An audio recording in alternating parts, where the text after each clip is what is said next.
Good morning, everyone. My name is Carol Mountain, and I'm the board president. Prior to the board meeting, beginning at 10 a.m., board staff will be conducting board member training on human resource tasks. The board will not be conducting business during the training. Members of the public are welcome to attend. At the conclusion of the training, board members will take a break and the board meeting will begin at 10 a.m. So we will now begin. Welcome to the Board of Vocational Nursing and Psychiatric Technicians, November 18, 2025 board meeting. This meeting is taking place at the Department of Consumer Affairs first floor hearing room located at 1625 North Market Boulevard in Sacramento, California. My name is Carol Mountain and I am the board president. I would like to call this meeting to order at, I believe it is 10:01 a.m. First, some housekeeping information on how this meeting will be conducted. This meeting is being held in person. If we need a motion, I will call for a motion, a second, and open for public comment prior to taking a roll call vote for each motion. Members, for the record, please state your name prior to making your motion or when seconding a motion. Please turn your microphone on when making or seconding a motion to ensure accurate record of the motions. We will take public comment on each agenda item. Each member of the public who requests to speak will have up to 3 minutes to speak, and you will be notified when you have 30 seconds remaining. You do not need to provide your name, but please indicate how you would like us to identify you if you are participating via WebEx. For the sake of efficiency, the executive officer may respond directly to public comment or defer to the appropriate staff person or counsel as appropriate. For any questions directed to the board members, I will either answer the question or direct it to the board member as appropriate. However, the board will not engage in discussion or take action on any item not on the agenda. We will now do an alphabetical roll call to establish quorum. Board members, when your name is called, please introduce yourself and give a brief description of your role with the board. Alita Carpenter. Public member, gubernatorial appointee, and I'm here. Gloria Gregoria Guzman.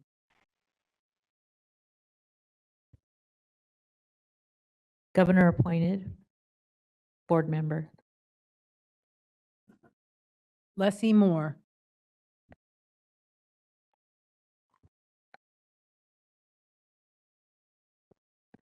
Leslie Moore, governor appointed. Nellie Nieblus. Yes, Nelly Nieblas, governor appointed, public member. Rima Olabi. Public member, assembly appointed. Johnny Russell. Governor appointed, Johnny Russell. Rashima Sansan. Good morning, Rashima Sonson, governor appointed, public member. And I'm Carol Mountain. Based on the roll call, we have a quorum. We will now do the Pledge of Allegiance, and Dr. Russell will lead us.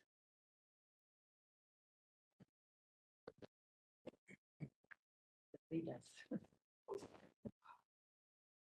the allegiance to the flag of the United States of America and to the republic for which it stands, one nation, under God, indivisible, with liberty and justice for all.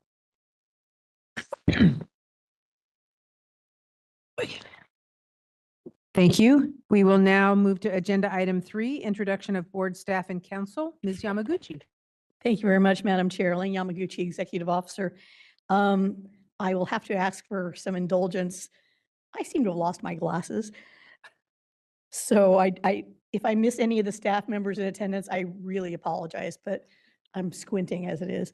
But with us as usual, of course, our AEO, Mark Ito, our Enforcement Chief, Antoinette Wood, our Chief Special Investigator, Stacy Higashi, our Discipline Manager, Jay Prouty, our licensing leadership team, Shelley Brown and Corey Trimble, our education staff in the room, and I know that there's some online, Dr. Cindy Fairchild, Mr. Nicholas Gonzalez, Ms. Jessica Gomez, and I can't see that far back if there's anybody else. Our HR liaison, brand new, Renee Frenson back there, who you're all going to want to get to know real well. Our new supervising, excuse me, our new supervising program tech, Dustin Garcia, our enforcement aide to the chief, Katrina Martinez. And I think that's everyone I've got written down. Oh, except for, of course, our info tech guru, Mr. Ty Tomlin, excuse me. And of course, the person who runs the bus, Nikki Brady. Did I get everybody? All the people, all staff online. And of course, I do know that Dr. McLeod is online and several other NECs. All right. Would legal counsel please introduce yourself? Good morning, Ileana Butu, Board's Legal Counsel. We are ready to move to agenda item 4, acceptance of the minutes from August 15, 2025 board meeting. We have minutes from our board meeting on August 15, 2025 to approve. These are included in your packets and posted online. The links to the YouTube video of the board meetings are printed in the agenda.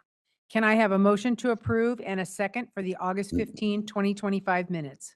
Alita Carpenter, move to accept. Thank you. Leslie Moore, second. Thank you. Is there any board discussion or questions? Seeing none, is there any public comment in the room? Seeing none, is there any public comment online? WebEx is now open for public comment online. If you'd like to make a comment on the minutes, please raise a hand by tapping that hand button at the bottom of the screen. Dial-in users dial *3 to raise your hand, and we will call on people in the order we have requests. People will be given 3 minutes to speak, and I'll give you a 30-second warning before your time expires. We're going to take just a few more seconds to see if we have a request for public comment.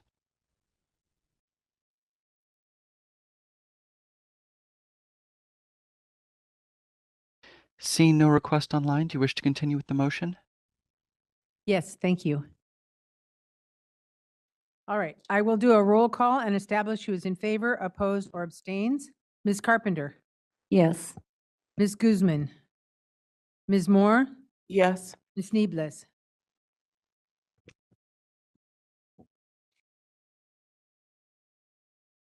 Oh, Sheriff, if I could ask the council. Yes, I'm sorry. I was having trouble picking that no button. problem.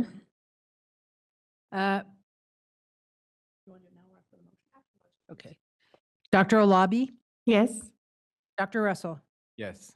Ms. Sanson, Yes. and I am also a yes. It is approved unanimously. Go ahead, Council. Okay, really quickly, one of our board members is participating remotely. And so even though we don't need her for a quorum, Ms. Niebles, we do need for you to either be on camera if you are able, and if you're not able, let us know that you're having a technological issue, like your broadband's not, you can't, your internet's not working. And also let us know if anyone over the age of 18 is present with you. I'm going to pause now so you can do that. This is the moderator. Oh, go ahead, please. Sorry. No one except my birds is with me in my office. So I'm here, present, and I've turned on the camera. I don't know if you can see me now. Yes, we can. Thank you. All right, thank you. Yep. Excellent. I believe we're ready to move on to agenda item 5, fiscal and budgets update, fund condition and budgets update. Mr. Ito.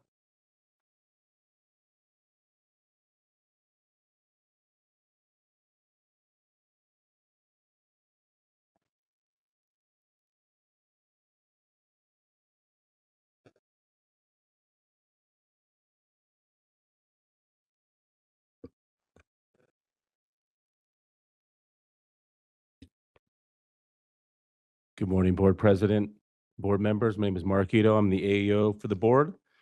I'm going to be presenting our budget update this morning. In front of you, you have three documents. You have our expenditure projections, our revenue projections, and our fund condition. For our expenditure projections, the projections show our prior year expenditures and then our projections for our current year through fiscal month 3. It is very early in the fiscal year at this point, but these are our projections as of now. Right now, it looks like we are going to revert about $67,000. So keep in mind that on January 10th, the governor's budget will be released as well, and there will be changes to our budget appropriation, particularly our retirement costs are going to go up, so that'll be reflected in the expenditure projections, and it was a pretty significant adjustment. So we don't know what it is at this point, but come our meeting in February, we'll have a more realistic view on what our budget looks like. I'm thinking we're going to probably say between $200,000 to $300,000. Also, that what's not included in here is we overexpend our AG and our OAH costs, which we can change in the current year. So if we are still overexpending those, we can change our current year budget to what we are actually going to spend in those. So come our meeting after January, once that budget is released, we can show that. So, but as of now, we're showing $67,000, which is not a lot to save, but I'm hoping after the new budget is released, I'll be able to tell a different story. So, which I'm thinking it'd be $200,000 to $300,000, at least. I think conservatively, I can say that. Yeah.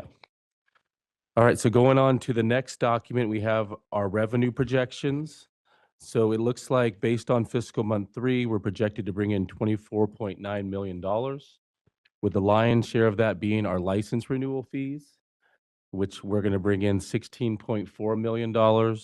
And also our applications, we're going to bring in about $7.1 million out of our $24 million.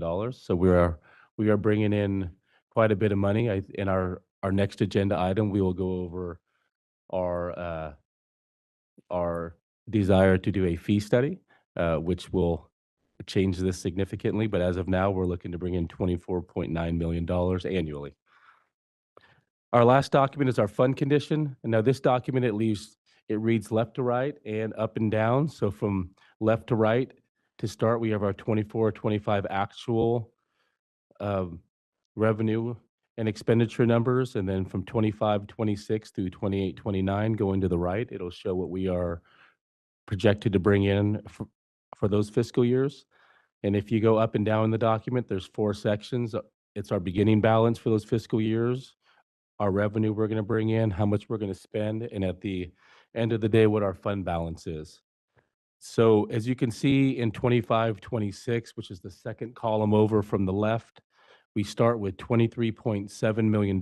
That's in the current year. We're projected to bring in that $24.9 million that I referenced earlier. And then our total expenditures, which is our projections for this fiscal year, plus our statewide pro rata, we're looking at about $19.8 million. And our fund balance will be $28.8 million, which is 16.9 months in reserve. Our months in reserve, an easy way to kind of look at that is if we didn't bring in any more money, it's how many months we could sustain our current operations before becoming insolvent. We're 16.9 months with there. And as you can see, we're bringing in quite a bit more money than we're actually spending. That's called being structurally imbalanced, which is why in the next agenda item, Ms. Yamaguchi is going to talk about our fee study. We want to get much closer structurally balanced, meaning that our revenue and expenditures are going to be pretty close to each other. Because right now we are about $6 million difference. We're bringing in 24, we're spending about 18. So we're looking into ways to close that gap. But right now, like I mentioned with the revenue, with the expenditure projections, the only thing that kind of throws a red flag is that $67,000. But I think after January 10th, when the budget is released, I think a lot of those problems will be fixed. So if you have any questions, I'll take now. I have one question. Yeah. Because our data shows growing reserves and steady revenues, do our projected revenues cover our future expenditures so the fund stays stable? Yeah, right now we're bringing in quite a bit more money than we're spending, so it does account for any increased expenditures at this point. When we do the fee study, that's something that will be taken into account by whatever vendor is doing our fee study. But we'll make sure that happens. Thank you. Yep, you're welcome. Any further board questions? Seeing none, is there any public comment in the room? Seeing none, is there any public comment online? WebEx is open for public comment on the budget update. If you'd like to make a comment, please raise a hand by tapping that hand button at the bottom of the screen. Dial-in users dial *3 to raise your hand, and we will call on people in the order we have requests. We're going to take just a moment to see if we have a request for public comment.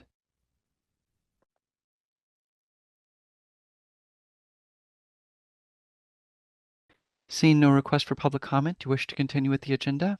I do, thank you. Thank you, board members. Okay, I believe we're going to move on to update on the revenue study project. Ms. Yamaguchi. Thank you, Madam Chair. Thank you, Mr. Ito.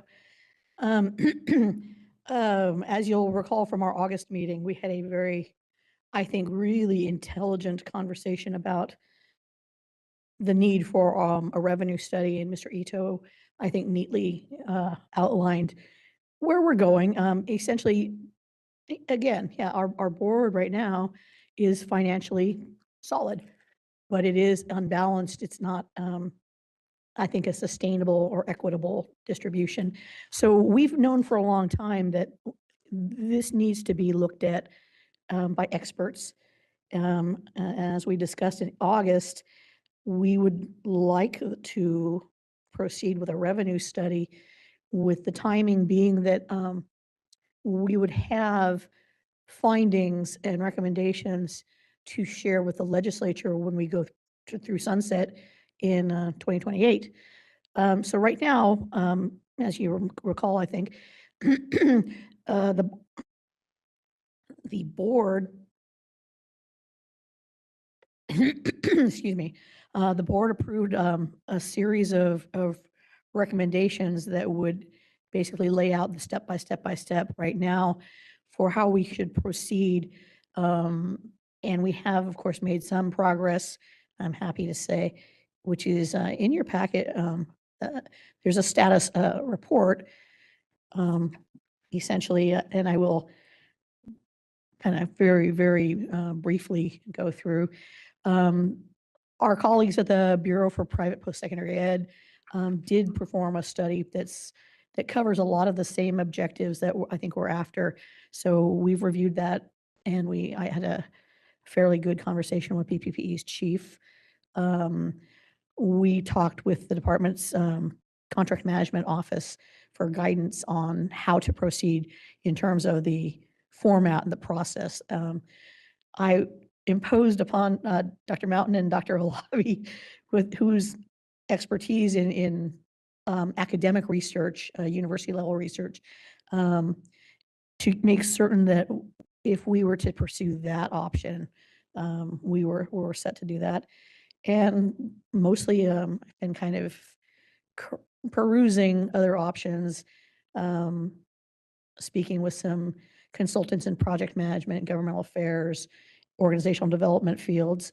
And we, most importantly, of course, did draft a scope of work to provide that cornerstone, that nucleus of the request for proposals. That is attached. I would like the board to review and discuss that if we could. So I'd be delighted for any questions or suggestions at this point. I just have one question. Yes. Are our current fees sufficient and equitable to cover the cost of services while maintaining this sustainable fund balance? It should be. It should be. And the point of having an expert fee study performed, they should be taking into account all of the board's operations, past, present, and future, to make certain that, we're not going to be carving off something that we are going to regret later. But the idea is that we want to make certain that the revenue is balanced and equitable and sustainable.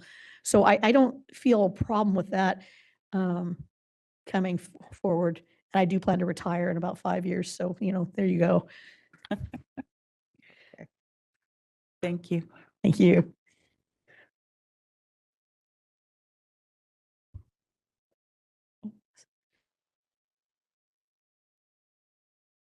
Okay.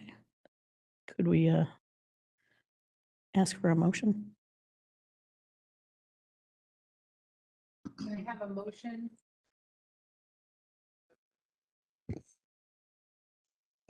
Can I have a motion and a second? What's the motion for? Motion would be to approve the draft scope of work, which is attached. Alita Carpenter, so moved. Nelly Niebla seconds. Thank you. Any board discussion or questions after the motion? Okay, seeing none. Any public comment in the room? Seeing none. Any public comment online? WebEx is taking public comment on Agenda 5 and the motion. If you'd like to make a comment, please raise a hand by tapping that hand button at the bottom of the screen. Dial-in users dial *3 to raise your hand, and we will call on people in the order we have requests. We're going to take just a few more seconds to see if we have a request for public comment.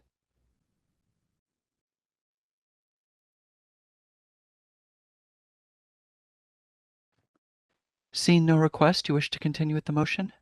We do, thank you. I will do a roll call and establish who's in favor, opposed, or abstains. Ms. Carpenter, Yes. Ms. Guzman, Ms. Moore, Yes. Ms. Niebles, Yes. Dr. Alabi, Yes. Dr. Russell, Yes. Ms. Sansan, Yes. and I also am a yes. The motion carries unanimously. Thank you. So the second recommendation that the staff would like to make would be to have the board authorize the executive officer and the AEO to work with the departments with regard to the structure, possible budget change proposals, and otherwise, because as Mr. Ito had pointed out, these kind of studies are likely to be costly. And we're almost certainly going to need authorization to provide an extra piece of funding to pay for this study. So I'd be happy to answer any questions about that, but I think you all understand that part. So do we need a separate Yes, motion for that? yes, and I'm going to ask for the third one too. Okay, we'll go ahead. You want No, it's same next time. next one? So we need Yeah. a motion for this Yes, though. please. All right. Could I have a motion and a second? John Russell, motion to approve. Thank you. Rashima Sanson, second. Thank you. Is there any board discussion or questions? Seeing none, is there any public comment in the room? Seeing none, is there any public comment online? WebEx is open for public comment on the motion. If you'd like to make a comment, please raise a hand by tapping that hand button at the bottom of the screen. Dial-in users dial *3 to raise your hand, and we will call on people in the order we have requests. We're going to take just a moment now to see if we have a request for public comment.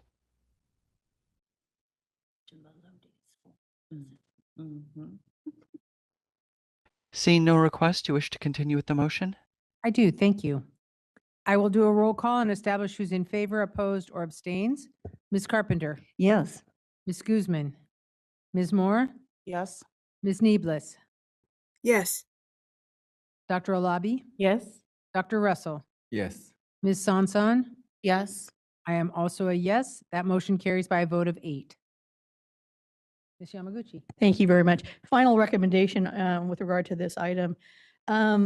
We spoke about this in August as well, and the timeline for this is going to be a very odd one because it's going to be very quick and then very long and then very quick and very, very long. So my recommendation would be for the board to delegate interim authority to the executive committee to review and determine next steps, which would be ratified by the full board at the next meeting, and then to help develop a tentative schedule for the overall project, both the request for proposals and then hopefully the study itself. Madam Chair, We ready to move on? just, I need a motion and Another motion. Do we Last one. have, can we clarify what the motion would be? thank you. I would like the board to delegate interim authority to the executive committee to help authorize the next steps and make some determinations on the direction of the study and request for proposals to be ratified by the full board at the next meeting. Excellent. Now, can I have a motion? John Russell, motion to approve. Thank you. A Nelly, second? a second. Thank you. Is there any board discussion or questions? Is there any public comment in the room? Is there any public comment online? WebEx is now open on the new motion. If you'd like to make a comment, please raise a hand by tapping that hand button at the bottom of the screen. Dial-in users dial *3 to raise your hand, and we will call on people in the order we have requests. We're going to take a few seconds to see if we have a request for public comment.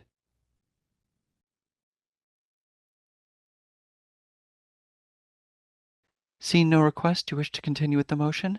I do, thank you. I will now do a roll call and establish who's in favor, opposed, or abstains. Ms. Carpenter, Yes. Ms. Guzman, Yes. Ms. Moore, Yes. Ms. Neeblis, Yes. Dr. Alabi, Yes. Dr. Russell, Yes. Ms. Sanson. Yes. I am also a yes. That motion carries by a vote of 8. Thank you very much. Thank you. We will now move on to agenda item 6, education reports, recommendations, and possible actions. Dr. McLeod.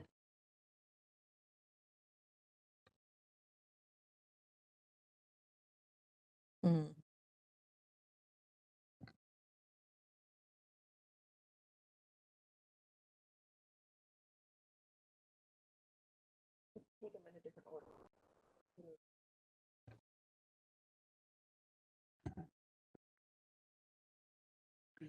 Madam Chair, we could move to 5. All right, we'll come back to. This is the Oh, moderator. There we go. There we are. Thank Okay, you. great. Excellent. Sorry about that. Dr. McLeod, Supervising Nursing Education Consultant, good morning. I'm here for the education report. Been a busy time through the summer and through the end of September.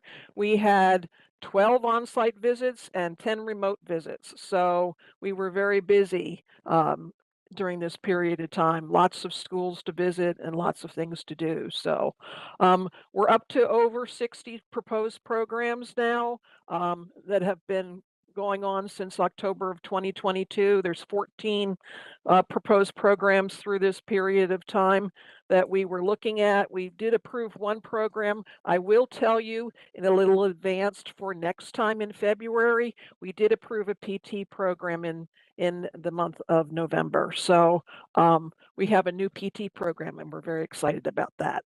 So that's a little coming attractions.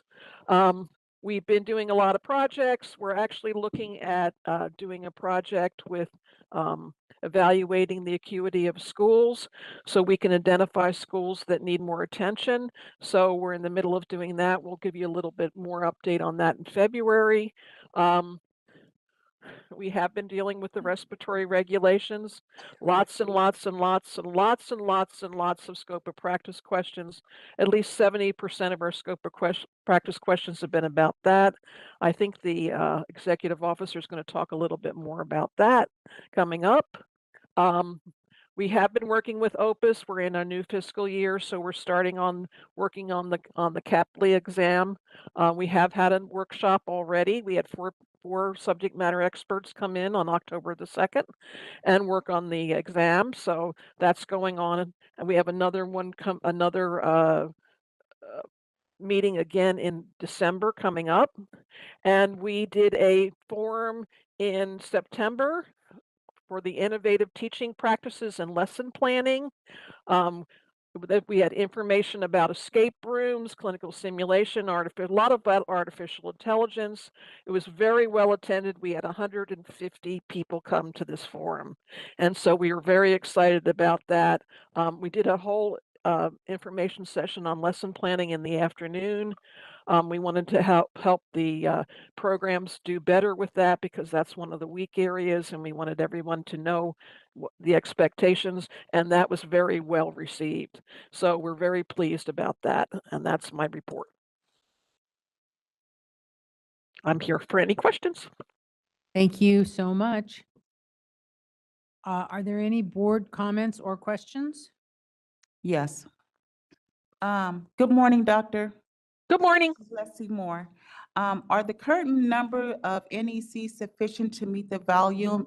No. Okay, on-set or remote visits, okay. No. Okay. I will tell you that I have an NEC that's on maternity leave who will be coming back, and I have an NEC who just resigned. So we'll be replacing her presently. But yeah, it's very tight right at the moment. Okay, So thank you. Agenda items, right? I think, towards the end.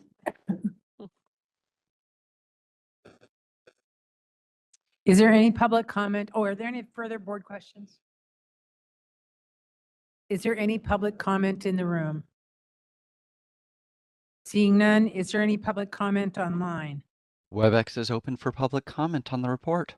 If you'd like to make a comment, please raise a hand by tapping that hand button at the bottom of the screen. Dial-in users dial *3 to raise your hand, and we will call on people in the order we have requests. We're going to take just a few more seconds to see if we have a request for public comment.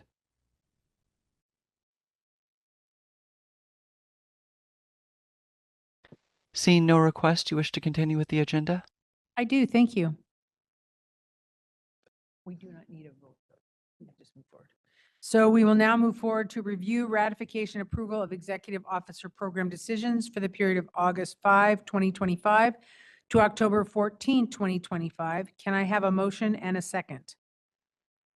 The motion would be to approve and ratify the executive officer program decisions for the period August 5, 2025 to October 14, 2025, listed in the report dated October 15, 2025. Alita Carpenter, so moved. Thank you. John Russell approved. Thank you. Is there any board discussion or questions? Seeing none, is there any public comment in the room? Seeing none, is there any public comment online? WebEx is open for public comment on the ratification. If you'd like to make a comment, please raise a hand by tapping that hand button at the bottom of the screen. Dial-in users dial *3 to raise your hand, and we will call on people in the order we have requests. We're going to take just a moment now to see if we have a request for public comment.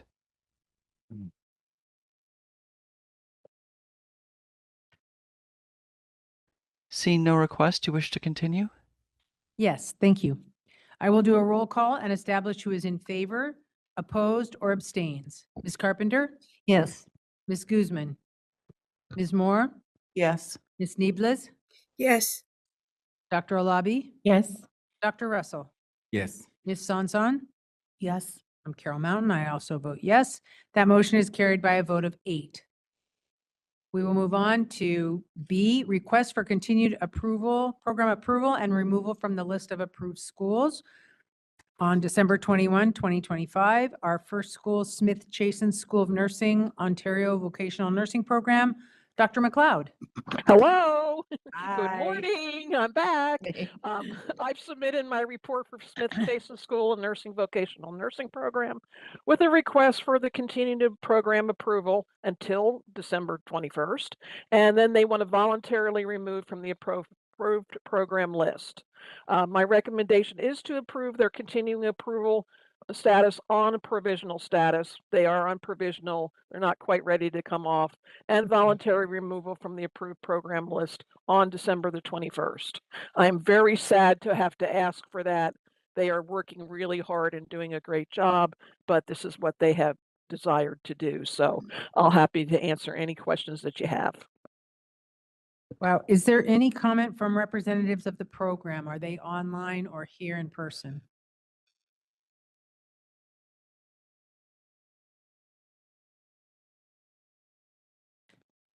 This I is the see. moderator. I don't see anyone online. Okay, and I see no one here as well. Is there any comment is there any board discussion or questions? Yes, excuse me, Rashima Sanson. I do have a question. I'm just curious, if I may. Is there a reason why the school wants to close? Yes, before the they end have, of the year? yeah, they have decided that they want to go to strictly registered nursing programs. They don't want to do any more BN, so they're closing their LA campus as well. And I'm very sad about this, I have to tell you. And when I went out for their continued approval visit, I said, "Are you guys sure? Because they're doing a really good job and cleaning up a lot of problems that they had, and they have a very enthusiastic group of administrators who are really working hard, and some very enthusiastic faculty as well. But the overall administration is determined to close the program. So that's where we are. Okay, thank you. Unfortunate.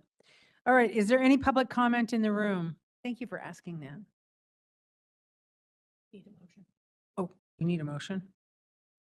Can I have a motion to approve the Smith Chasen School of Nursing Ontario Vocational Nursing Program Report and adopt the NEC recommendations in regard to a request for continued program approval and removal from the list of approved schools, and a second?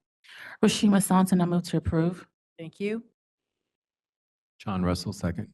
Thank you. Is there any public comment in the room?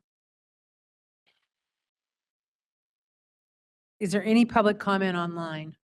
WebEx is open for public comment on 6B as in Bravo and the motion. If you'd like to make a comment, please raise a hand by tapping that hand button at the bottom of the screen. Dial-in users dial *3 to raise your hand, and we will call on people in the order we have requests. We're going to take just a few seconds to see if we have a request for public comment.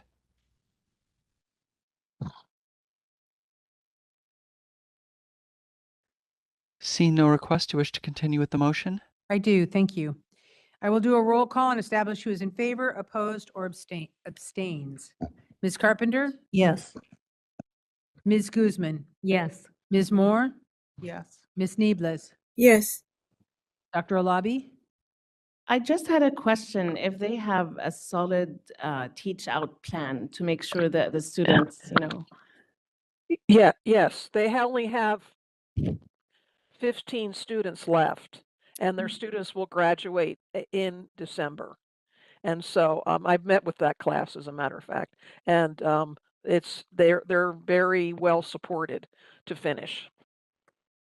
thank you. Yes. Thank you. Dr. Russell? Yes. Ms. Sanson? Yes. I also vote yes. That motion carries by a vote of 8. Okay. We will now move to C. Quest Nursing Education Center Vocational Nursing Program. Dr. Fairchild? Oh, is it Ms. Gomez?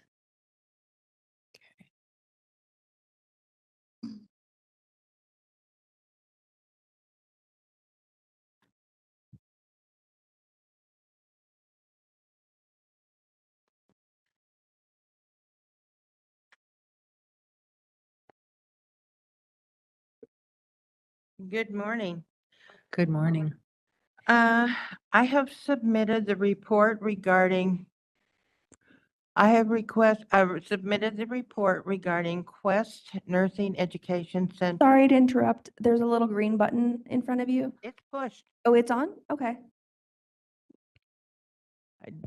Don't know if I can get it any closer.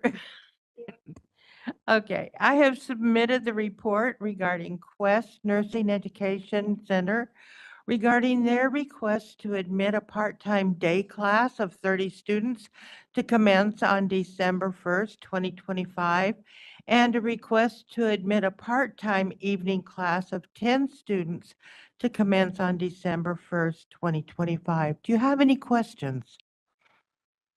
Yes. As staff verified, all previous identified violations are now fully corrected. And is there documentation confirming ongoing compliance, not just temporary corrections? I am very pleased to tell you that the program director, Ms. Stacy, has been working very hard with me to make sure that all violations are corrected. And I do believe from what she's done that they will be permanent. Okay, good. Excellent. Another question in regards to the clinical site availability being a challenge. So, Clinical sites in the Bay Area are all a challenge, and she has been able to find clinical sites for her students. All right, further questions? If my Can I birth, have a, I have a question. There's been history of some people, some programs admitting people that cannot or don't have the basic skills to pass the NCLEX. Are there pre-admittance exams that could kind of be weighed to see if this entering class will be a good, demonstration of their ability? She has a strong admission policy, Mm-hmm. and right off the top of my head, I cannot tell you that she has one, but I would very much guess that she does. Her pass rates have been quite well. She is 5 percentage points below the state in her pass rates, but they have been remain compliant completely all the time. Okay, thank you. One more question.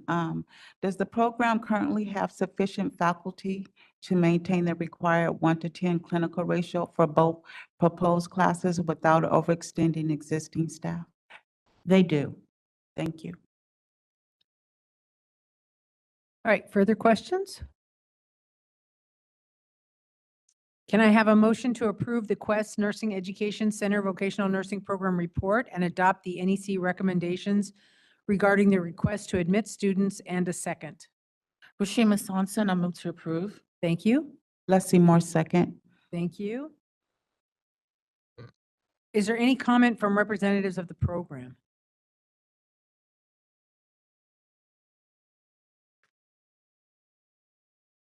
All right, seeing no one here, is there, I take it there's no hands raised online. No hands. Hold on just a moment. There are. Let's make a call out. WebEx is open for public comment. Please raise a hand by tapping that hand button at the bottom of the screen. Dial-in users, dial *3. And our first request is coming from Stacy L2. Hold on just a moment. We're sending you a request to unmute your microphone.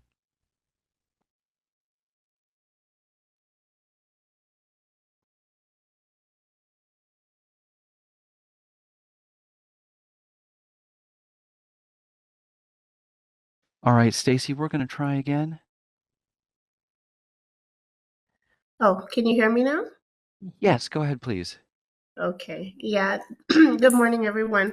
I just wanted to mention that the students that are admitted into the program, they have to pass an admission entrance test, the Wonderlic Scholastic exam, to be able to attend the program.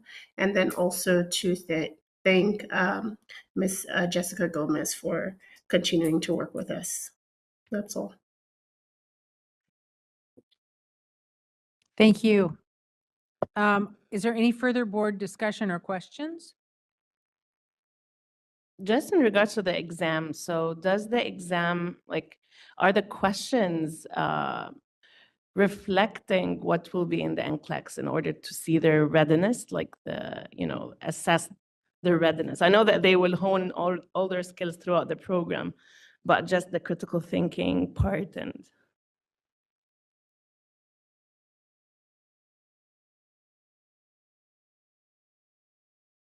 I'm sorry, should I repeat the question?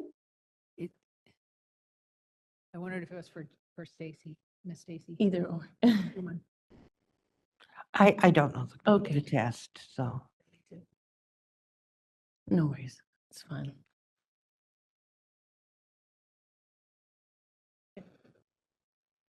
Should we move on? Yeah. Okay. Yeah. Okay.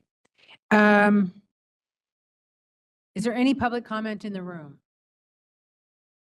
Seeing none, is there any further public comment online? This is the moderator. No one else has raised a hand. Thank you so much. I will do a roll call and establish who's in favor, opposed, or abstains. Ms. Carpenter, Yes. Ms. Guzman, Yes. Ms. Moore, Yes. Ms. Niebles, Yes. Dr. Aliba, Sorry, yes. Dr. Russell, Yes. Ms. Sanson, Yes. and I also vote yes. That motion carries by a vote of 8. All right, thank you so much. Thank you. And we will now move on to Summit College San Bernardino Vocational Nursing Program. Dr. Thompson.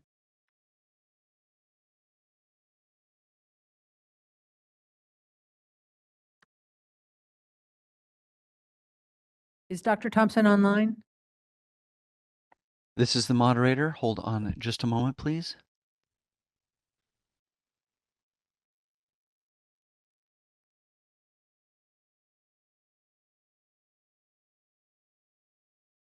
Roberta Thompson, are you Dr. Thompson?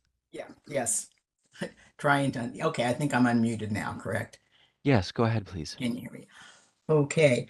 All right, I have submitted my report for Summit College San Bernardino for their request to admit students, a full-time class of 30 students to commence on November 24th, 2025, with expected graduation date of November 20th, 2026. And that class will graduate, this is a replacement class that will graduate on the 21st of November this year. And then also a part-time class of 30 students that will commence on January 5th with expected graduation date of August 2027. And this is also a replacement class for January 4th, 2026. I'll be happy to address any questions that you may have. Thank you so much. Can I have a motion to approve the Summit College San Bernardino Vocational Nursing Program report and adopt the NEC recommendations regarding the request to admit students, and a second? John Russell, motion to approve. Thank you. Lita Carpenter, second. Thank you. Is there any comment from representatives of the program? Come on up. Yeah. Hello, my name is Denise Lai. I'm the Director of Nursing. Check to see if your green light's on. There you go. Nice, thank you. Denise Lai, Director of Nursing for Summit College. Just wanted to thank the board as well as NEC Dr. Thompson, who's been instrumental in supporting us in the past 2-3 months since I'm assumed the position to support the program. Excellent, thank you so much. Is there any board discussion or questions? Yes. Go ahead. The program has a long history of admitting students without board approval. What safeguards are now in place to ensure this will not occur again?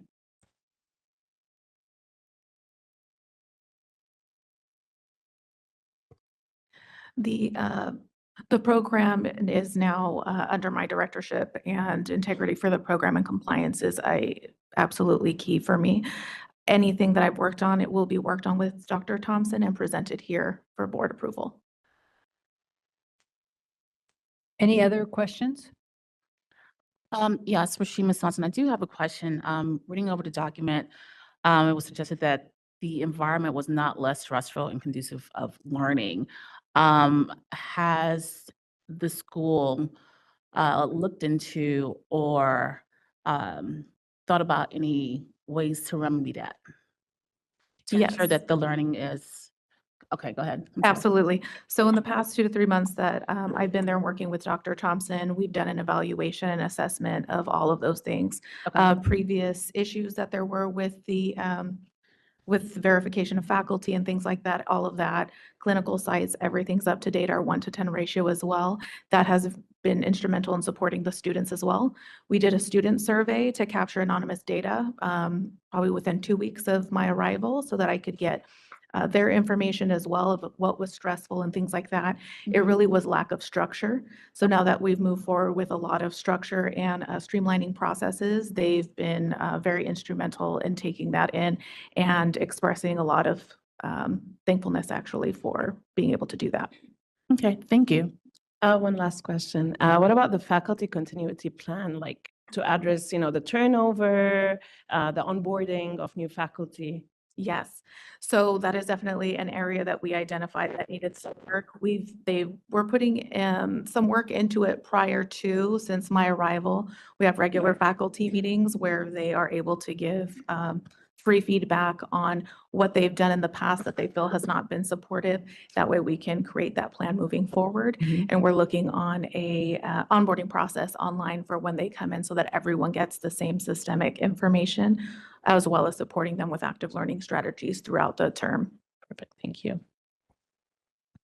Another question, with 23 approved faculty members, does the program have documented scheduling plans showing it can maintain the required 1-to-10 clinical ratio for all students on site simultaneously? Yes, we actually have more staff. We have some of them that are subs specifically for that than is needed or required by the program. Okay, thank you for that. Further questions? Another question. The NCLEX average annual pass rate is 76%, below the state average of 81%. What specific interventions have been implemented to improve student outcomes before admitting 60 more students? So one of the things that we've worked on is we have an NCLEX remediation due to having night and weekend classes as well as day classes. We have two separate times for them as well. So they meet 6 to 9, 2 to 3 times a week that anybody can come in, whether they've recently graduated or have graduated with some time and haven't taken their NCLEX, or those that are retouchers that weren't successful their first attempt. And we also have it Monday, Tuesdays, and Wednesdays with an NCLEX educator that does that. We also have ATI, and so we do our 3-day live reviews at the end for each 4th semester student, as well as their capstone and virtual ATI, which really gives us a lot of metrics for us to make data-driven decisions moving forward. Okay, thank you. One question, please. John Russell, do you have a mechanism in place that demonstrates the ability of your instructors to see if maybe, nothing personal for the instructors, but if there is a variance or discrepancy somehow with the 5% below the state average, to see if there is a problem that has not been addressed from the instructor side of things? Yes, I think before there hadn't been regular faculty evaluations to specifically address education or their mode of education and the quality of it. Since coming on, I have been in every single classroom and working with every single one of our instructors to include even clinical.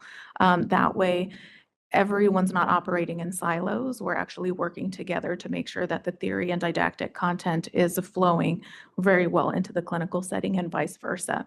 We've actually just acquired an academic remediation specialist as well, so that we have a forum online that any of our faculty at any time, if they identify a student issue, whether it be with content and or skills, that maybe they were at clinical, they got everything they needed, they passed their skills check off, but they didn't perform very well at bedside, they can just go online into that Canvas shell, fill out that form for that student. It goes to the remediation specialist, and then they work with the student to make sure that they remediate that.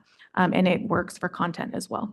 And that's a documented process annually for the instructors that are being evaluated, so to speak, for better lack of words? Or Yes, and we are working, that is something new that I've just implemented with the faculty basically around 2 weeks ago, 3 weeks ago. Historically, anywhere I've been, when we do that, it works very, very well. They feel empowered to give that feedback and to do it in a structured format that also allows us to see what students we're getting from, or what class/instructor we're getting most of these remediation students from, and that's how it's directly reflected back to the faculty member. Thank you. One more question. Have all outstanding compliance issues from the 2024 to 2025 provisional approval period been fully resolved? And is there documentation to support this? Yes. The main issues were the NCLEX rate, and we have moved from 70% the previous year to 76% this year with expected growth for that, as well as the faculty verifications. All of those have been up to date, and all faculty that we have been fully verified and approved by our NEC. Thank you. Any more questions from the board? Seeing none, are there any public comment in the room? Seeing none, is there any public comment online? WebEx is now taking public comment on 5C Part 2. If you'd like to make a comment, please raise a hand by tapping that hand button at the bottom of the screen. Dial-in users dial *3 to raise your hand, and we will call on people in the order we have requests. We're going to take just a few seconds to see if we have a request for public comment.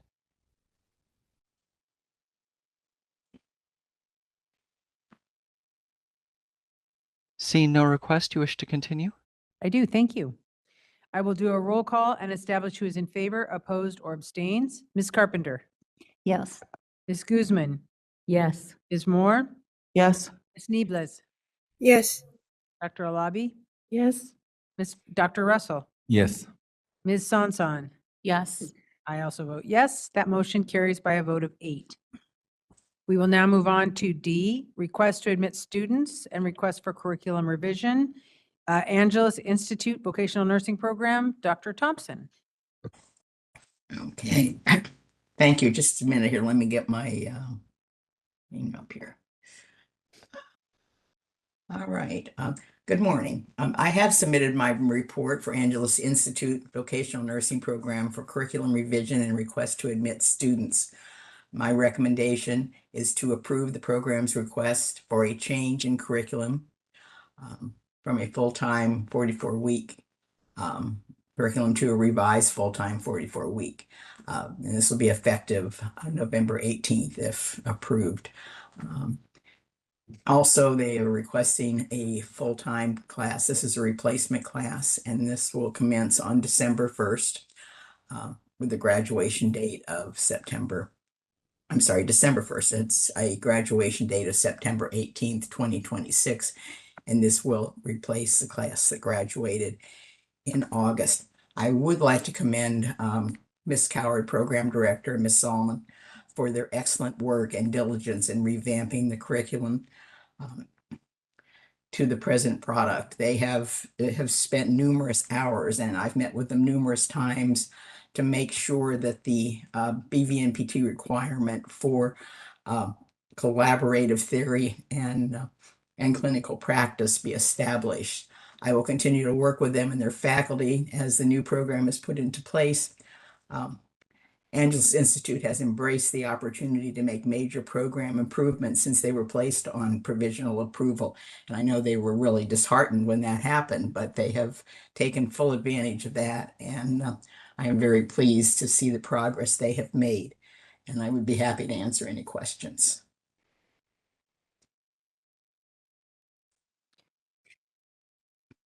Can I have a motion to approve the Angeles Institute Vocational Nursing Program report and adopt the NEC recommendations regarding the request to admit students and request for curriculum revision, and a second? John Russell, motion to approve. Thank you. Gloria Guzman, second. Is there any comment from representatives of the program? She will be coming forward.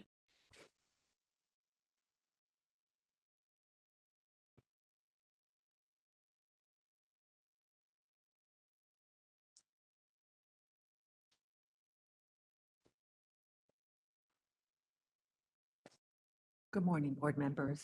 Turn your, Thompson. turn your microphones on. There's a little green button. Yeah, very good. There you I'm Brandy Coward. This is Veronica Solomon.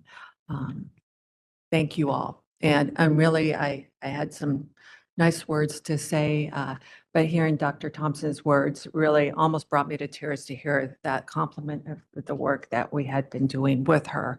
I do think, of course, all of you considering us and realizing the work we have done on this and then still maintaining our pass rates. If you see on there, we're still doing well with our current students that are on board, but looking forward to moving forward. Can you get a little closer to your mic so that we can Yes, hear you ma'am. better? Sorry. I know those ones are tricky. Sometimes when you're tall too, you're going like this. Did you want to say? No, I think that you covered it, you know. Thank you. We're open for any questions. Yeah, any board discussion or questions? I just had a quick question. It Yes, looked ma'am. like a lot of what you did with your curriculum was just align your theory with the clinical hours that were Yes. going on. Is that Mhm. correct? Yes, ma'am. Excellent. Because it didn't look like you changed a bunch of like hours or you changed some things We're- around. That's correct. We made a shift on how it was working out. And in the end, it'll just line up a little better on that. Yeah, it looks, I thought it looked like it would be really nice now. Yes, So. yes, ma'am. I had a question in regards to the faculty development, you know, for the curriculum redesign and the psychomotor objectives, what's in place, you know, in order to bring them up to date with? Well, certain things they should feel comfortable with. For example, even though lectures are updated, lesson plans are updated, there should still be a familiar feel to it. However, we've been having multiple meetings so that they can know this is what our format is. And we get for each and every term, we get together and say, this is what the new format is. This is how it's all going to work out. Additionally, we do offer extra training. For example, individuals, we do sponsor for a teaching credential for our faculty members so they can get extra training if we feel they need more educational type of experience. And working forward, we've also been every Friday, we've been having meetings just kind of to give them the philosophy and like make them feel more comfortable. And that's been really helpful. I think they like the Friday meetings. Honestly, I think they just like meeting every week with us. So it's been nice. And honestly, they were like, hey, you know, this is more structured and we feel like we have more support, which we didn't know was even something that they wanted. So this was kind of like a forced situation where it kind of was a win-win. So, and they've been able to kind of like, they've been able to be more communicative. So we've been able to go kind of back and forth more. They've kind of given us a couple of good suggestions that we've been like, okay, yeah, we can add that in. And it's nice to have that, that conversation back and forth as we've been developing this. So, because they're ultimately the ones that are going to be delivering the content. So Learning architects, basically. And then in regards to the high stakes testing, like shifting. Yeah. Any resistance? How is it going? How did this happen or start? Well, we still have a test where they'd have that, but it's not the end all be all kind of thing because they do need to see where they stand. From that test, they do get a bunch of remediation content, which is what our goal is. You have to know what you don't know before you can really improve on it. So that's how we approach the testing portion of it. You got to know what you don't know. Are you guys using ATI or HESI or one of HESI. those? HESI? Yeah. Yeah, we utilize the HESI testing suite. So that's Oh, how nice.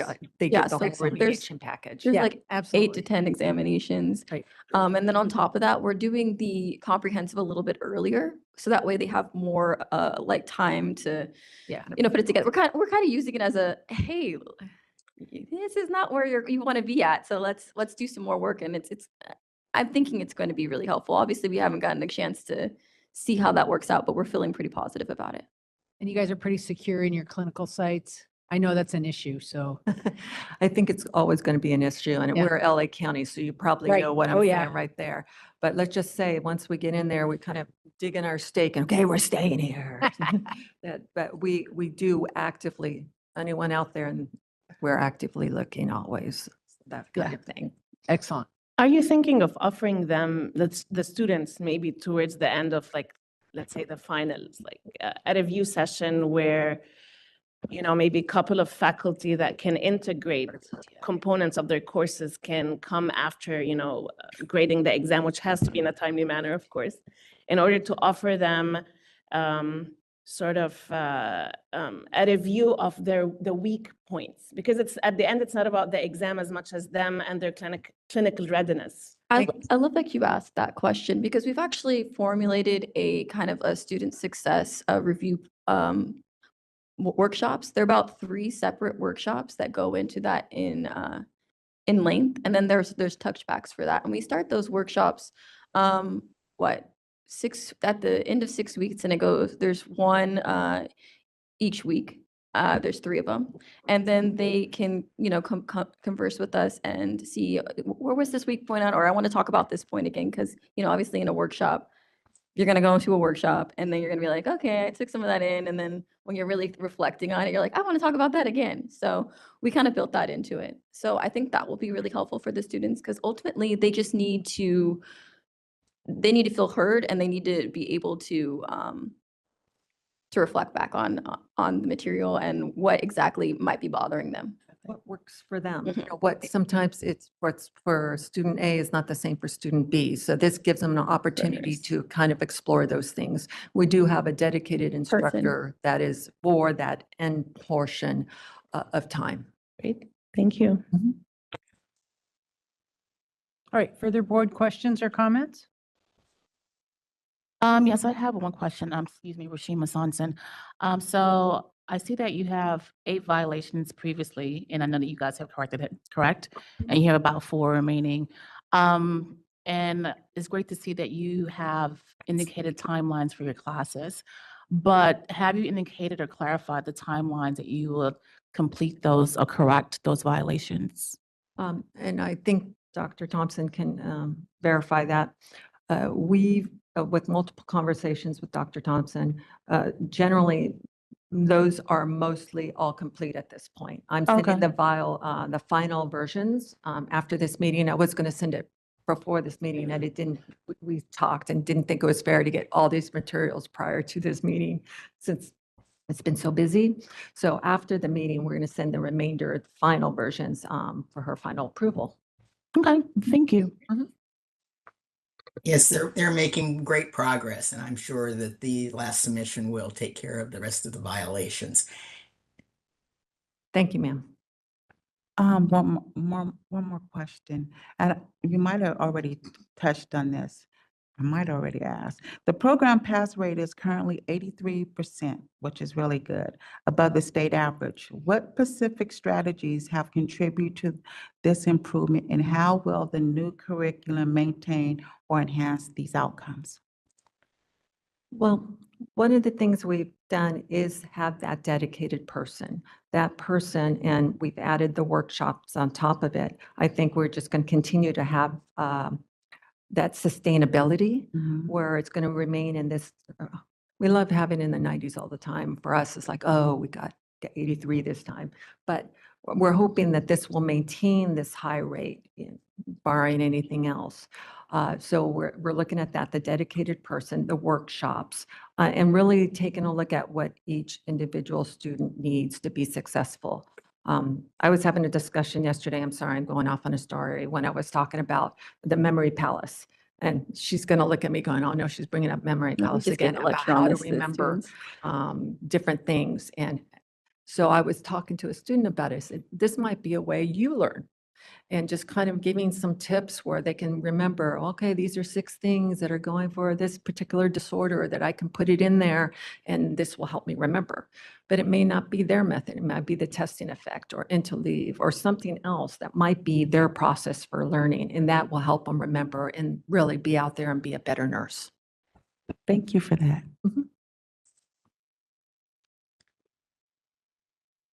Any other questions from the board? All right. Is there any public comment in the room? Seeing none, is there any public comment online? WebEx is open for public comment on 6D as in Delta.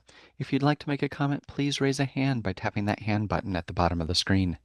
Dial-in users dial *3 to raise your hand, and we will call on people in the order we have requests. We're going to take just a few more seconds to see if we have a request. And our first request is coming from Reggie Lim. Hold on just a moment, please.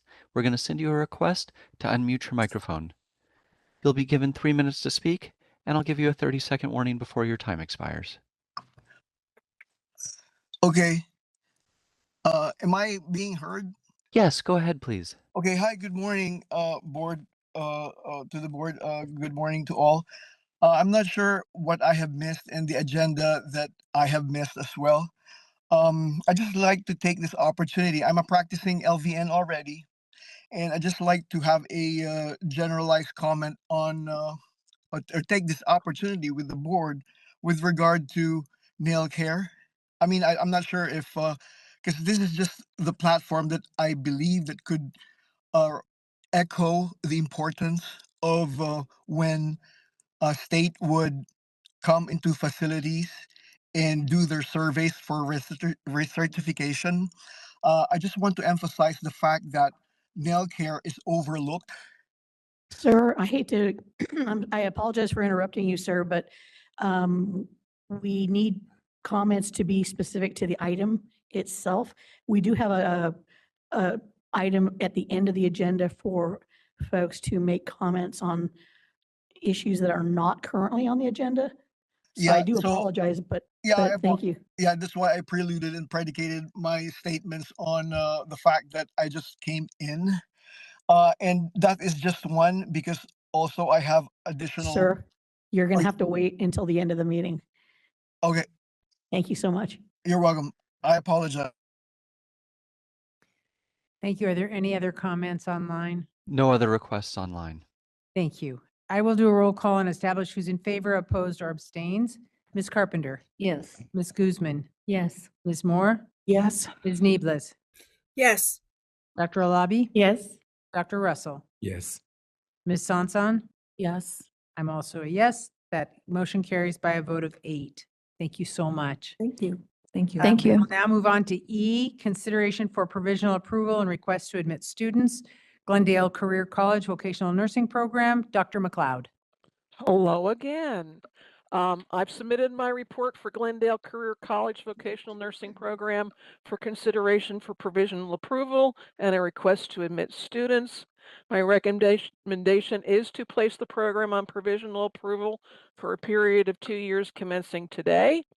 Deny the program's request for a full-time class of 45 students to commence on December 15th, graduating on March 30th to replace the graduates from December 10th, but approve a class of 25 students to commence on December 15th, graduating on March 30th, and replacing the students graduating on December the 10th. I do want to make a comment on this program. They have had a lot of instability in their administration. They had a program director who literally neglected this program for about 9 months. And the present program director is taking it in hand and working very hard to bring the program back into compliance and to make sure that they do what they need to do, and was very agreeable in dropping the number of students requested so that they could give the students individual attention and make sure these students succeed, as well as give the students they currently have the pathway to success. So I do recommend that they get this smaller class and that they are on provisional. I'm Excellent. happy- Thank you so much. Happy to Can answer I- any questions. Can I have a motion to approve the Glendale Career College Vocational Nursing Program report and adopt the NEC recommendations regarding the consideration for provisional approval and request to admit students, and a second? Reem Alabi, motion. Nelly Niebla seconds. Thank you. Is there any comment from representatives of the program? Are they online? This is the moderator. Hold on just a moment, please.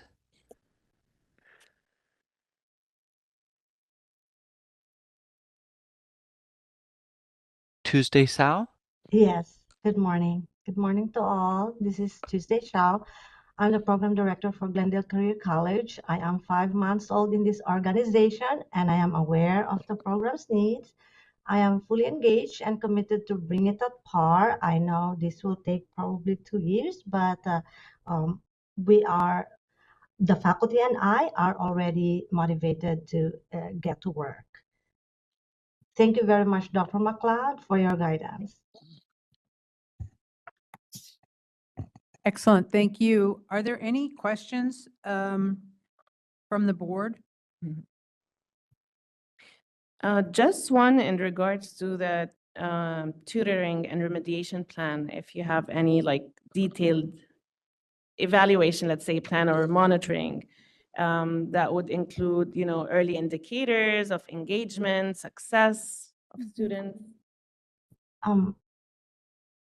Okay, so our main focus or subject is the term one right now, who started under my supervision.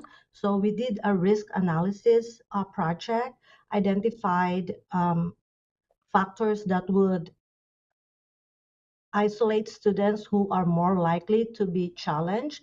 And there is a dedicated tutor who will deliver the tutorial in a manner that the students can actually come. It is not the tutor's schedule, but it is the cohort's a schedule that will work for them to come. So the main tutorial session would be the night of the morning lecture. So then that day, when it is a school day, they are more likely to come for another 2 hours studying that night. And another tutor would actually evaluate how they are going with a tutorial on the first day of lecture. The second day of lecture that night is reserved for them on independent study, because the following morning they're going to report to clinical. So we can't have them stay up late also, because they have to report to clinical at 6:30. So on Fridays, since their school is Monday, Tuesday, Wednesday, Thursday, on Fridays would be small quizzes. It's still online. We really want them to come to the campus, but that is very challenging. So we have 2 sessions, and this is just a question and answer thing.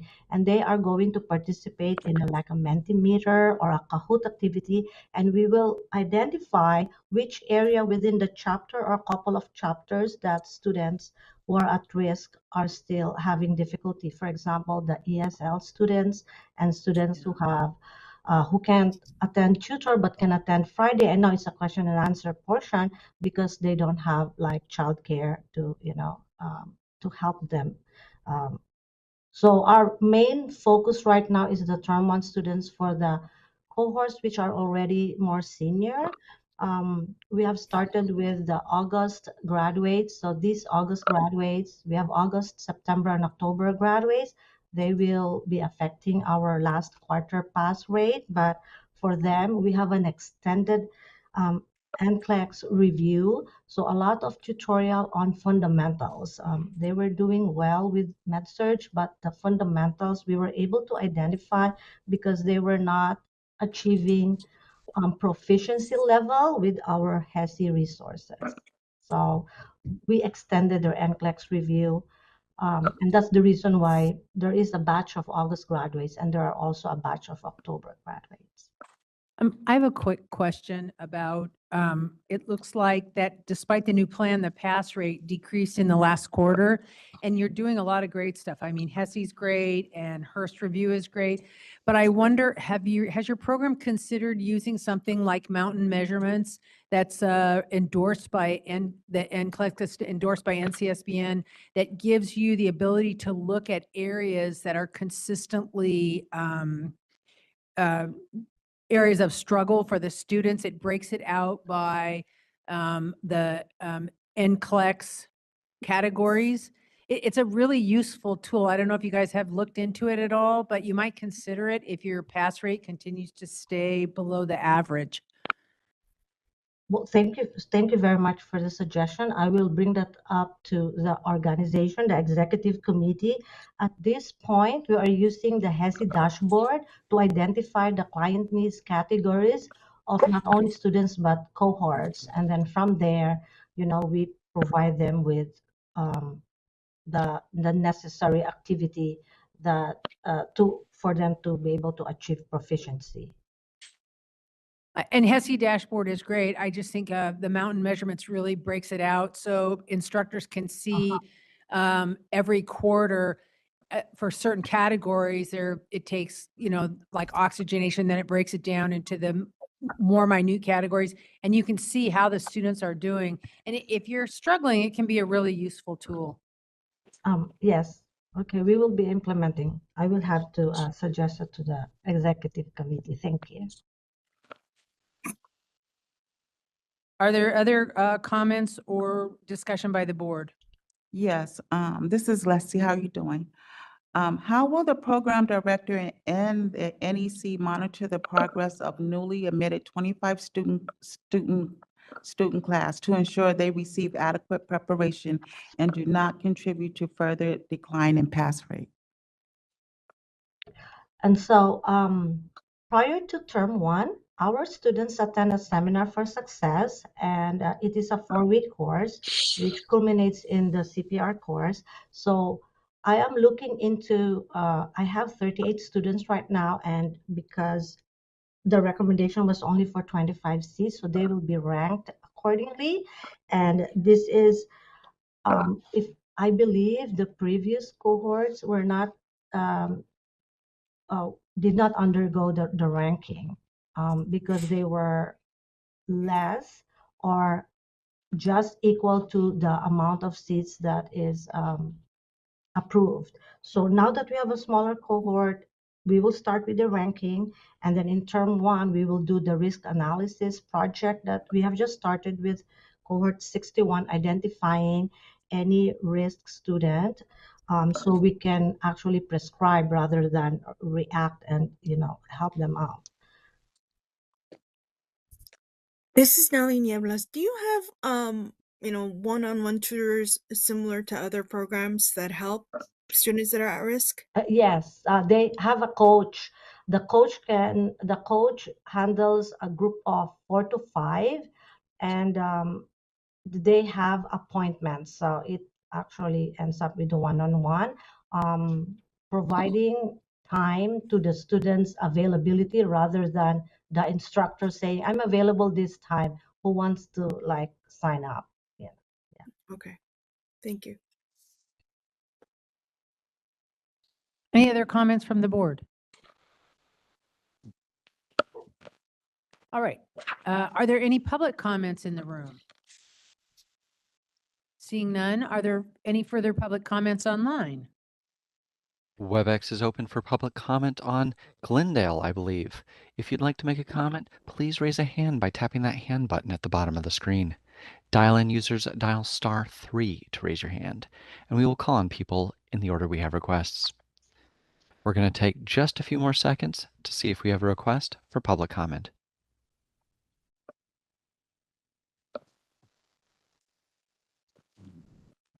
Seeing no request online, do you wish to continue? Yes, please. I will do a roll call and establish who's in favor, opposed, or abstains. Ms. Carpenter? Yes. Ms. Guzman? Yes. Ms. Moore? Yes. Ms. Neeblis? Yes. Dr. Alabi? Yes. Dr. Russell? Yes. Ms. Sansan? Yes. And I am also a yes. That motion carries by a vote of 8.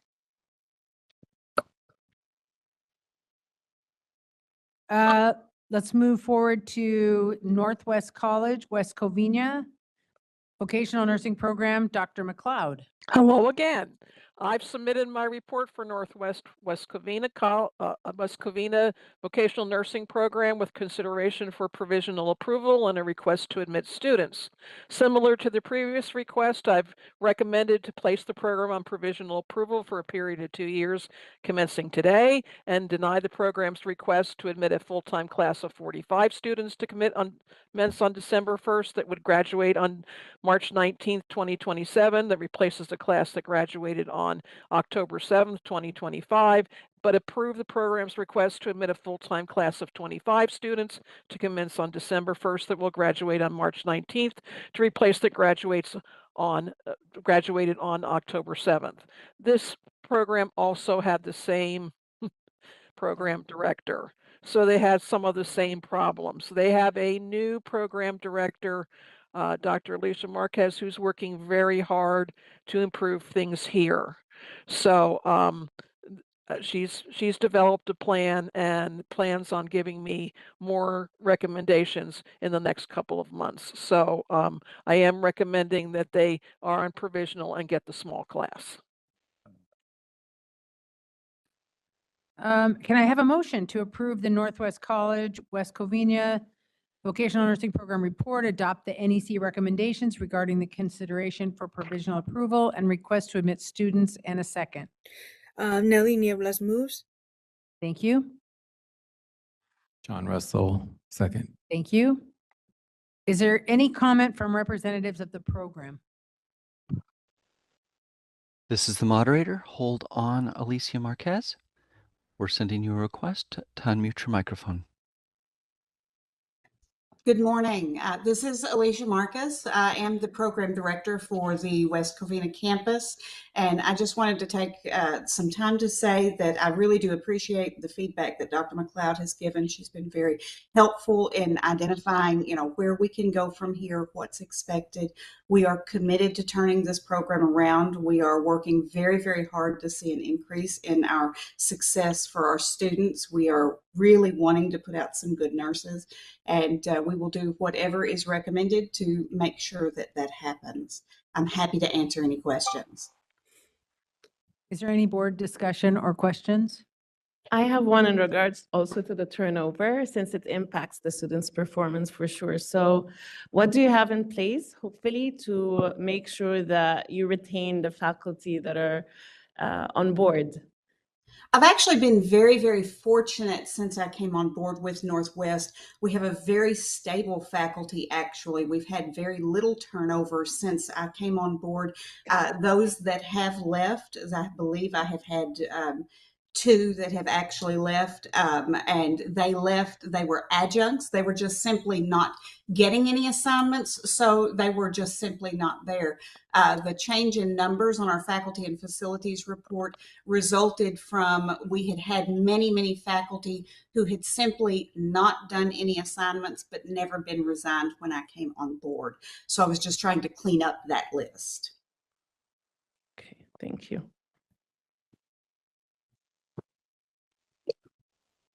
Any other questions or comments from the board?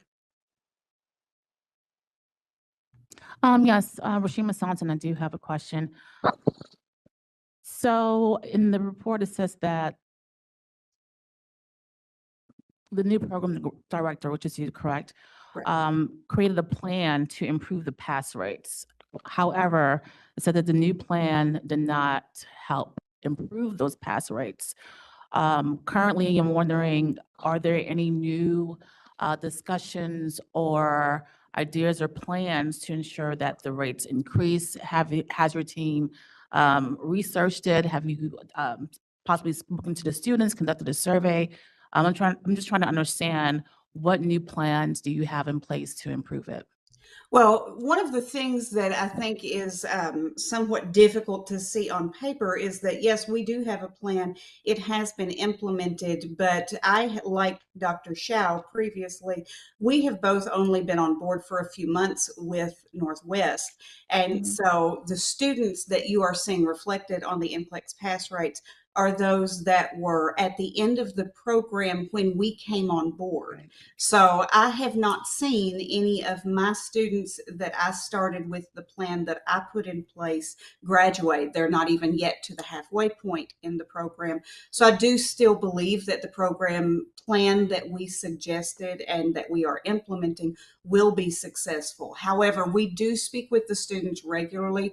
I speak with the faculty regularly. I'm having regular faculty meetings so that I can try to keep a pulse point on my faculty to see, do they feel like they are identifying any problems with the curriculum, with the way we are teaching, with the scheduling? How can we adjust our current IP?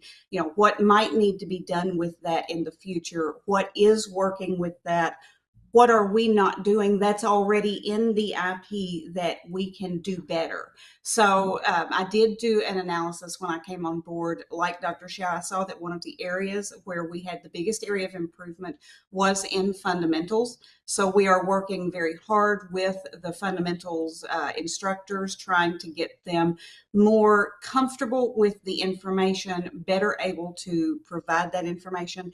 I've got a couple of instructors that I've moved around a little bit within their courses to try to put them in fundamentals, because I do believe that they will be absolutely outstanding fundamentals instructors. I'm also blessed to be part of Northwest, which is a large organization, and many of their other campuses have a great deal of success. So I've reached out to those campuses. I'm collaborating with some of the fundamentals instructors there to train my fundamentals instructors so that we can maybe enjoy some of the same successes that those instructors were able to enjoy, because we know that the fundamentals core competencies really are the ones that are the best determinants of success on NCLEX. So I really want to focus there and see improvement there. Thank you. I mentioned to your colleague about mountain measurements, no relation to me, but it is supported through the NCSBN, and it does provide a detailed description of performance of your graduates on NCLEX, which although the HESI dashboard is nice, they can't really do that. And I think this is the only company who does it, and they are part of NCSBN. But it's a really great way to look at your strengths in your program and your opportunities for improvement, because it tracks the 6 frameworks. And it's just something that I suggest to programs. I've used it myself. It's a pretty amazing tool, and it's not hugely expensive. So you might just look into mountain measurements Yes, through Dr. Mountain, NCSBN. and actually, Dr. Mountain, our Chief Academic Officer, who is overseeing all of our programs, not just the VN program, Dr. Sokolich, she actually let us know just this week or last week that we have actually now purchased the mountain measurements. It has not been implemented yet, but we will be getting that with the next turnout. Excellent. I think you'll find it to be very helpful and very interesting. Thank you. Yes, I've used it at other schools before, and I completely agree. I'm a strong supporter of mountain measurements reports because it is extremely helpful. Excellent. Are there other questions by the board? Yes, I have one question. This is going to be on compliance and reporting. How will you communicate how will you communicate immediately with the NEC if a class is displaced or if there are other compliance concerns? At a personal level, I am not known to be particularly quiet. So I am pretty quick to reach out to Dr. McLeod with any questions that I have, with any concerns. And certainly I don't mind sending her emails. I try not to over email her, but Dr. McLeod and Dr. Swanson, once she returns to take back over our colleges, I will be reaching out to them regularly to make sure that they do know where our students are, what is going on, and any type of compliance issues or questions or concerns that I have. Okay, thank you. Any further comments from the board or questions? Seeing none, is there any public comment in the room? Seeing none, is there any public comment online? WebEx is open for public comment on Northwest College. If you'd like to make a comment, please raise a hand by tapping that hand button at the bottom of the screen. Dial-in users dial *3 to raise your hand, and we will call on people in the order we have requests. This is agenda item 6. Echo, E as in echo, 2. Seeing no request for comment, do you wish to continue with the motion? I do. I will do a roll call and establish who's in favor, opposed, or abstains. Ms. Carpenter? Yes. Ms. Guzman? Yes. Ms. Moore? Yes. Ms. Neeblis? Yes. Dr. Alabi? Yes. Dr. Russell? Yes. Ms. Sansan? Yes. I also vote yes. That motion is carried by a vote of 8, and we will now take a 15-minute break.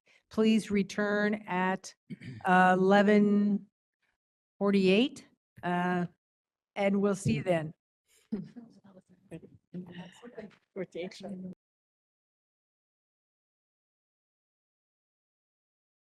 We will return to our agenda, and I believe we are on F.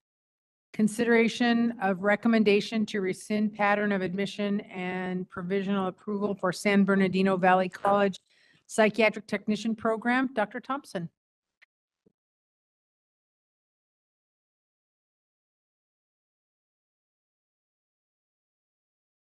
Now, she clearly didn't take the 48 to heart. It's 11:50.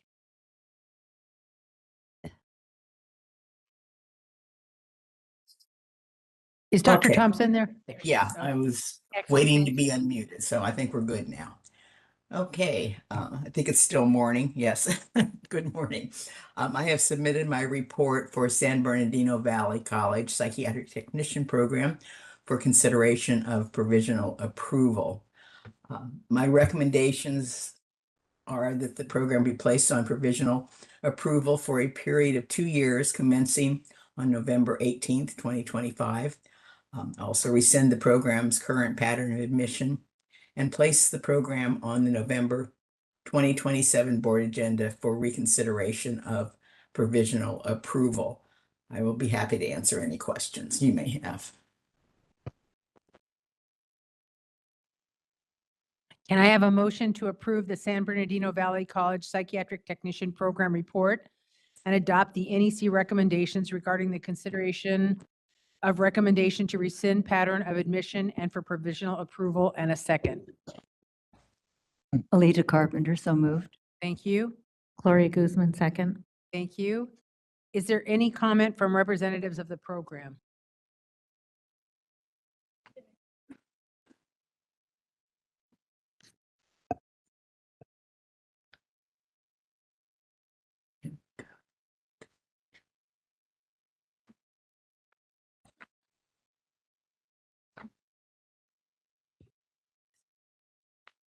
Good morning. My name is Dr. Rashmi Capital, and I'm the director of San Bernardino Valley College Psych program now. First, I would like to sincerely thank our nurse education consultant, Dr. Thompson, for working closely with us during this process and for your continued guidance and support. I officially started my role as program director on October 1st with 100% reassigned time now. And I was informed that there were concerns raised about our Psych Tech program since the beginning of fall semester. Since then, my priority has been to address the key issues that were identified, specifically on missing clinical hours and low exam scores. To begin with, we have implemented a system to collect weekly attendance form from all faculty to ensure that our records are accurate and up to date. For this semester, we have already arranged additional clinical hours to make up for any missing time. We have also worked with college administration, and they have approved the immediate hiring of a clinical coordinator. This individual will assist in securing new clinical placements, verifying that all our hours are met with BVNPT requirements, and ensuring that both students and faculty remain in full compliance moving forward. In fact, she started yesterday. Regarding our program's continued approval, we have completed all the required paperwork, and it's been submitted yesterday. After consulting with our NEC, we have decided to limit our spring 2026 admissions to 14 students. This will help us ensure that our clinical placements are adequate and that all students receive the necessary supervised experience. To address our exam performance, we have initiated several steps. College has agreed to sponsor a 3-day board review course for our final semester and for our graduating students, in collaboration with Director of Regional Health Initiatives. Additionally, we have met with Kaplan, who will be aligning a curriculum system that provides data tracking and analytics for student performance, allowing us to identify weaknesses early and provide targeted remediation. We have also changed our testing policies to better simulate the actual board exam experience. Furthermore, the college will be hiring a faculty member who will be dedicated solely for remediation and test-taking skills support. We have also revised our attendance and remediation policies, and we are also planning on a major curriculum revision in spring 2026. Finally, we are also in the process of identifying professional development opportunities for all our faculty. Personally, I plan to attend the Director Boot Camp with Regional Healthcare Initiatives in coming spring. With the support and continued collaboration with our NEC, I'm confident that our program will meet and exceed the board's expectations. I wanted to extend my heartfelt gratitude for Dr. Thompson's continued support and guidance throughout this process. Your insight, patience, and encouragement have been invaluable as I stepped into this role and began addressing the program challenges. Thanks a lot again for all the board members. Thank you. Hello, good morning. My name is Yolanda Simmental, and I'm the Interim Associate Dean of Health Science and the Director of the Associate Degree Nursing Program.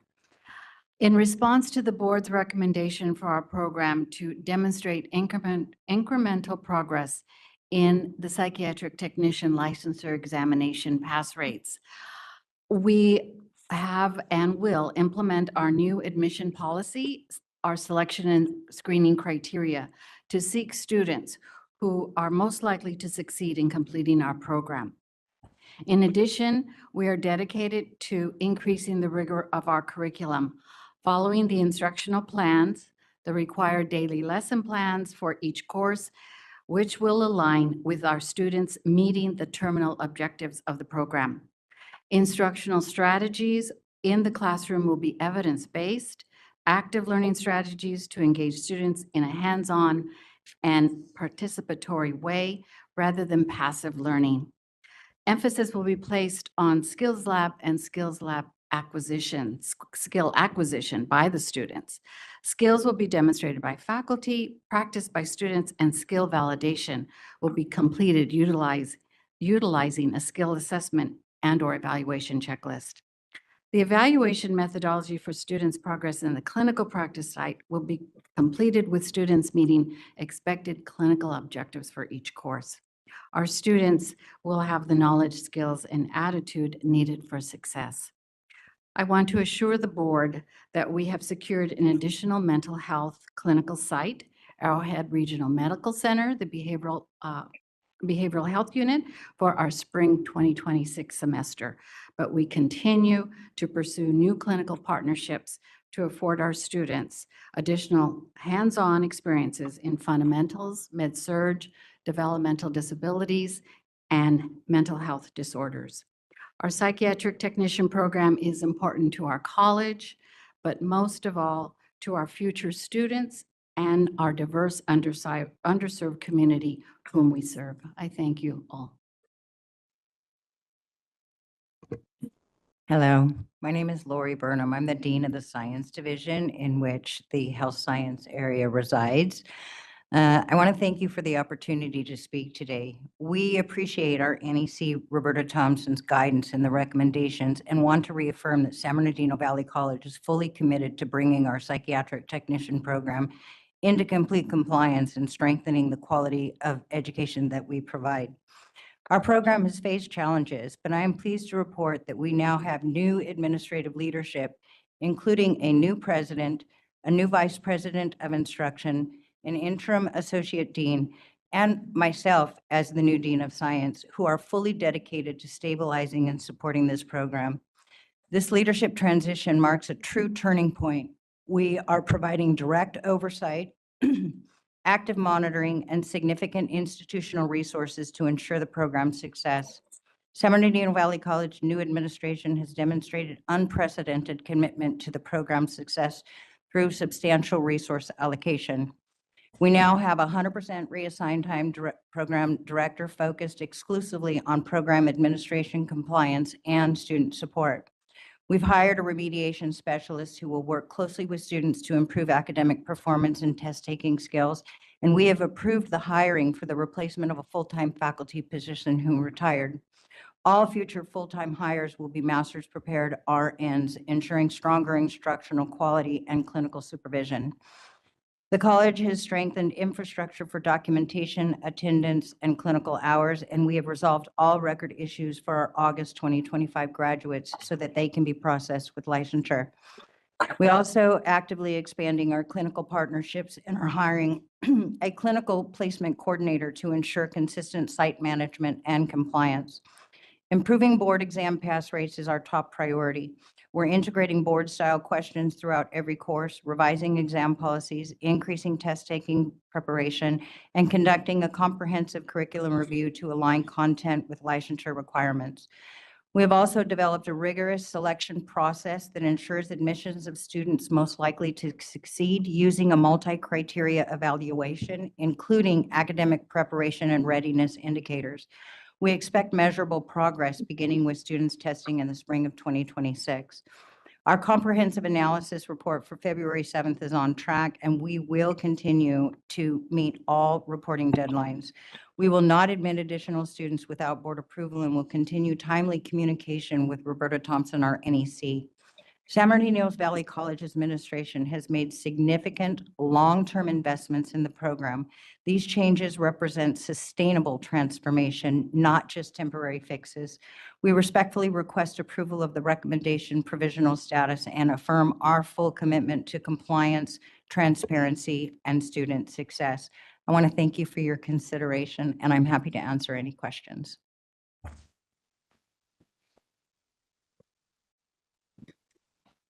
Any board discussion or questions?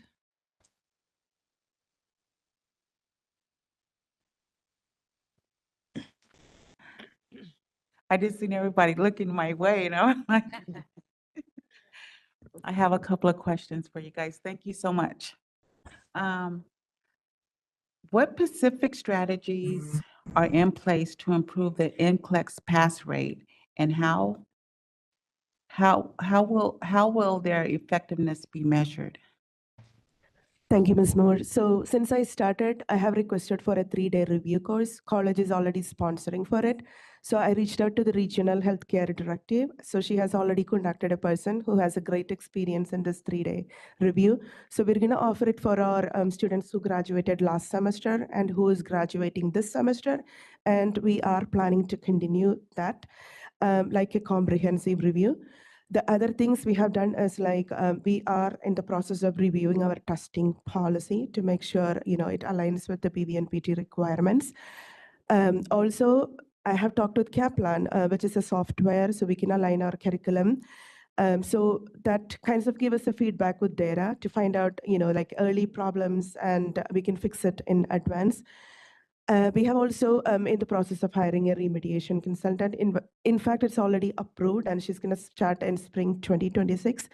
We have also created a new remediation policy, which was also already sent to Dr. Thompson, and she approved it, which has like 3 to 4 different phases where students will meet with different people and make sure they have everything in their success. So those are the things as of now to improve our scores, board scores. Thank you. Okay, thank you for that. I have a quick question for the dean. Having spent a lot of years at community college, it sounds like there's been a big turnover in your administration. And I'm just wondering what kind of a guarantee there is for ongoing support for your psychiatric technician program in light of, I know right now community colleges just got a nice infusion of money, but we know that it goes like this. And I'm just concerned about long-term support for this program. I'm not quite sure how to address our turnover because we have had a high turnover from our president on down. And so I have served as the interim dean since January, and then I became the permanent dean in August, and I have no plans on going anywhere. And to my knowledge, our president and vice president who have been very supportive. In fact, the vice president of instruction has attended some of our meetings specifically for the Psych Tech program. The plan currently in our reorganization is for the health science division to have its own dean. So that person would only be overseeing 3 programs. The Psych Tech program, the nursing program, and our pharmacy tech program. And I will certainly be available to support that person as they onboard and begin to take over those programs. Thank you. I have another question. How are you ensuring students complete the required clinical hours at appropriate mental health facilities? Thank you. So that was one of the concerns raised by our NEC. So we actually reviewed our attendance policy, including the clinical hours policy, which was already sent to Dr. Thompson, and she approved it. So what we are doing is like right now we have a sign-in sheet for like in and out, like exactly the hours. moving forward, we're going to only do like 8-hour clinical hours instead of 12 hours, which when we analyzed the problem, that was one of the reasons we found, the discrepancy in the hours. So moving forward, we're going to go on 8 hours clinical days. We are in search of like new clinical sites, which we recognized almost like 6 sites recently. And we also got approved for like a bigger mental disorder, like a hospital site with acute setting, so which we can send to our students, and which is already approved for spring 2026 too. We are also in the process, like she got hired already like a clinical coordinator. So her sole responsibility would be to maintain the clinical hours and make sure, everything matches the requirements of PV and PT. So those are the things which is in place as of right now. Thank you. Great, that sounds good. Another One- question? If please Oh, go ahead. go ahead. No, Go ahead. Okay, what is the process for identifying at-risk students, and how do you ensure remediation is effective and properly documented? Thank you. So as I mentioned earlier, we have revised our testing policy. So technically, like anyone who's below 75% when they are on the 6th week, they're going to meet with our remediation consultant. So we do have a non-credit course offered at college, which we have converted it into a remediation course, and test taking skills course. So they're going to meet with that person to specify like, hey, what kind of help the students can get at that point. And if she continues to fail, then they're going to meet with the department chair to offer like more support. For example, like what are other resources available? For example, like STEM Mesa Center, how is an individual tutoring approach? And if they're not making it up, then on the 6th to 8th week, they're going to meet with our directors to see like further remediation process. And everything is documented and it's all time framed.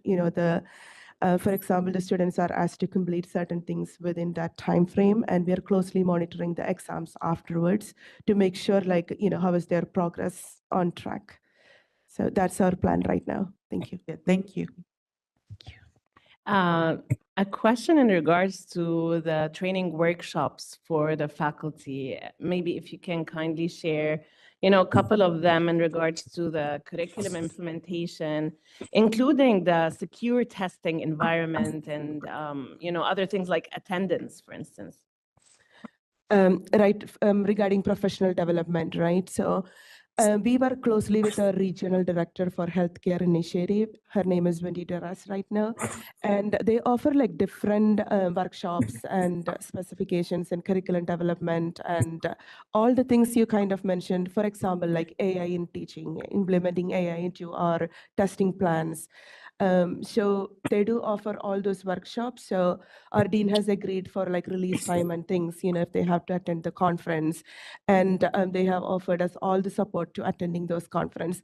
Personally, I already signed up for a director camp, which is in March and May 2026, which actually helps with curriculum development and test taking strategies and those kind of things. And especially like in how to meet the board requirements in various areas for like nursing and psych tech and farm tech.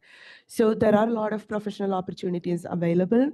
So I think we are trying to use it to the maximum right now. Yeah, thank you. Hey, John Russell, I have a question for you.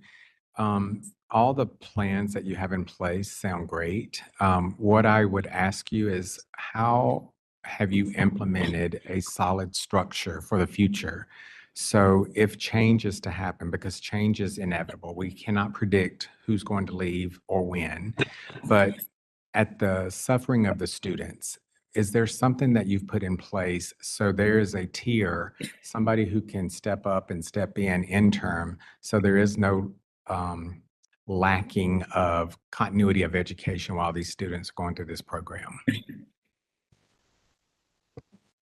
Are you referring to the reorg that I referenced Well, before with the science division? So whatever you've put in place, whether it's the reorg or you've implemented 3-day sessions for training or retesting or whatever the case may be, my question is, how do you solidify that this is going to stay?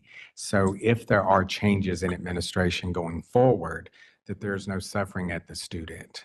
Because if the dean left or the president left, somebody has to fill in those shoes.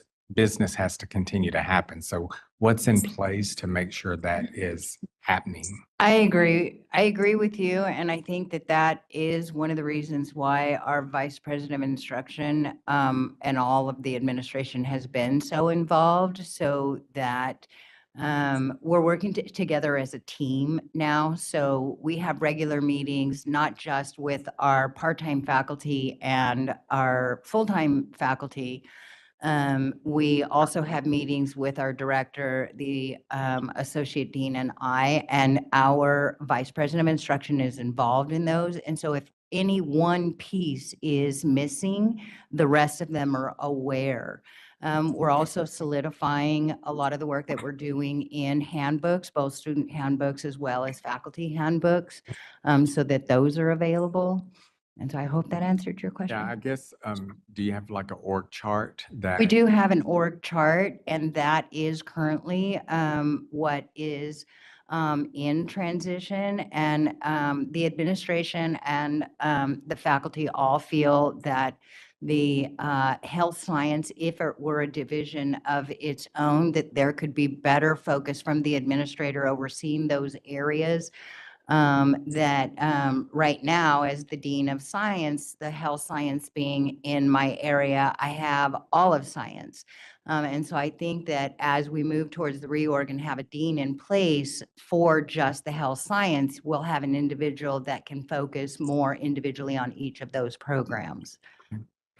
I think maybe just to add on to what you kindly said is like maybe having like a system, a solid system where, especially when it comes to faculty turnover, where let's say all the lectures are there in one place. Usually it's a practice where all faculty they have to upload their course per semester, and it's something that is tracked in order to make sure that if one faculty left, at least the resources are there for anyone to cover. I think I understand now, and we have developed a Canvas shell that will be shared with all of the faculty, and so those resources can be in place for those faculty. So we do have that as far as resources for teaching the course. We also have dedicated space for our Psych Tech program, and so we have a dedicated clinical skills place for just for those students. But we're open to whatever suggestions you guys have or recommend that we I implement. meant like something in the cloud, let's say a OneDrive or like whatever the institution has from. That's the Canvas shell. Yeah. Yep, that's the So, Canvas shell. because sometimes even Canvas is not that easy to, like, let's say hand over as much as if the files themselves are there in folders. And I know that we can download from Canvas. It's just based on my experience, it's much easier to have it as like in a cloud where, So a OneDrive. Yes, Yeah. we do have OneDrive, and we do have our instructional plans and lesson plans, everything uploaded onto OneDrive. So, and it's shared around. So we revised our instructional plans and lesson plans. So, like if there is one instructor is not available, it's available to everyone who teaches there. Great. On a daily basis. Yeah. Contingency. Yeah, thank you. Thank you for that. Okay, other comments from the board? Yes, one more question. How do you verify faculty qualifications and maintain the required student to instructor ratio during clinical supervision? Thank you. So we do have approval from our NEC regarding all the faculty qualifications. So if we are hiring someone, it has already been sent to Dr. Thompson, and then she can approve it before we even hire that person. We do have job descriptions for every faculty based on the BVNPT requirements and all the community college requirements. And sorry, what was your second question again? My second part of the question, and maintain the required student to instructor ratio during clinical supervision. Oh, thank you. So the student ratio currently we try to keep it below 15 for one faculty when they're at clinical sites. However, we try to keep it below 8 because our clinical sites where we are partnered with, they only allow us, like 8 students per clinical faculty. So that's our current ratio right now. And as I mentioned earlier, in spring 2026, we are only taking like 14 students. So this will actually make sure we have enough clinical sites and, we have enough faculty, and it meets the BVNPT requirements. Thank you. Thank you. Mhm.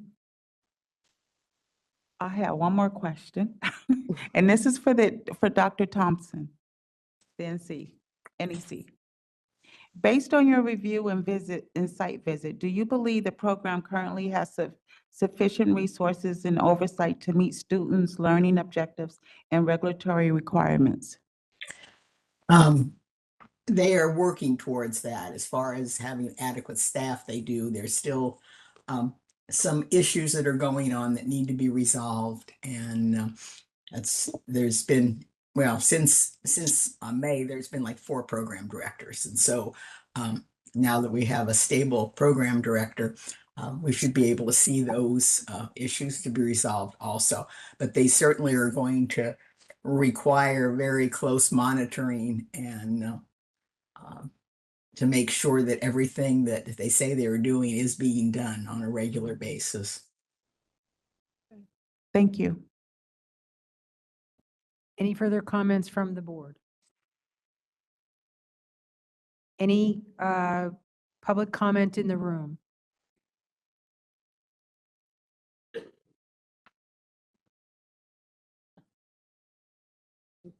Come up to one of these. Yeah. Yeah. Probably here.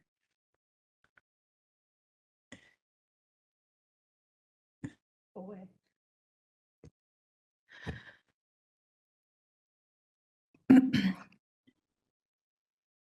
Good morning, members of the board. My name is Denise Vi, and I served as the Associate Dean of Health Sciences and Director of Nursing for the RN program at the San Bernardino Valley College beginning in June of 2024.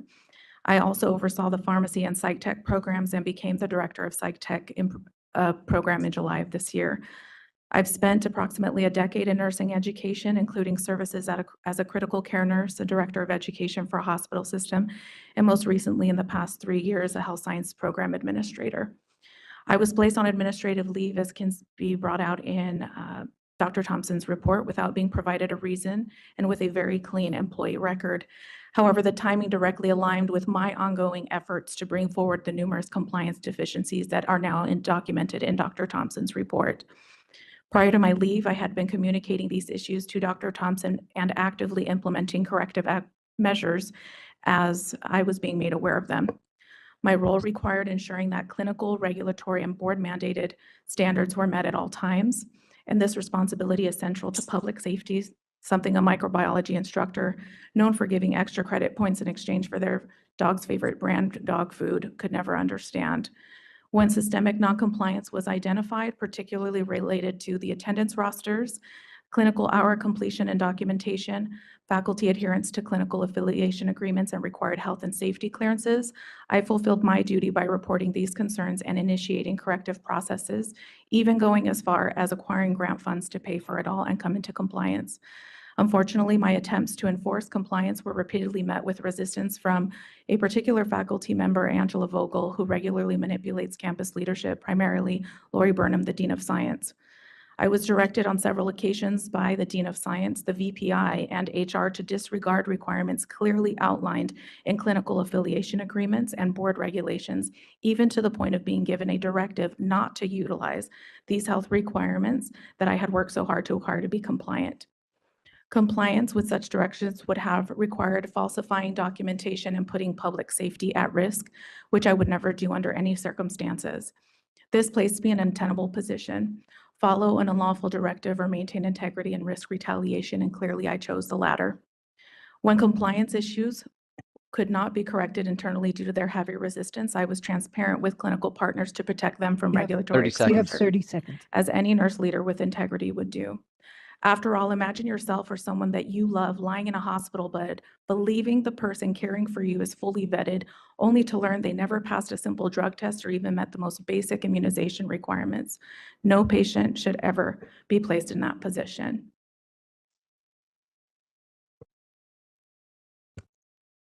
Good afternoon. My name is Jay, and I would like to continue on Denise's brief statement by stating that following Dr. Thompson's unannounced visit in September, Lori Burnham made comments during a full science division meeting that were dismissive and derogatory toward the NEC.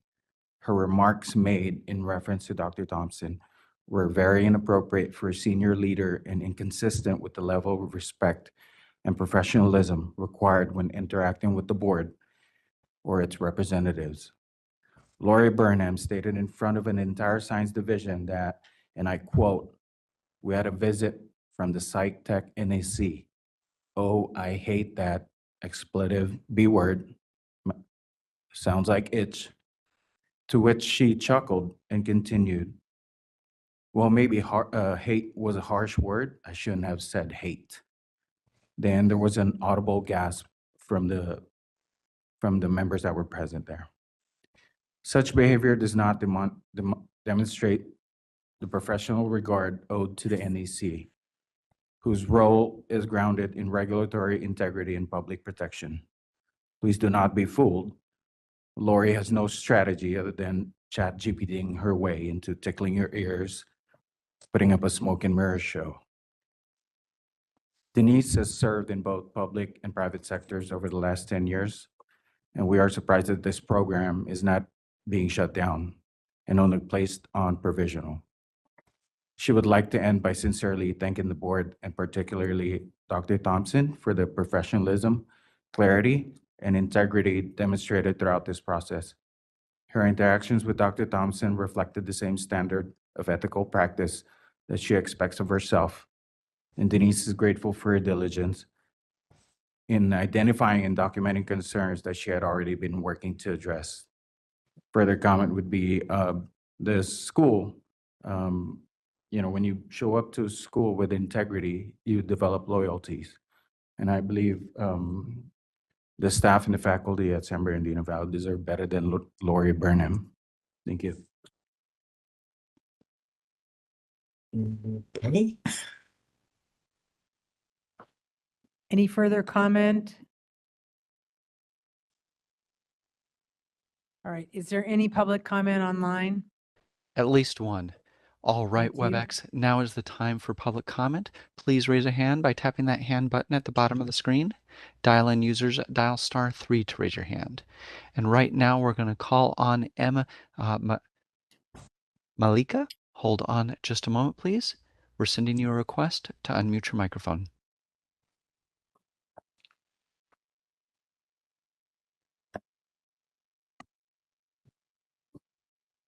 All right, it looks like you're unmuted. Are you with us? I'm here. Proceed when ready.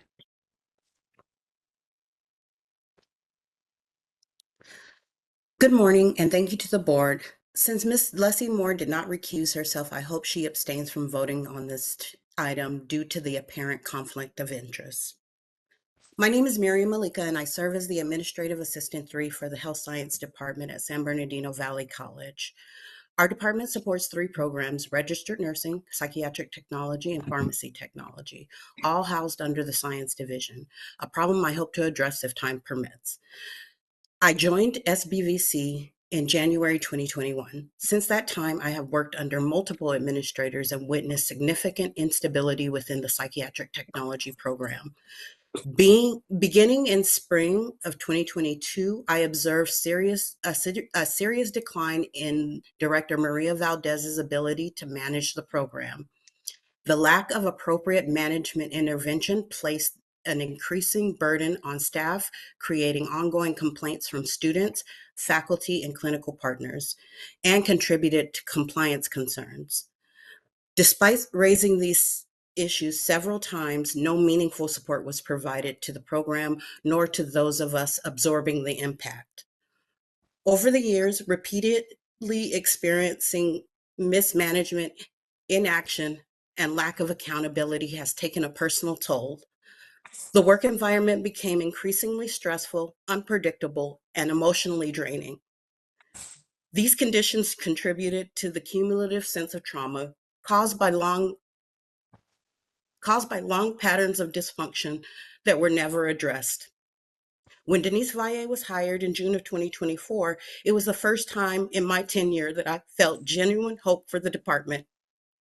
She directly acknowledged longstanding issues, took responsibility where others had avoided it, and began making thoughtful, necessary decisions to stabilize the program. For the first time, I felt supported, heard, and able to do my job without fear of retaliation or blame. However, when Dean Valle was placed on administrative leave in August of 2025, the moment became the catalyst for my own leave.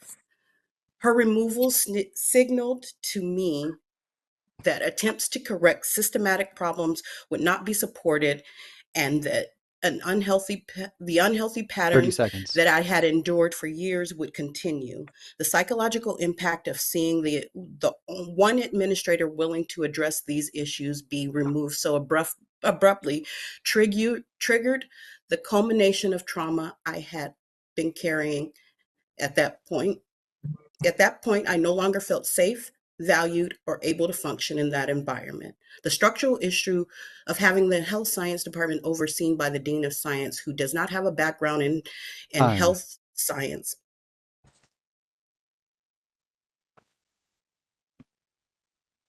Thank Are there you. any further public comments? That was our last request for public comment. Thank you so much. I will do a roll call and establish who's in favor, opposed, or abstains.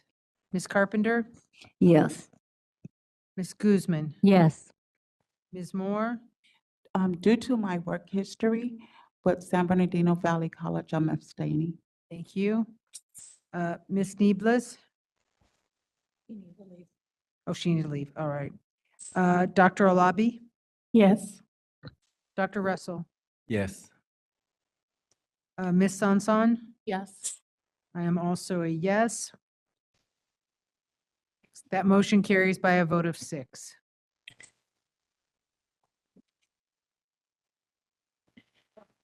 We will now move on to G, consideration of recommendation to rescind pattern of admission, Unitech College, San Jose Vocational Nursing Program. Ms. Gomez.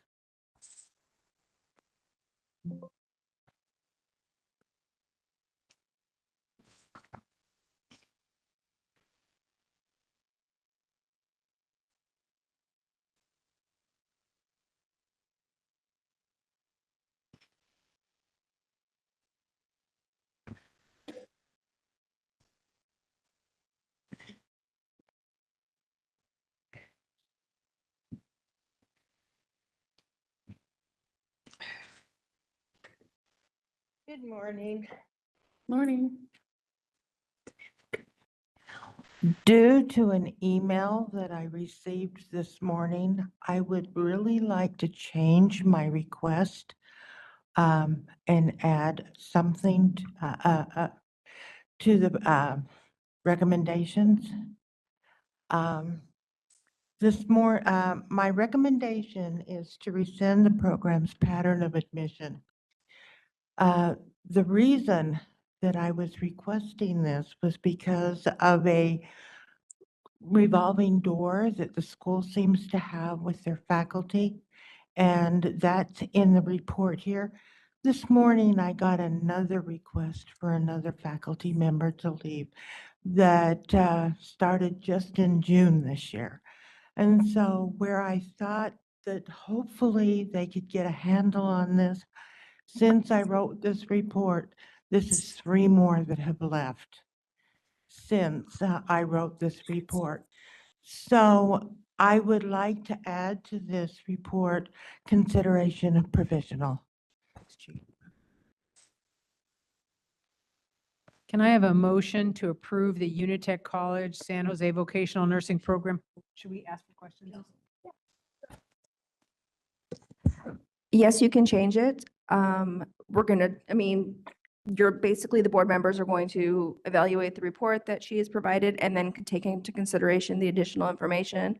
And then, so basically, she is withdrawing her recommendation and making a different one. And the different one is the one that the board is going to consider. Right. And then you guys can talk about it and make a motion accordingly. And is everyone clear on that? All right. So the motion is the one that she has revised to approve the Unitech College San Jose Vocational Nursing Program report that's been revised and adopt her revised recommendations regarding consideration of recommendation to rescind pattern of admission and to put on provisional approval. Yes, ma'am. I need that and a second. Rashima Sampson, I move to approve. Leslie Moore, second. Thank you. Is there any comment from representatives of the program?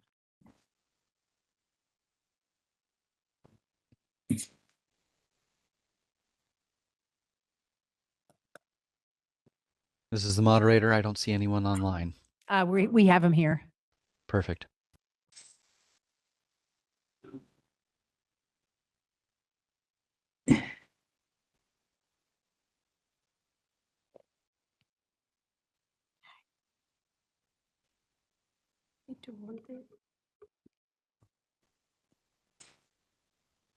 Good afternoon. My name is Cindy Sebastian, Program Director, Unitech College, San Jose. I'm Janice Holt, National Dean for Unitech College. Thank you. We're open to any questions.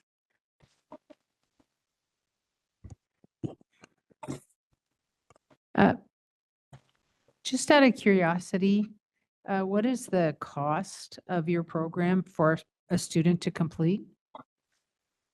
Approximately 38,000. 38,000? Yes. And do you have a program to support? I mean, it's pretty surprising. You had 3 faculty who have left in a pretty short amount of time.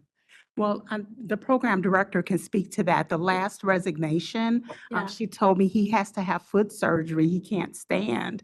So he's resigning to move to home to his family in Sacramento so they can help care for him during the surgery. Do you have a program of support for faculty who do come in? I mean, still, that's one person, but you've had 3 additional faculty who have left since Ms. Gomez filed her report. For me, having worked in education a long time, it kind of is a red flag of faculty don't feel supported. There's something going on that's making people leave. I have 2 faculty. They both relocated to another, state. So, yeah, we do have a program of support for our faculty. So something that we initiated with Unitech is a faculty preceptor program because we recognize that many of our faculty are novices when it comes to nursing instruction. So we have, first they complete an online orientation that's standardized across all campuses. Then they work directly one-on-one with the faculty preceptor for 4 to 6 weeks, who trains them on the curriculum, the policies and procedures, theory, clinical, and skills lab and simulation instruction. So faculty can feel supported when they're making that transition from healthcare to academics. Many of our faculty, this is their first teaching position. So we recognize that it does take a great deal of support so they can make that transition to a VN instructor.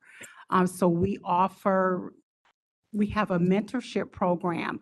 All faculty are enrolled in a mentorship program for their first 6 months of hire. I think Ms. Sebastian can speak to some of the instances at the San Jose campus, but I think we need to do a better job interviewing. In the Bay Area, we find it very hard to compete with healthcare salaries. So people come in and they say they want to do it, and then they say, I got an offer and I'm making so much more money, I can't turn it down. I have to take it. So we've tried many incentives to retain our faculty. We offer them CNE training. And we pay for them to sit for the CNE exam. We offer our faculty, we have VN faculty right now in our BSN program who are making that transition, and we pay for those costs as part of retention. If someone is an RN with an associate's degree, we will let them apply for our BSN or master's degree so they can advance at no cost. So those are all things that we do to try to supplement that faculty retention and longevity. And I believe she has some faculty at the campus that have been there for years, but I think lately it's just been a little rough patch with finding people who will stay consistently. In that regards, I mean, because nowadays, of course, there's Glassdoor and Indeed, and there are so many other platforms, you know, where you can open and see what's happening. And just doing a little bit of research, you know, some talked about management style, others talked about low pay, limited advancements, understaffed, which will all definitely impact faculty members.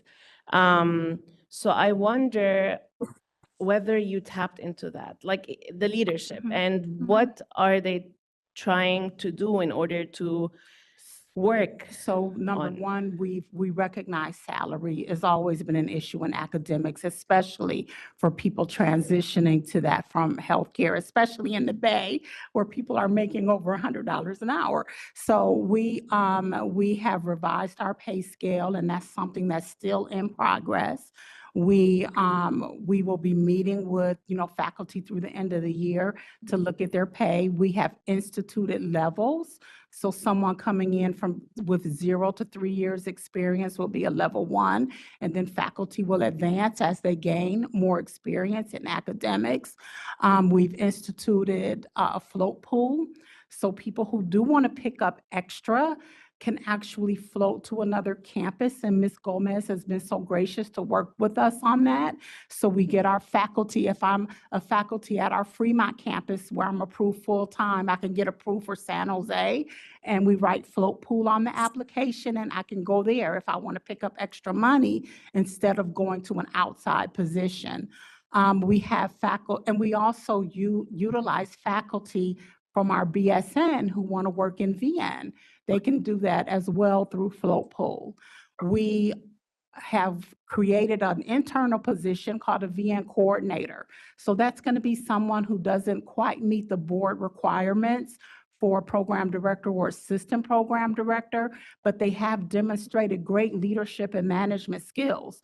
So we have program coordinators at the campus who assist the PD and APD, you know, with selected functions so they can advance to management. Maybe they're an LVM, but they're a great leader. So this gives them a path to advance. We offer internal promotions. My program director at Bakersfield is now a regional dean. So there are opportunities to advance. We have many opportunities, you know, as far as the NCLEX positions, through our BSN program. So there are opportunities for advancement. Thank you. But to add on that, I've been working with Unitech for the last 8 years, and Ms. Janice promoted me as a program director last year. So. Hi, John Russell. I commend you on everything that you just said about career advancement for your faculty. I have a question that's got 2 parts. Specifically, I'm going to stay with my algorithm here. Do you have an org chart that helps? Because with 3 faculty members leaving, what are the consequences for these students paying $38,000 right now? Do you have a backup plan that the students can continue their studies? And then number 2, what's concerning is you can't predict, and it may or may not be the organization's fault when people leave. That happens, that's life. But at what point do you halt everything and say we cannot accept any more students? And how do we get through what we have currently so they are successful in graduating? Because they've paid a lot of money, and it's not their fault that people are leaving, but they should have the same expectation that somebody's there to teach them day in and day out. So I believe the program director and the campus team have already covered the courses that faculty, the most recent resignation, they're already covered. Once again, we do use float pool as well in case we have any emergencies, because people do get sick. They can't come in every day, but due to some reason. So that's why we really developed the float pool, so we can provide coverage in those emergency situations. And we definitely have a strong recruiting team. So we kind of always keep some positions open, so we can always have a pipeline of faculty who are available to us. And are you able to measure how successful your float pool is? So, yes, so our float pool has been very successful. We have many applicants for the float pool from different campuses, and that has really been a huge success. If people call out sick or if somebody wants to take a vacation, we can find someone who's dedicated. They already know the program and they're ready to step in at a particular campus to help cover. Something else is our faculty preceptor program. So right now, we're still seeing our greatest turnover, honestly, is with our part-timers. Because typically, if they're working part-time, they're working somewhere else. So that really is the problem. We have seen over the past year and a half, we've had a 94% retention for our full-time faculty, and that's just across all of our campuses. And we really attribute that to the faculty preceptor program, because it's someone they can connect with one-on-one right away. So now our focus is going to shift to those part-times and per diems, because we're still seeing high turnover. And once again, I really think it's because they're somewhere else. They're not 100% dedicated to us. They still have a connection to another full-time job. So that's going to be our focus. Just a piece of advice, you don't have to take this at all. Maybe focus on your recruitment of new staff not being new, coming into a teaching job, because we all know that teachers don't make enough money as it is. But if they're brand new and they've not had a job before, but they're coming into a teaching mechanism, that's just something on their resume, but they're going to leave you. So just focus there. Thank you. Thank you. As Ms. Janice reported that I had 3 resignations, and our recruiting team is very, very well. And I could immediately, replace 3 of the, other instructors. So, and I got recent approval from Ms. Gomez. 3 got approved and 3 resigned, and we got the 3 approval. So we make sure that the students, the classes are not compromised. Okay, I have a question. Curriculum evaluation. How will you ensure that curriculum evaluation processes are properly documented and meet the requirements of Section 22526?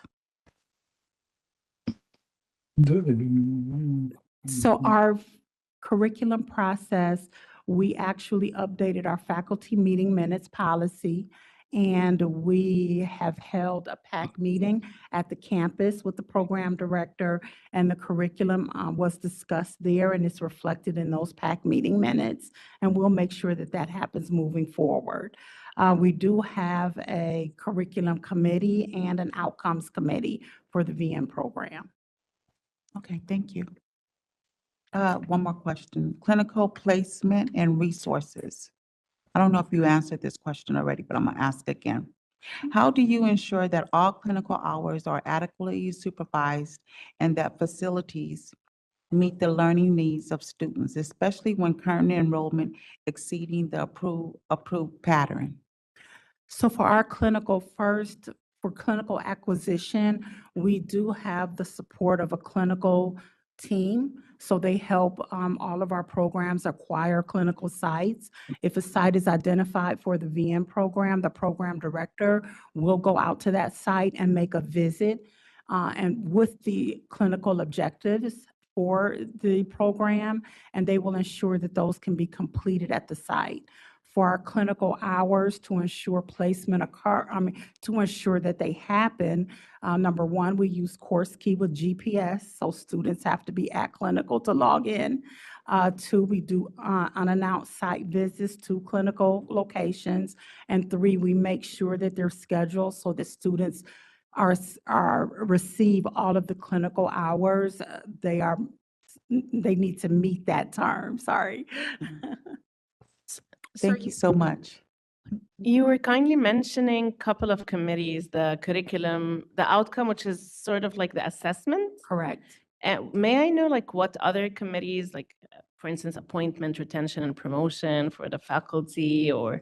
So something we try to use our full-time faculty for committees unless we have someone part-time who's really committed. And something that we did to encourage faculty buy-in, we named them a liaison. So they received a formal letter signed by me that they are the curriculum committee or outcomes committee liaison. And they had to DocuSign, so they accept their appointment. We try to select 2 faculty from all of our campuses, so we have communication between every campus. They attend the curriculum committee meetings monthly. As a liaison, their purpose is to bring campus information to the curriculum committee and then bring curriculum committee information back to the campus. And so now we started the outcomes committee this year. And so we did the exact same thing there. We have separate outcome committee liaisons, and they're communicating outcomes, improvements. We're sharing best practices between the campuses. So it's really been good to get feedback. And may I know why outcomes only in specific versus having like? Well, we separate outcomes committee because we have programs in other states, and our ACEN or CNEA accreditation requires outcomes committee. No, I mean, why not like an umbrella, like assessment that has different things under, including the outcomes? Oh, okay. I see what you mean. Yeah, we just, because yeah, especially when it comes also to Yes. accreditations and things like yes, that. yes, okay. Thank you so much. Uh-huh. All right, other questions from the board? Yes, I have a question for the NEC. I have 2, actually. Okay. Risk assessments. Given the turnover rates and identified violations, do you recommend additional monitoring or conditions beyond rescinding the admissions pattern to ensure students' outcomes are not compromised? And that's why I changed my recommendation to provisional, so that there could be more watch over. I know that the complaints that I receive, a lot of them are regarding the faculty and the instructors. I can't say that the turnover is the reason, but I do know that faculty is one of the big complaints that I do get. And I'm just really concerned that with faculty turnover as fast as it's going in these classes, do the students really get a solid instruction, or is it broken up all the time with a new instructor? I think you answered my second question too. Oh, sorry about that. No, good, thank you. All right. Any further questions? All right. Is there any public comment in the room? Seeing no comment, is there any public comment online? We are open for public comment on Unitech College and the motion. If you'd like to make a comment, please raise a hand by tapping that hand button at the bottom of the screen. Dial-in users dial *3 to raise your hand, and we will call on people in the order we have requests. We're going to take just a few more seconds to see if we have a request for public comment.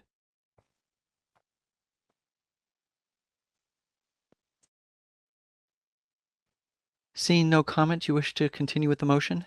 I do. Thank you so much. I will now do a roll call and establish who is in favor, opposed, or abstains. Ms. Carpenter? Yes. Ms. Guzman? Yes. Ms. Moore? Yes. Ms. Niebles? Oh, she had to leave. I'm sorry. Dr. Alabi? Yes. Dr. Russell, Yes. Ms. Sanson. Yes. I also vote yes. That motion is carried by a vote of 7. We do the next one? Okay, all right. Well, let's do H, consideration of removal from the approved program list. California Healthcare Skills Center Vocational Nursing Program, Dr. Thompson. All right, good afternoon. I'm beginning to think it's good evening. Yes. Anyway, I have submitted my report for California Healthcare Skills Center Vocational Nursing Program with my recommendation that consider removal of the program from the approved list of vocational nursing programs. If you have any questions, I'll be happy to address them. All right, can I have a motion to approve the California Healthcare Skills Center Vocational Nursing Program report and adopt the NEC recommendations regarding the consideration of removal from the approved program list, and a second? Rashima Sanson, I move to approve. Thank you. Leslie Moore, second. Thank you. Is there any comment from representatives of the program? And they may be online.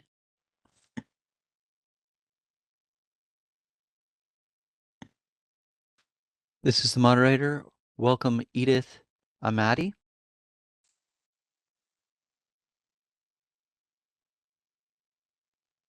You can unmute at will.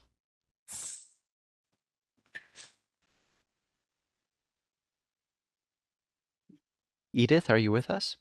Yes, can you hear me? Yes, go ahead, please. Oh, greetings, board president, board members, and everyone.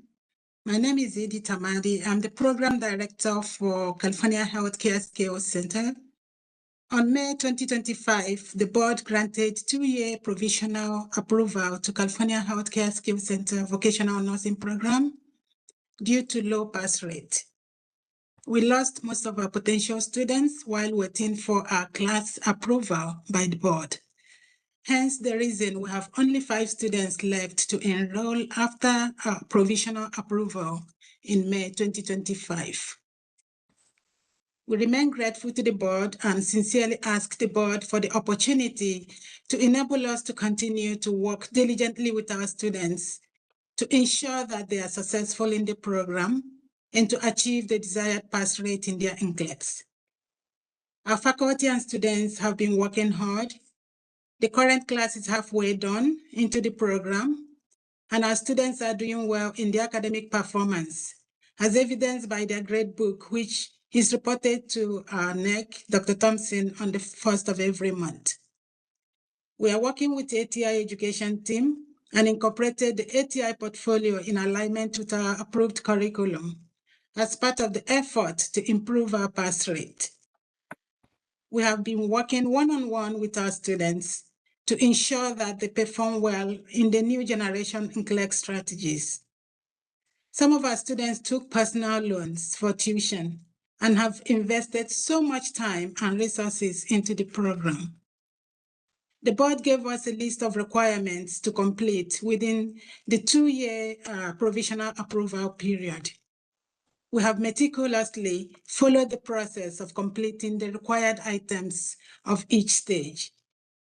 However, our NEC, Dr. Thompson, has continuously added to these requirements, and we have done our best to provide all her extra requirements. We've not violated any policy since the provisional approval and have respectfully applied all corrections given to us. We are open to future improvement plan. Our comprehensive program analysis is due December 1 and is still in process. Will be ready for submission before that due date. We acknowledge that our NEC, Dr. Thompson, has treated us differently and insists on stopping our ongoing class in the middle of this session. Refuses to approve any faculty or facility for us because of our pass rate and having only 4 students, as she repeatedly mentioned in her previous emails to us.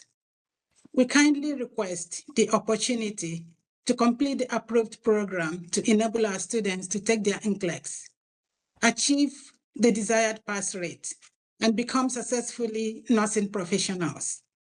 If our program is halted abruptly, as requested by our NEC, this will result in undue hardship, emotional, academic, and financial burden on the students and the school. We humbly request that the board allow us at California Healthcare Skills Center to complete the approved ongoing class that will be finishing by July 2026. If after July 2026 and we do not achieve the desired pass rate in the next class, there will be no further discussion. Thank you so much for your audience. Thank you.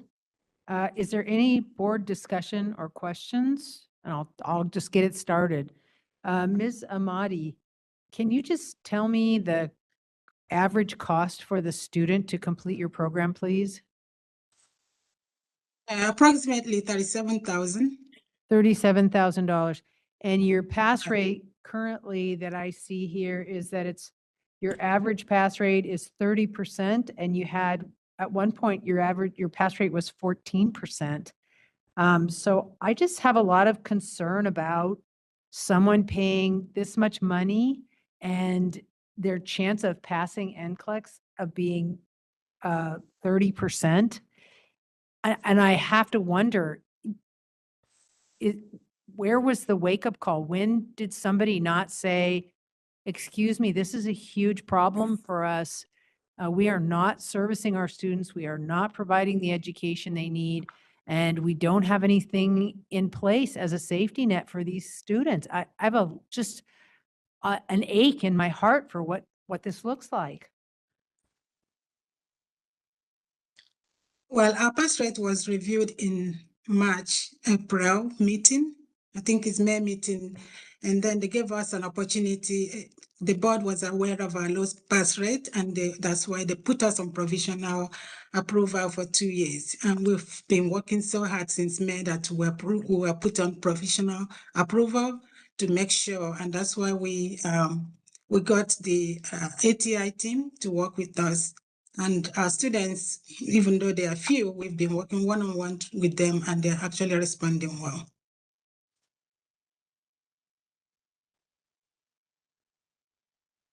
Are there other board questions?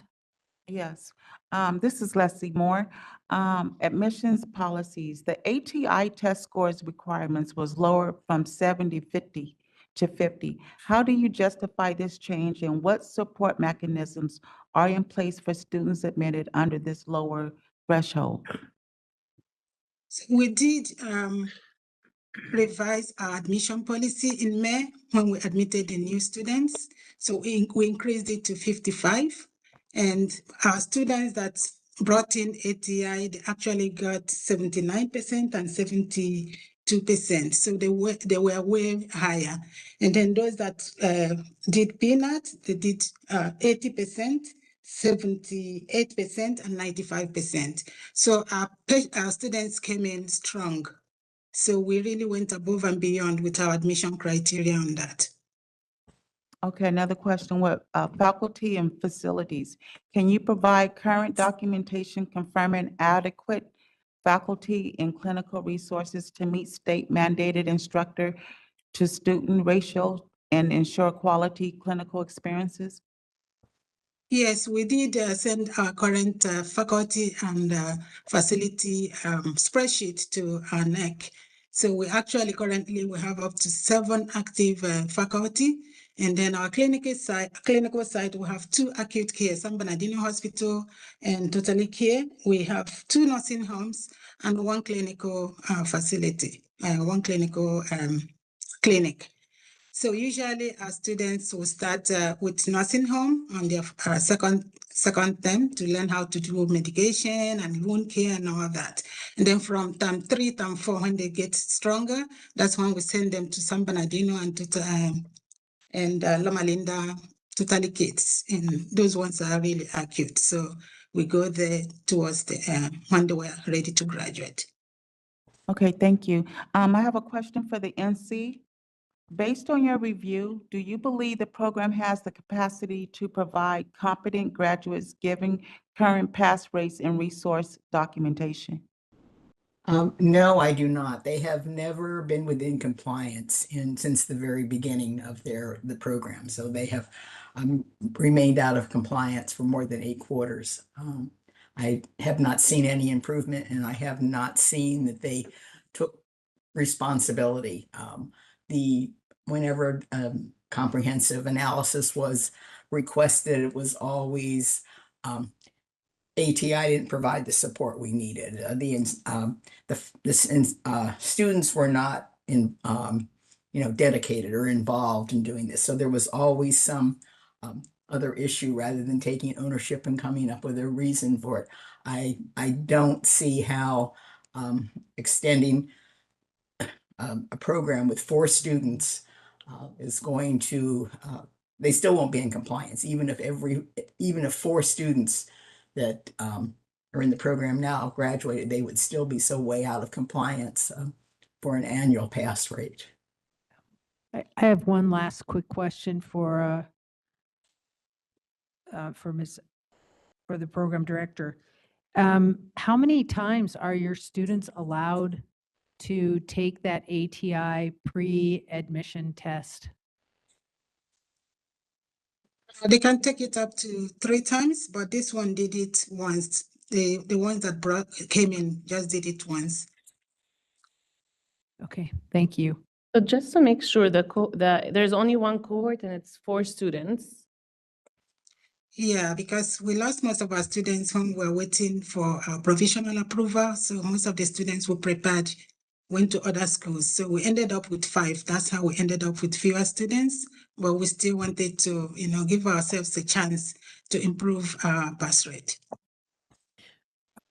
And will there be a plan in place to see how can these students, let's say, transfer? Because I know, I understand how hard it will be on them to, let's say, know that, the program will no longer be there, or it's just that what will happen to those 4 students? Like, Yes, if I could answer that question. BPPE has already been notified of the possibility of removing them from the approved program list. And so the division there at BPPE is aware, and they will be meeting with the students and making sure that they will not suffer additional financial loss, and that they can be placed in a program where they can receive quality education and meet their goals of becoming licensed vocational nursing when they have met all the requirements for an approved VN program. Thank you. Just one more question for the director. And this is on corrective actions. What steps have been taken to correct the 3 unaddressed violations identified in the February 2025 site visit? And how will you prevent future compliance failures? So all the violations by February, March, were all corrected with our Mary Barrett. That was our previous NEC. So all that were done before our provisional approval in May. So that's how we were able to revamp our admission criteria, and then we're able to get ATI team to help us with our NCLEX preparation. And we also revised our curriculum with Mary before she retired. Thank you. And just one more question for the NEC, and I know you already addressed this. Can you explain the basis for recommending removal from the approved program list, in which you already did? And what if any conditions could allow the program to continue operating safely, in your opinion? I really do not see any way that they can continue while providing for each of these students. There's like four of them in class right now. They're, when their grades and their attendance is submitted, it is, it's very good. But again, we have 4 students. They're not getting a comprehensive education because they're not getting that interaction that we would normally want them to have with other students. And varied faculty and different things like that. Also, the whole focus of the program is on ATI. All the testing is ATI. All the the benchmarks are ATI, and it does not really support their instructional plan. I did ask to see the alignment, and basically it was a document from ATI that showed, okay, this fundamental skill or knowledge what is covered in this particular course or is addressed on this particular ATI test. And so I'm seeing they're depending on ATI to be the savior of their program, and that's not what ATI is intended to do. Okay, thank you. I can respond to that. Yeah, we have an approved curriculum that we use from we use our main textbook, the Elsevier, the Cooper, and Gosner. So our curriculum was approved, and that's what we follow. The ATI is just to support. And that's why our previous NEC made sure that whatever we're bringing from ATI is in alignment with our current approved curriculum. So we did explain to Dr. Dr. Thompson that we are following our curriculum. It's just that the ATI helps us to make sure that our quizzes and our assessment are in line with the new NCLEX generation. Thank you. Further board questions? Are we good? Okay. Is there any public comment in the room? Seeing none, is there any public comment online? WebEx is open for public comment on California Healthcare Skills Center. If you'd like to make a comment, please raise a hand by tapping that hand button at the bottom of the screen. Dial-in users dial *3 to raise your hand, and we will call on people in the order we have requests. We're going to take just a few more seconds to see if we have a request for public comment.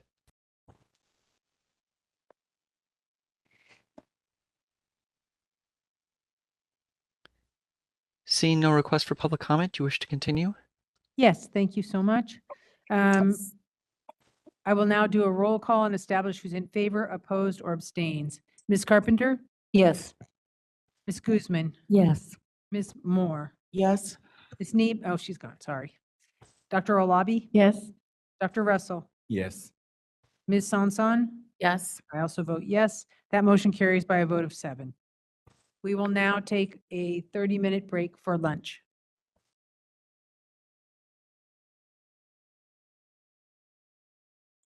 All right, I believe we are ready to resume.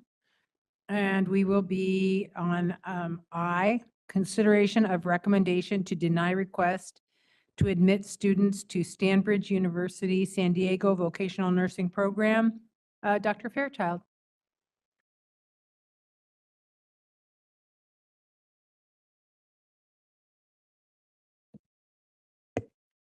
We know the WebEx is working for everybody else. Is WebEx up? WebEx is up and running. Okay. Thank you. Good afternoon, and thank you. I have submitted my report for Stanford University San Diego LVN program. They requested to start a part-time class of 75 students to begin February 9th, 2026, graduating January 14th, 2028. My recommendation is to deny this class as this is the second class. This program was approved February 18th, 2025. Their first class will not graduate until September 25th, 2026. They also started this class with 45 students. They requested 75 students for the second class. While yes, I'm concerned about 75 students because that's a very large number, they normally admit 45. Their Riverside campus, when they did their second class, they did do 60 students and divided it half. That was not the request for this class. It was a straight class of 75 students. By our regs, they don't start their second class until their first class is finished. And we have done a site visit. So that site visit would not occur until the program's about 3/4 of the way done, meaning about April or May. The one thing with this program is they do request their class a little bit early because by their accrediting body, their prereq class of about, I think it's like 12 or 14 weeks, they have to have approval for that before starting. So that means that they could not get an approval for their second class until about May, where they would start their prereq class in June and then start the VN portion and towards the end of September. So my recommendation is to deny the class.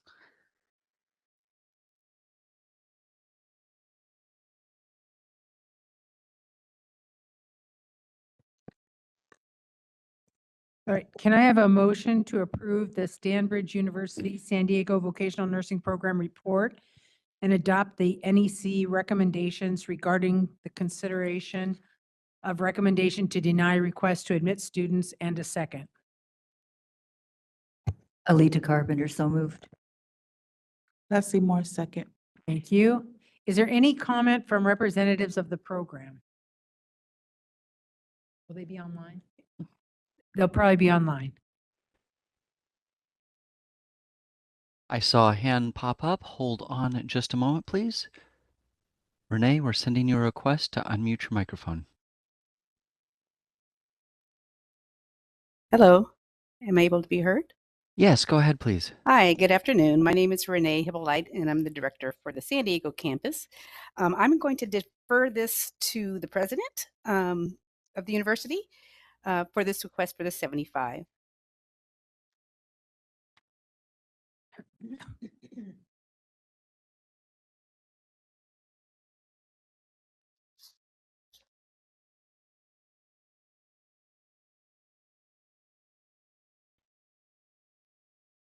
Hold on just a moment. I see, yes, Seth, we're sending you a request to unmute your microphone.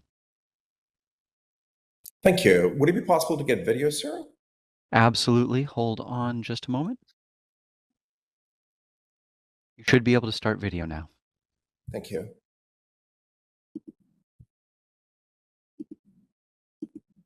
I am trying to start it. Bear with me for just a moment.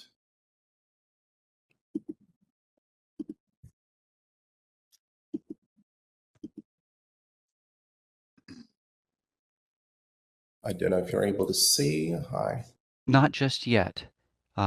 Both of you can mute and unmute at will. Renee, I'm going to mute your microphone for the moment.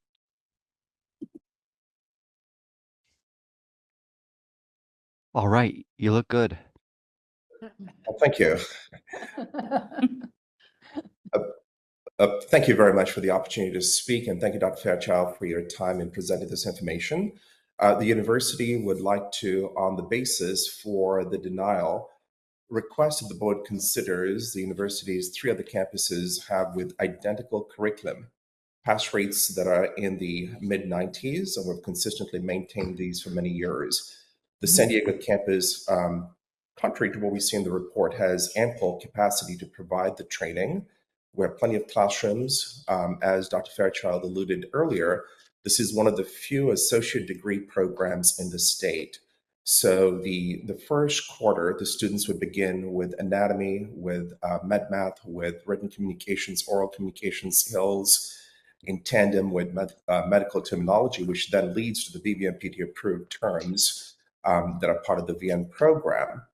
This particular site has 4 vocational nursing students in addition to classrooms and 3 skills labs. Simulation lab capabilities, we have a virtual reality lab that the students use in anatomy. We have a cadaver lab that vocational nursing students use. So on the basis of the approval being denied by dint of the number of students, we respectfully request that a simple conversation with the program could have amended this to be, the same as Riverside, that it would be split into 2 sections. Students would receive identical instruction. And again, this curriculum is already tested at 3 other campuses. And even though the demographics would change between Orange County, Los Angeles, and Riverside, the pass rates are in the 90s for all 3 areas. So waiting for this particular program to deliver similar results, we've gone through the process, will be an exercise in patience while we have over 100 students who've been waiting patiently for 8 months now approaching to go ahead and start the program. Again, it's one of the few that grant an associate's degree, and the resources that the students have will exceed what is normally available for a vocational nursing diploma program, and includes cadaveric labs, includes virtual reality simulation labs that are interspersed and integrated throughout the program.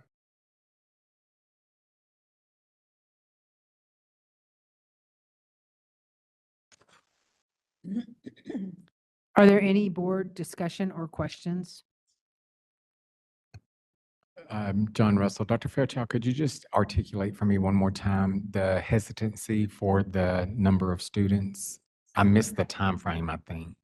The number of students, that is, the request was for 75 students, not to divide them in half.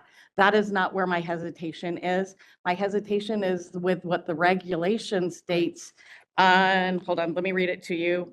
California Code of Regulations, Title 16, Section 2526C, a board representative shall complete an inspection or review prior to graduation of the initial class. A program shall not commence another class before prior board approval. Okay. This class will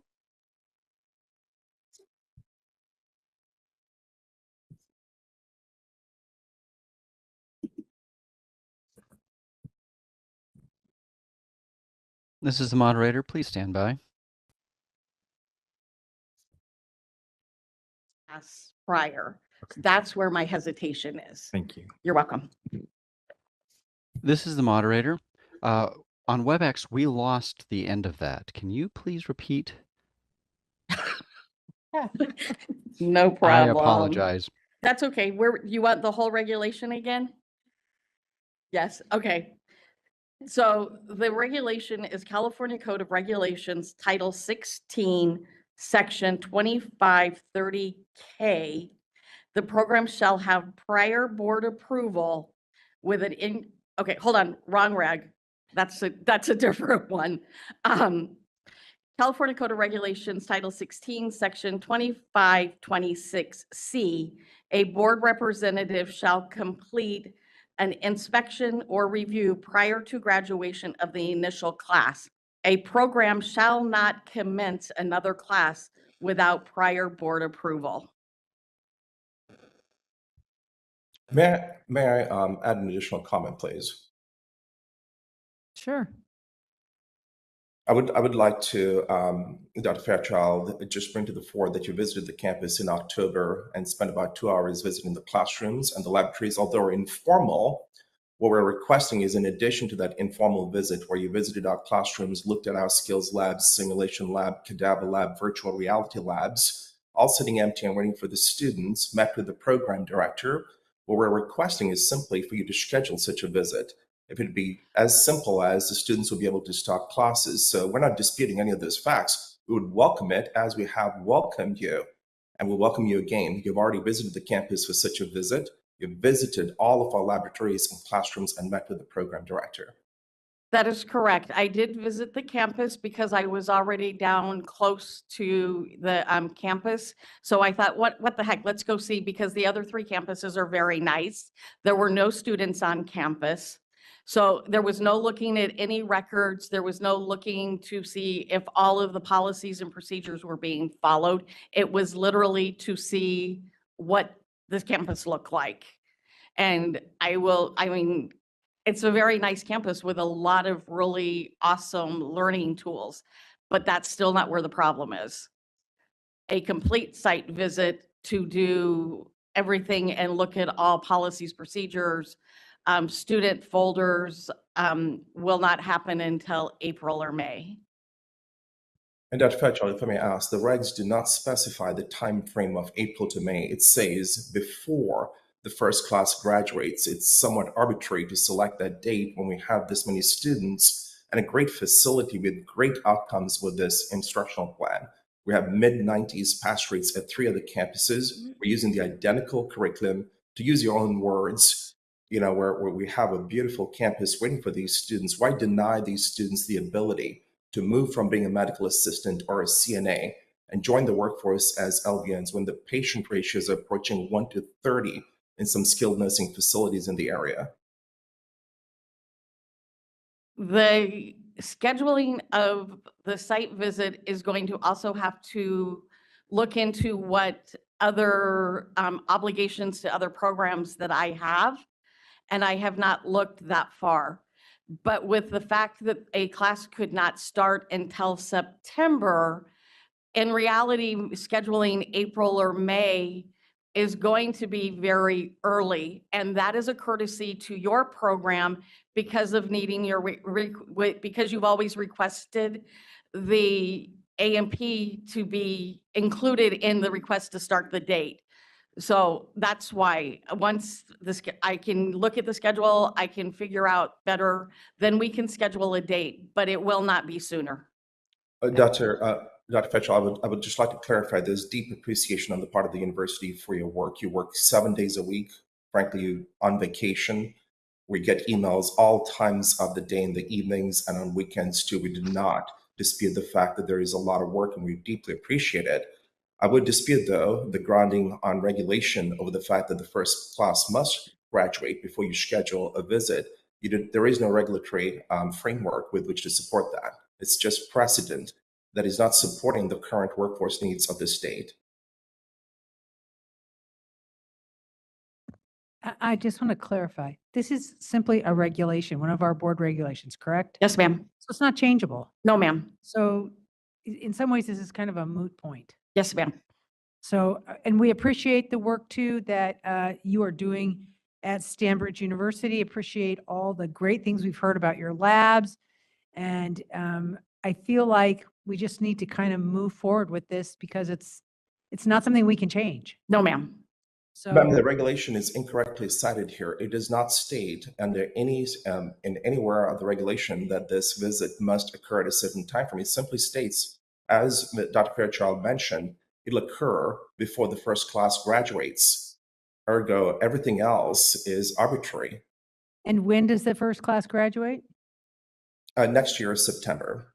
So what she's saying is there has to be time for this first class to get, she's talking 3/4 of the way through the program. That's why she mentioned April or May, because then that gives us a basis to look at where things are at, how satisfied the students are, how things are going. It's a very reasonable thing that she's saying. I understand your point. You have a lot of people wanting to come in, and certainly we need more nurses in the state. But these are regulations that have been in place for many, many, many years. And it is for the safety of the student and is for the safety of the consumer, which is our whole process here.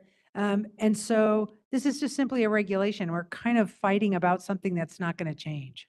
Thank you, ma'am. I would continue to dispute that the regulations support the argument being made, and we would dispute that the regulations support the facts that are being mentioned right now. The regulations do not state that the first class must graduate. The regulations do not state at what part of the program the visit should be made. And none of that is part of the regulatory framework. This is arbitrary on the decision on the timing, and it is, to your words, harming the patients in San Diego County when the ratios are so high and the workforce needs these students, to arbitrarily mention that these students would need to start in 2027 or late 2026 and graduate 2 years later. These are students who could hit the workforce. This university has a great reputation with its pass rates. You've seen our facilities. I will end there, not to be redundant, but we dispute the fact that the regulations support this decision. Thank you so much for your comments. We appreciate them. Are there other questions from the board? All right. Is there any public comment in the room? Seeing none, is there any public comment online? WebEx is now accepting public comment online. If you'd like to make a comment, please raise a hand by tapping that hand button at the bottom of the screen. Dial-in users dial *3 to raise your hand, and we will call on people in the order we have requests. We're going to take just a few seconds now to see if we have a request for public comment.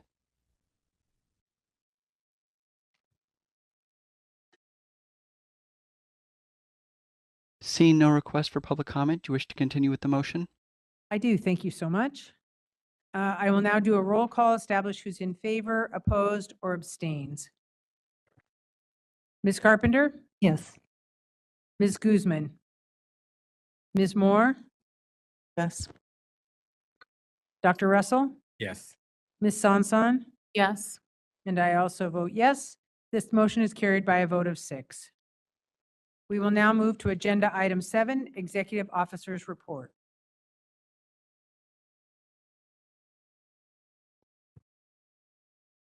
Thank you, Madam Chair, and good afternoon, everyone.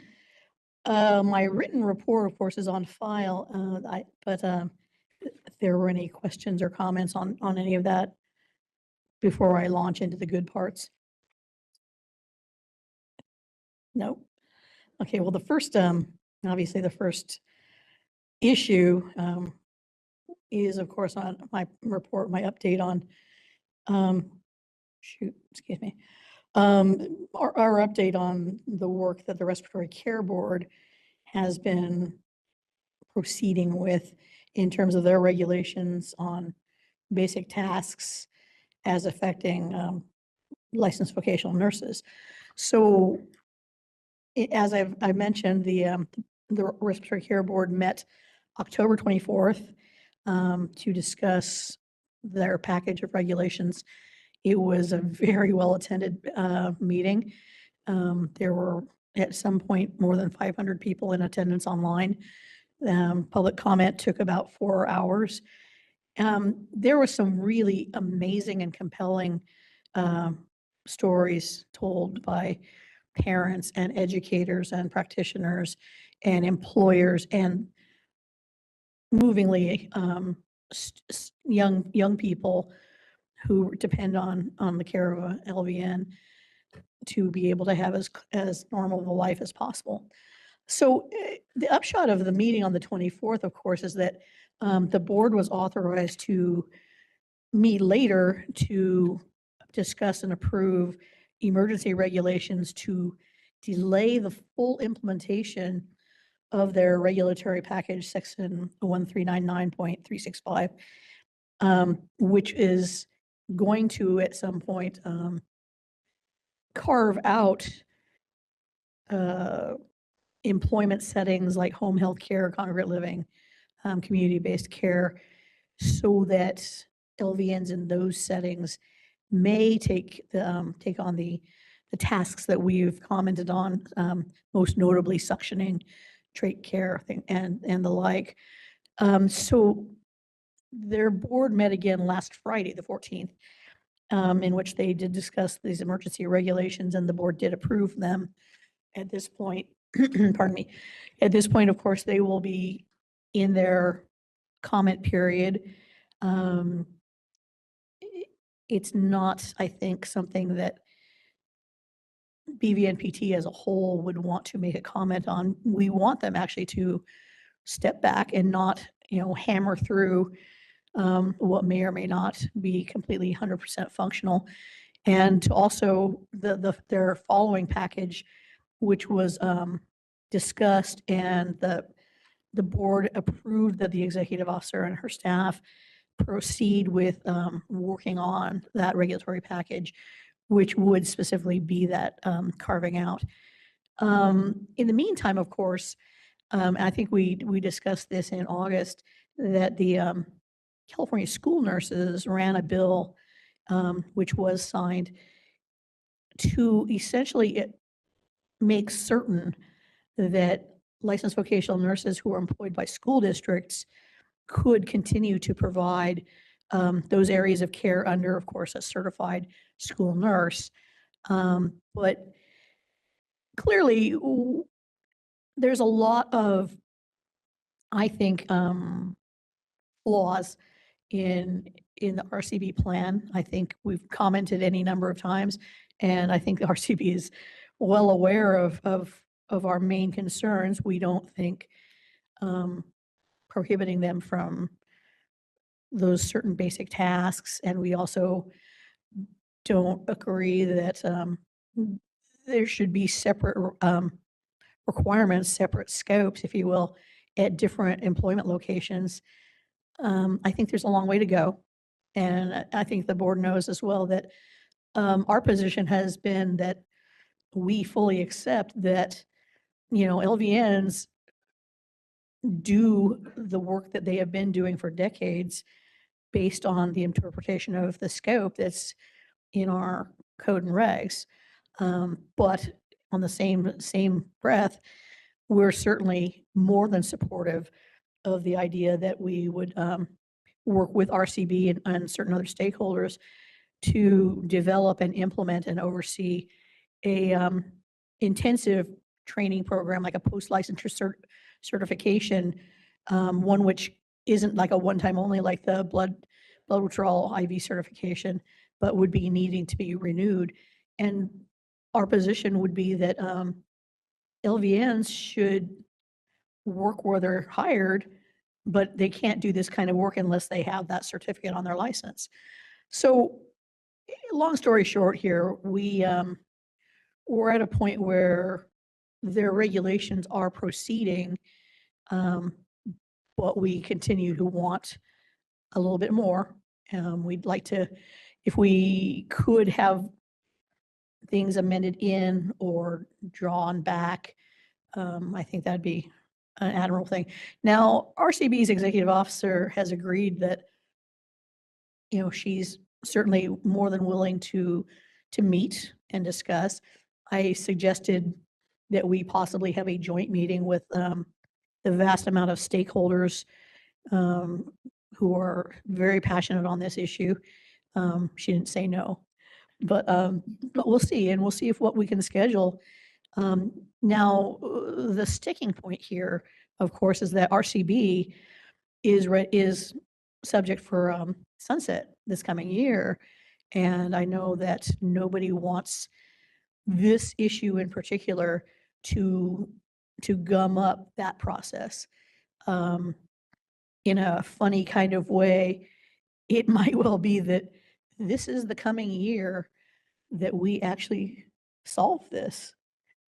Of course, I know I'm terribly flawed and optimistic, but we'll see. And like I said, we're ready, willing, and able to discuss. And I know that the NECs have been working for years on training programs at a variety of different levels. And it seems very sensible. And they've drawn from experts in the respiratory care field, as well as RNs, MDs, et cetera. So like I said, their regulatory package, their emergency regs, does put things off for about 2 years, possibly. But in the meantime, I think those 2 years are our opportunity to work closely with them and maybe finally make some progress here. Pause for questions or comments. I do. I have a question.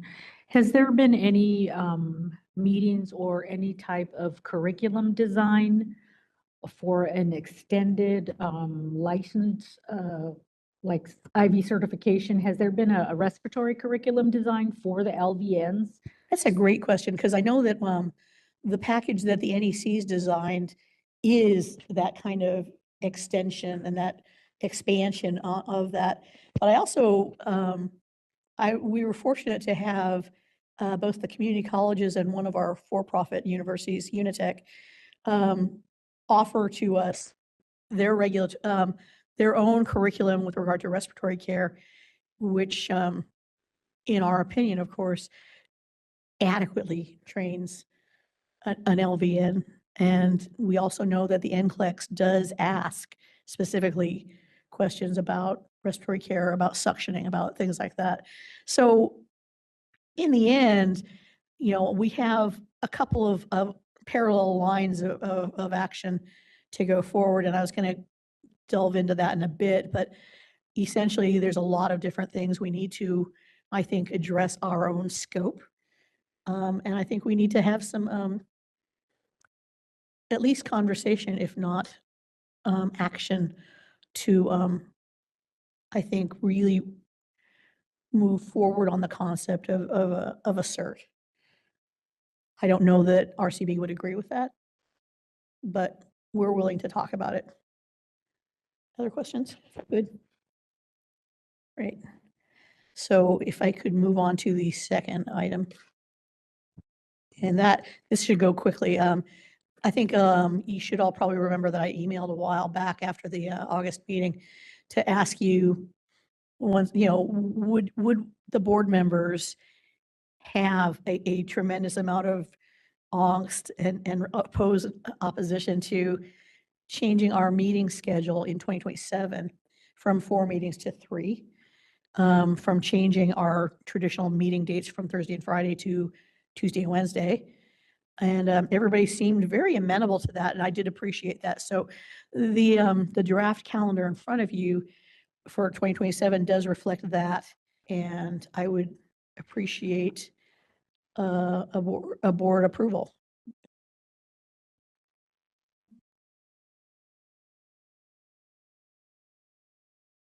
So as it's laid out for 2027, we would meet in the end of April, the end of July, and the very beginning of December.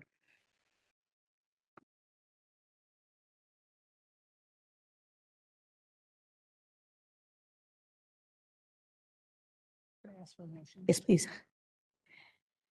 Can I have a motion and a second on the calendar? Rashima Sansone, I move to approve. John Russell, approve. Thank you. Any board discussion or questions? Great. Is there any public comment in the room? Okay.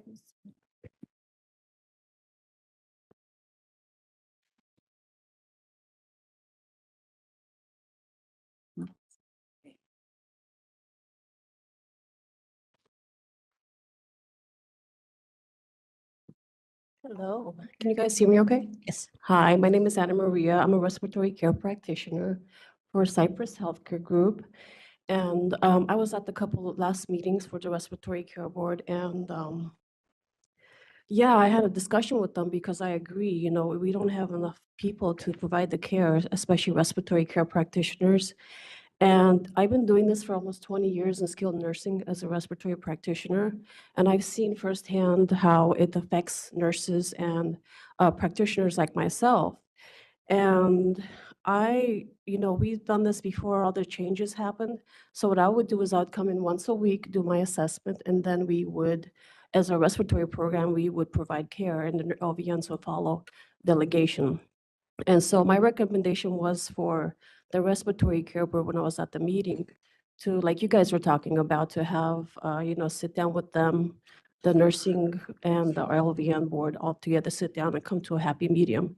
Because I'm on board with you guys. I agree that something needs to be addressed and needs to be changed, and I totally agree with that. And so, yeah, and I was at the last meeting, and I just think that if we don't address this and change as a society, then it's not going to be enough people to help, especially the children that need the care that they need. So, thank you so much. Thank you very much. Thank you.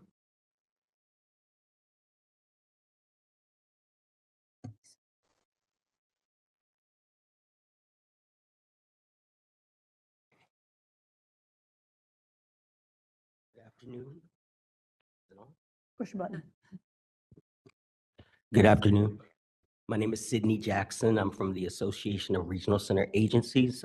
We represent the 21 regional centers throughout the state of California that provide services to over 450,000 individuals. Many of those individuals that will be impacted spoke during the 4-hour public comment that took place on the October 24th board meeting, and really compelling stories, as you had mentioned. I just wanted to say that basically we have thousands that will be impacted. Yeah. It's going to impact their quality of life. It's going to impact their level of care in regards to having to move to a more restrictive environment. And it's going to leave thousands displaced from their current day program settings, as well as the residential settings. The emergency regulations is just too narrow. It doesn't really cover our adult, our licensed, community care licensed adult day programs. It doesn't cover our adult residential facilities, and it doesn't cover our adult residential facilities for people with special healthcare needs. Nor does it cover our group homes for children with special healthcare needs. And so we're looking at possibly thousands that will be displaced. And so I did attend the October 24th meeting. I also attended the meeting on November 14th and voiced those concerns. And I'm here today to ask that we be considered, the Association of Regional Center Agencies, as a stakeholder to be to participate in those meetings going forward. And we also would like to request that any help or assistance that you may need from us in regards to legislation that may need to be passed, as what was mentioned on the 14th, we'd be willing to assist. And we are in support of any type of action that would broaden up the exemptions. 30 Thank you. seconds. Thank you. Thank you. Make sure you leave me your email address. Excuse me? Please leave me your email address. Yes, I will. Thank Thank you you. so much. And I'll be back to comment when we reach the, One of the members has a question. I have a question. Yes, ma'am. Does this include one-to-one care that is provided for patients that have trachs in the home?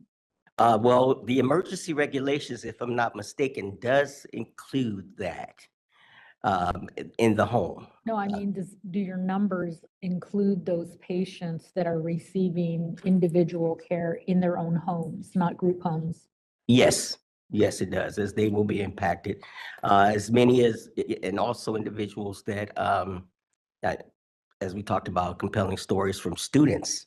Many of those individuals, they receive care overnight, but they also need an LVN with them during the day at school. And they're going to be impacted as we're looking at RNs and respiratory therapists having to be by their side throughout the school day. And that's, intrusive on the classroom setting as well. So yes, ma'am, it does. Thank you. Thank you. All right, thanks. And I will be back to comment on when we reach the legislative part of this. Thank you. Fair enough. All right. Is there any public comment online? At least a couple. First, we're going to call on Amber King. Hold on just a moment. And while we're doing that, now is the time for WebEx participants to raise their hands if they haven't already. You can do so by tapping that hand button at the bottom of the screen. Dial-in users dial *3 to raise your hand. Amber, are you with us? Yes, thank you. Go ahead, please. Amber King with Leading Age California, representing nonprofit providers of care services and housing for older adults, including continuing care retirement communities, skilled nursing facilities, residential care facilities for the elderly, and home and community services. We agree with the board on the scope of practice for LVNs, that it should apply across all settings and not be segregated out. As you may be aware, these regulations passed by the Respiratory Care Board have disproportionately impacted long-term care communities such as assisted living communities and skilled nursing facilities, as they rely heavily on LVNs. Oftentimes, they do not have an RN available 24/7 and rely on LVNs, particularly at night. In addition, these regulations have caused them to limit or eliminate their ability to accept new residents and requiring existing residents to be transported to the emergency department for these services when the appropriate staff is unavailable.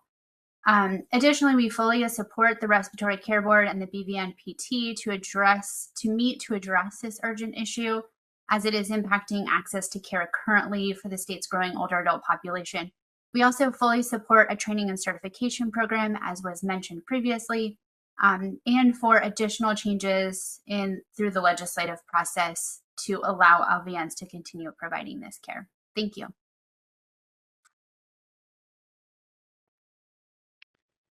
Thank you.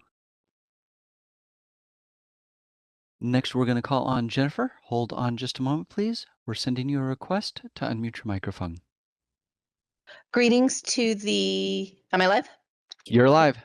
All right, I will plan on making similar comments under this and item 9.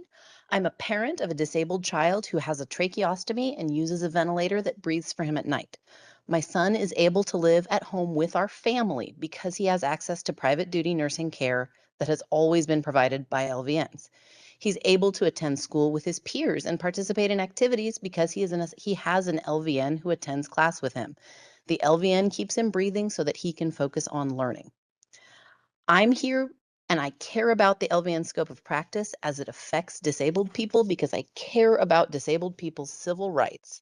I want disabled people to be able to access care in the community so that they can live the lives they want to live. Disabled people who are dependent on tracheostomy and ventilator care have a right to live in their own homes, and Medi-Cal has an obligation to pay for it.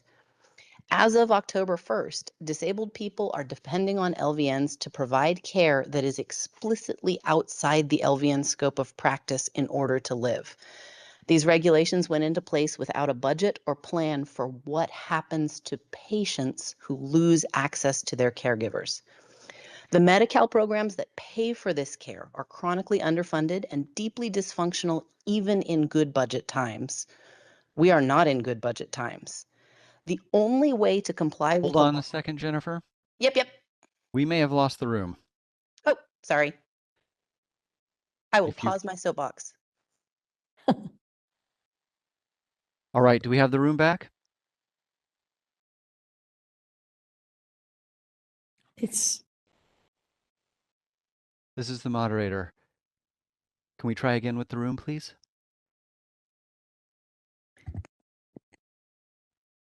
we're all here. All right. All right. I'm Please still continue. unmuted. We are not in good budget times. The only way to comply with the LVN scope of practice as currently written is to immediately replace LVNs with registered nurses or respiratory therapists in all settings where LVNs are currently providing care that is out of scope. I don't understand how California can do this while also cutting $30 billion from the Medi-Cal system in the next fiscal year. I want us to come up with a solution that preserves access to care for disabled people who depend on that care. I think that assembling all the stakeholders, talking about the tasks that LVNs are currently doing in homes, home and community-based settings, schools, and in the places where disabled people live, we need to come up with a solution that preserves access to care. I've been working with the Respiratory Care Board on solutions that will work for some home and community-based settings. However, based on my estimations, there are thousands of kids who 30 could seconds. potentially be locked out of attending school, who could potentially lose their ability to live at home because they're going to lose access to care. My son lived in a pediatric subacute facility for most of the first year of his life. On paper, he had 24/7 access to care, but he wasn't home with our family. I want kids like my son to be able to live happy, healthy lives at home, receiving the care that they have always received. Thank you.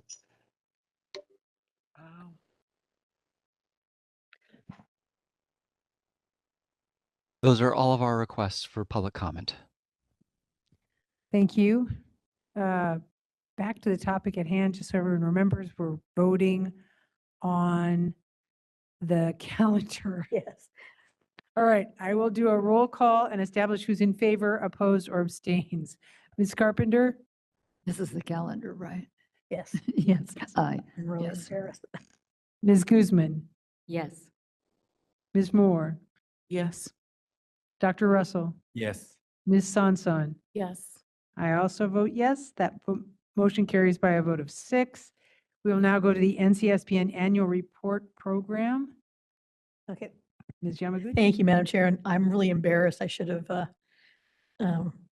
made either I should have stopped for public comment after that first part or asked these good people to wait to the next item. But anyway, this item I think is so interesting and it's so exciting.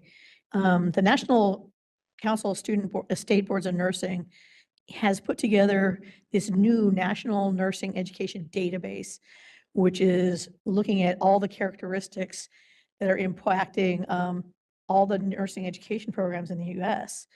So it's going to allow boards to basically really snoop around everybody else's. It'll be differentiated for RNs and vocational or practical nurses. Oddly, in their first go around, they didn't ask California. And so when I first saw this, I said, hey, we'd like to be that, considering that California vocational nurses are about 12% of the national total. And anyways, the NCSBN is eager to have us aboard, but we do need, of course, board approvals for the board to join in. The Board of Registered Nursing was approved and I believe joined, I want to say May or June this year. So, Madam Chair? Let's see. So I need a motion, yes? Yes. Can I have a motion and a second to be part of the NCSBN annual report? Alicia Carpenter, so moved. Excellent. Gloria Guzman, second. Thank you. Any board discussion or questions? I did have a question. Would this in any way impact reciprocity with other states as far as our LVNs? That's a great question. I don't think so right out of the box, but it'll enable us to really have an in-depth look that, those differences in scope that the other states have and, argue with them then. John, Questions? yes, John Russell, is there a financial cost to this? No, there's not. Good question. That is a great consideration, of course. Any other questions? Are there any public comment in the room? Is there any public comment online? All right, WebEx is open for public comment. This is 7A Part 3. If you'd like to make a comment, please raise a hand. Dial-in users can do so by dialing *3. For our computer users and mobile device users, tap that hand button at the bottom of the screen. We're going to take just a few more seconds to see if we have a request for public comment.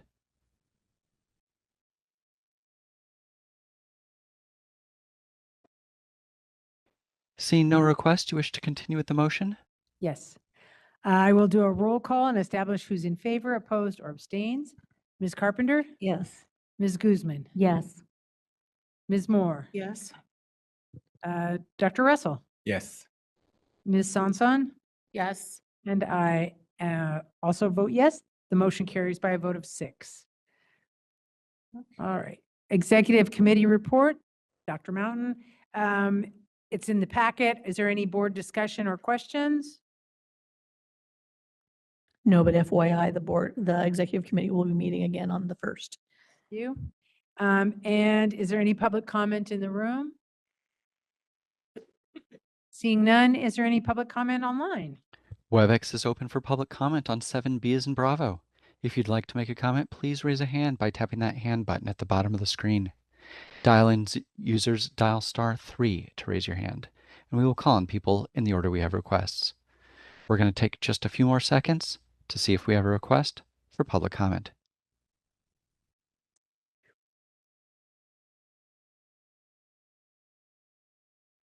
Seeing no request, you wish to continue? Yes, thank you so much. We will now go to the licensing division report. Ms. Brown.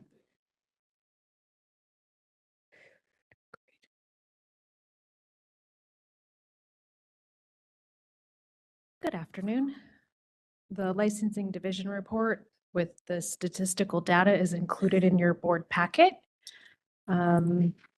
Just one note, we're currently in the process of filling a vacant licensing analyst position, and we've made a conditional offer for a licensing technician position. But otherwise, nothing else has changed. Did anyone have any questions?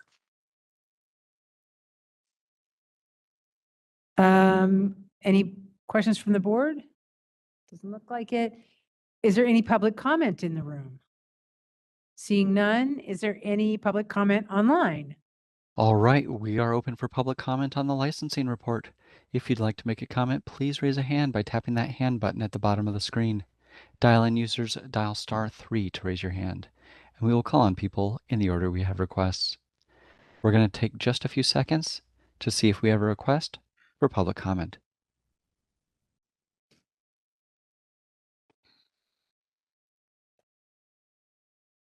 Seeing no request for public comment, do you wish to continue? Yes. I believe we're ready to go to, is B separate? We have to do both of those? No. Just go move on.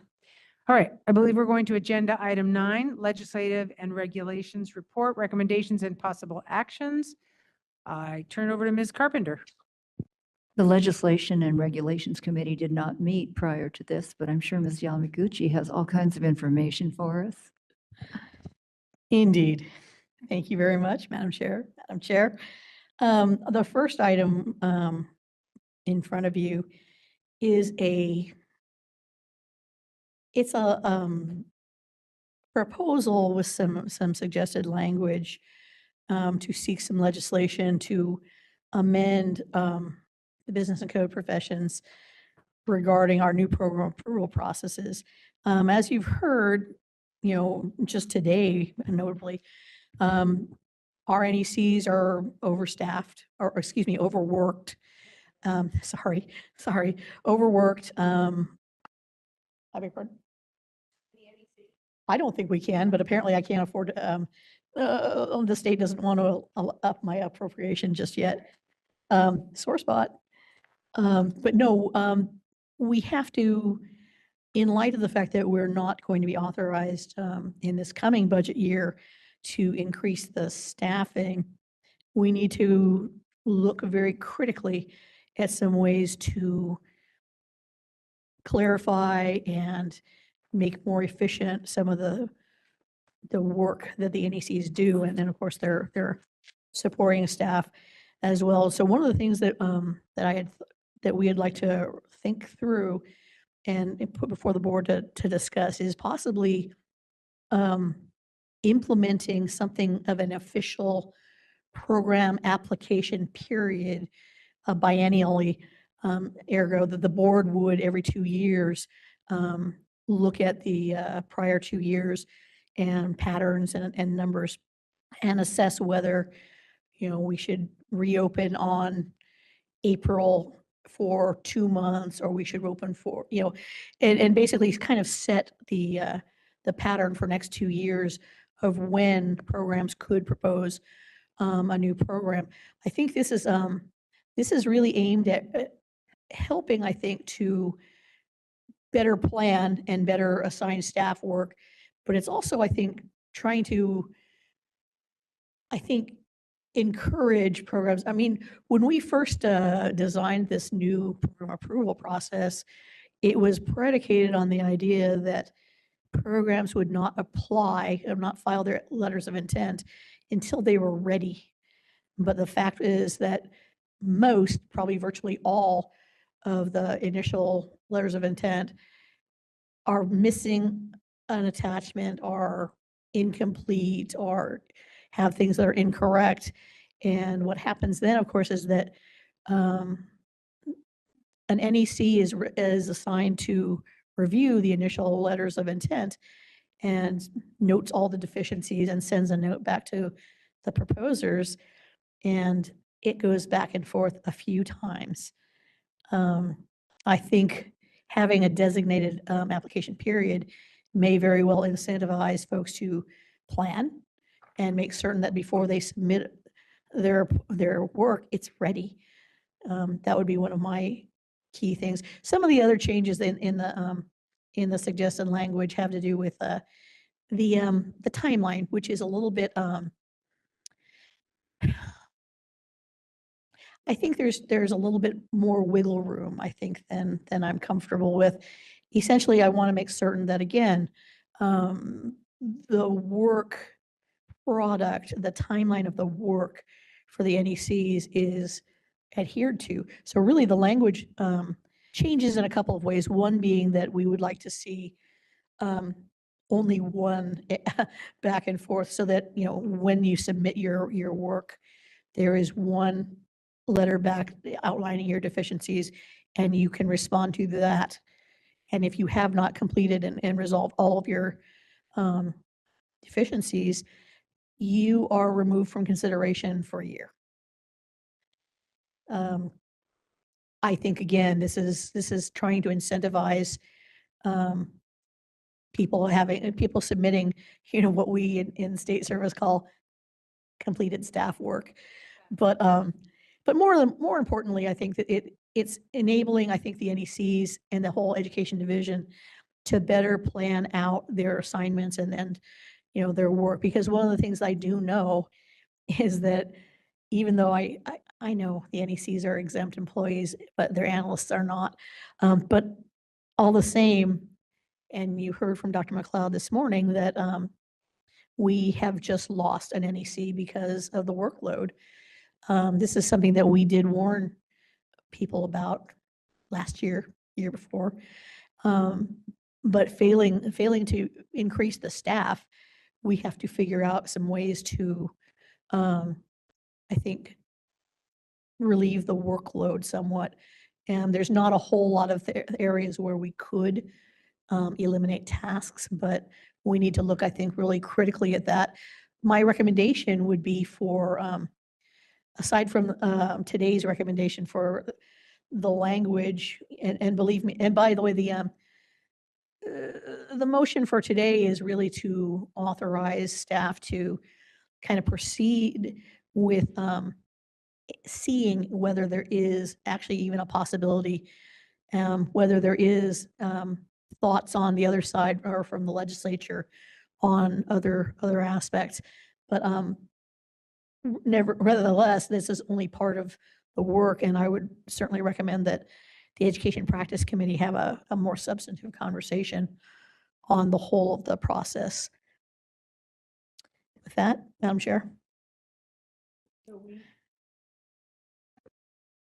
So we need a motion, correct? Yes, please. So we need a motion. Can Ileana help me with this?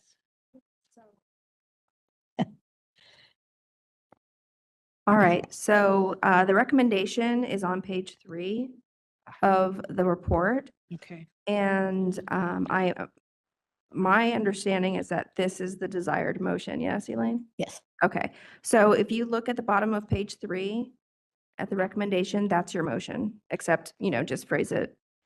And, would anybody like to move to authorize to seek the executive officer to do blah, blah, blah?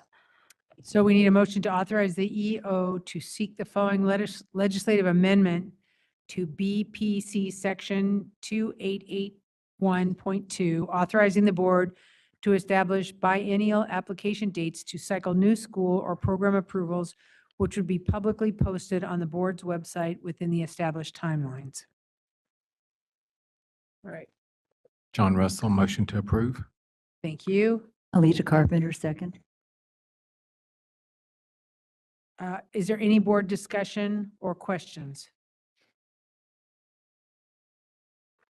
Seeing none, is there any public comment in the room?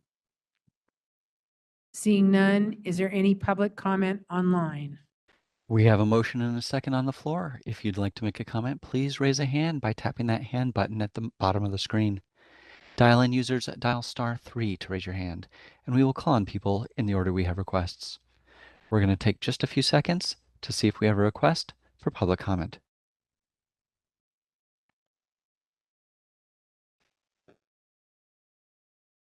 Seeing no request, you wish to continue with the motion?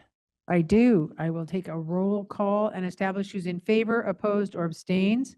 Ms. Carpenter? Yes. Ms. Guzman? Yes. Ms. Moore? Yes. Dr. Russell? Yes.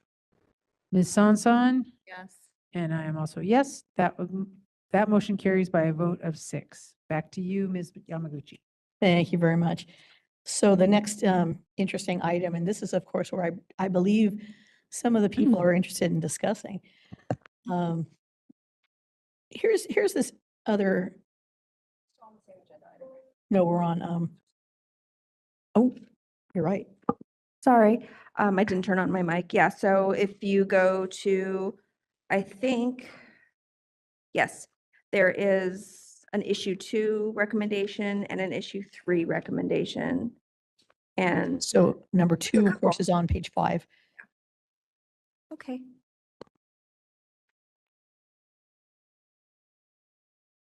We could have, council, we could make a umbrella motion, could we not?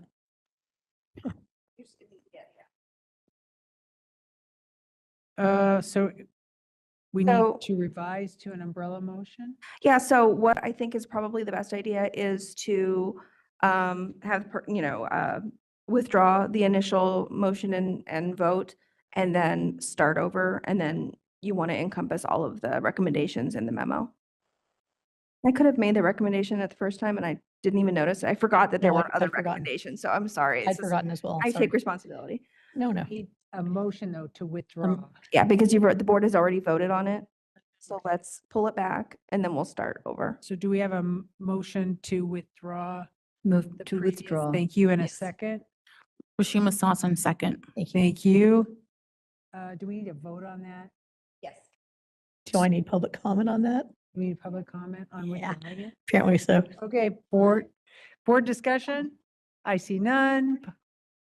It's okay, room discussion? I see none. Can we open it up online for discussion about withdrawing the motion? WebEx is open for public comment on the motion. If you'd like to make a comment, please raise a hand by tapping that hand button at the bottom of the screen. Dial-in users dial *3 to raise your hand, and we will call on people in the order we have requests. We're going to take about 8 more seconds to see if we have a request for public comment.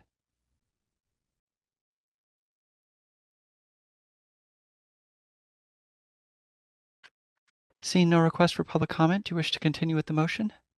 Yes, thank you. So now we need a motion for, To approve all the recommendations in the document. all right, to, Can we do that? Or Yes, and I would actually, just to be super clear, instead of just saying the document, we're going to refer to agenda item 9E in that memorandum. all right. So we need a motion to approve all of the recommendations in agenda item 9E document. We don't need to vote on the prior didn't we, motion to. did we vote on the withdrawal? Yes. We did. Did vote to withdraw. Okay. No, we didn't. All right, let's vote on the withdrawal. Ms. Carpenter, Yes. Ms. Guzman, Yes. Ms. Moore, Yes. Dr. Russell, Yes. Ms. Sansan. Yes. I also vote yes, that it carries by 6. Now we will move on to a motion to approve all of the recommendations in agenda item 9E. That'll work. So moved, Alita Carpenter. Thank you. Do we have a second? John Russell, second. 9E like elephant. Agenda item 9E. We skipped ahead. All right. Let's see. Any board discussion or questions? Me. Mr. Russell. Dr. Russell. Seeing none, is there any public comment in the room? Seeing none, is there any public comment online?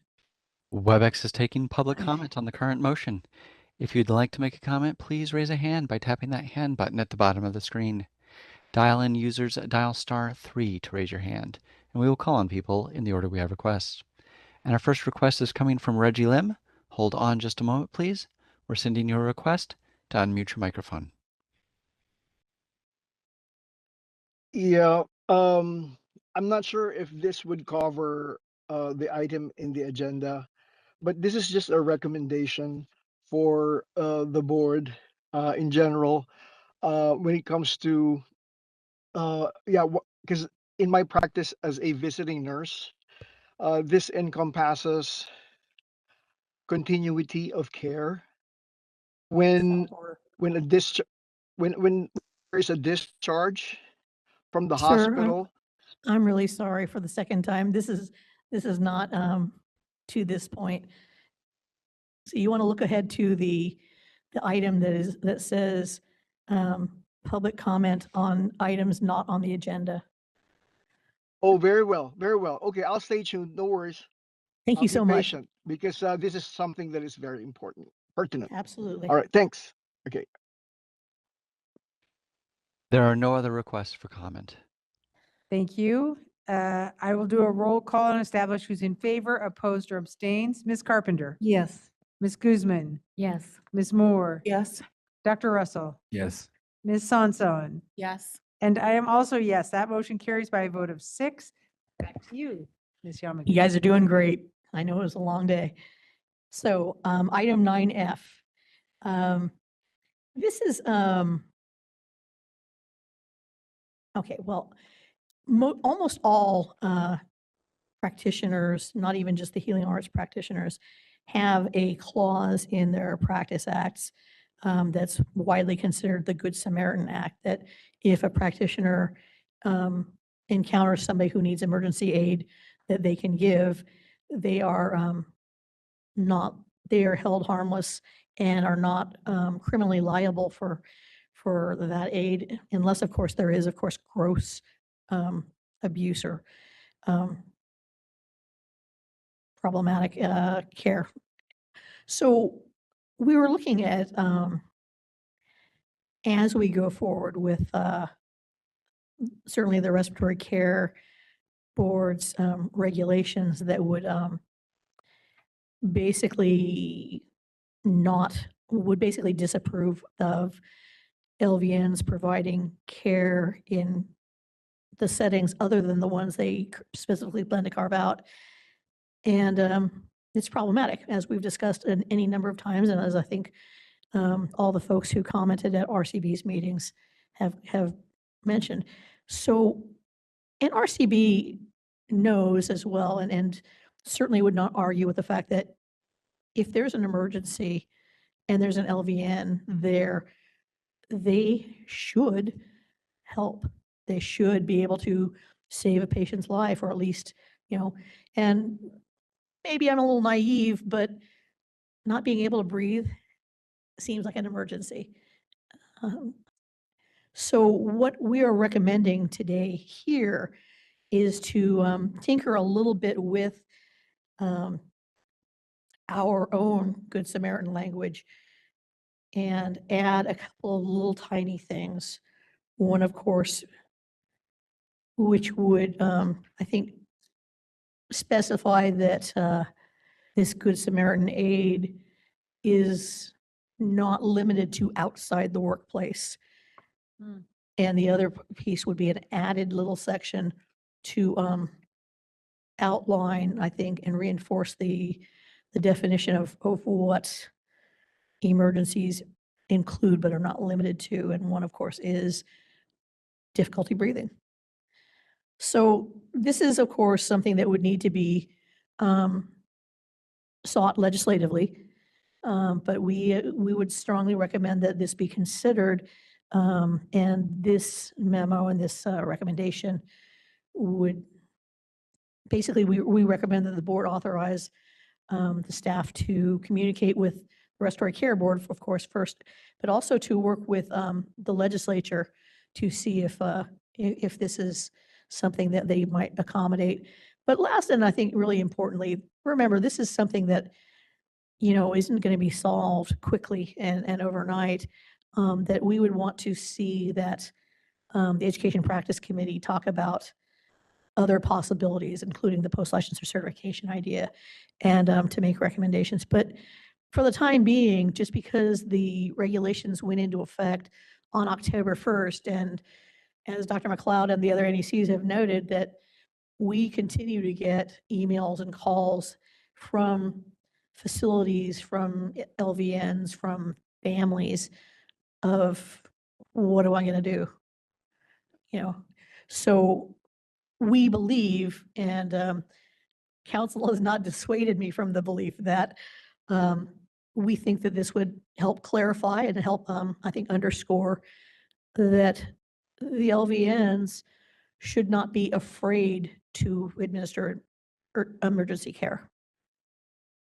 Madam Chair. Okay. Yeah, she did. Wait, can I add something really quickly? Yes. Okay, quick point of clarification, just to make sure we're all on the same page. This is for civil liability related to providing emergency care, whether it's outside of your workplace as an LVN or actually at work as an LVN. That is that's the proposal. And it doesn't have anything to do with licensed discipline, either under RCB's law or Vocational Nurse Act. It's just about civil liability, just so everybody's clear on what's being proposed and what they're voting on. But we need a motion to accept the proposed language added or recommendations on agenda item 9F. Is that correct? Yes. So do I have a motion and a second? Alita Carpenter, so moved. Thank you. John Russell. Thank you. Any board discussion or questions? I do have a question. If I understand correctly, and thanks for the clarification, I innocently am asking, why is this even a question? Because we just had an incident on Highway 50 where 15 bystanders were asked to help lift a helicopter to remove a person from underneath. It just seems like we're just digging for something when it's not necessary. I think anybody who innocently tries to help somebody in distress inside or outside of a facility should be thanked for helping versus standing by because they're afraid of being sued. I'm not sure there was a question there. Maybe just a comment, but I guess my question is, why is this a question? Why is it Well, being brought up? Is there That's something that's happening? absolutely a fair question but in my opinion and in other people's opinion, the simple fact that an LVN would stop and need to wait for an EMT or the RN or a respiratory care practitioner to help their patients, that's what, a minute, 5 minutes, 15 minutes. And Which are all crucial times. very crucial times. And so because we live in such a litigious society, it seems like just this waiver of liability, criminal liability would help. It's not everything I'd like, of course, obviously, but I think it's a brick in the foundation. I think it adds a layer of security for practicing nurses to feel like no one's going to come after me. Well, that's not Hopefully. necessarily the case, but I mean, but it would say that, for example, if, as I said, there's some litigious person who wants to make a case of it, that you are not qualified to provide suctioning or respiratory care or CPR to my dad, and I'm going to sue you. This would help in that case. Now, it would not help in the case of RCB saying, dude, you're not practiced. This is out of your practice, out of your scope. And they could, of course, do things. But remember, of course, that any action on an LVN's license would be this board's responsibility, not RCB's. And I'm going to stop right there. Any further discussion? Yes, a question. How will communication between the BVMPT and the RCB be structured to clarify permissible LVN respiratory tasks across different care settings? That's a great question. My assumption, of course, my expectation really is that RCB is well aware of this proposal. And as it goes forward, I would absolutely include them in the conversation going forward. And certainly later down the road, if this is actually enacted, we would be doing a substantial amount of outreach to our licensees and care facilities and stakeholders. Okay, thank you for answering that. And you probably answered this question before, but maybe I didn't get it or comprehend it fully. But what legal protection exists for the LVNs performing critical respiratory tasks and emergencies? You might have answered, talked about this. And how might proposed amendments to BPC 2861.5 address current gaps? Did you address that already? Thanks. Yeah. Okay. So currently, Business and Professions Code 2861.5 refers to providing emergency care when you're not at work as an LVN. So you're out in the street, somebody passes out, you help them. That's where that helps. So what Elaine has, or what the executive officer, sorry for being so informal, has put before the board is to expand that to include an emergency that happens not just outside of work, but also inside of work. So that's where, but it has nothing to do with licensing discipline. This has to do with the ability of the patient to sue the LVN for providing a service that, depending on where they're working and depending on a lot of different things, depending, how we are with the respiratory care services right now, that would just protect the LVNs from civil liability if they provided the service while at work. I mean, it wouldn't protect their employment, it wouldn't protect anything like that, but it would protect, at least from the lawsuit from the patient. It's a tiny step, I know. Yeah. Other board questions? All right, any questions, any public comment in the room? All right. Any public comment online? WebEx is now taking public comment on 9F as in Foxtrot. If you'd like to make a comment, please raise a hand by tapping that hand button at the bottom of the screen. Dial-in users dial *3 to raise your hand, and we will call on people in the order we have requests. We're going to take just a few more seconds to see if we have a request for public comment.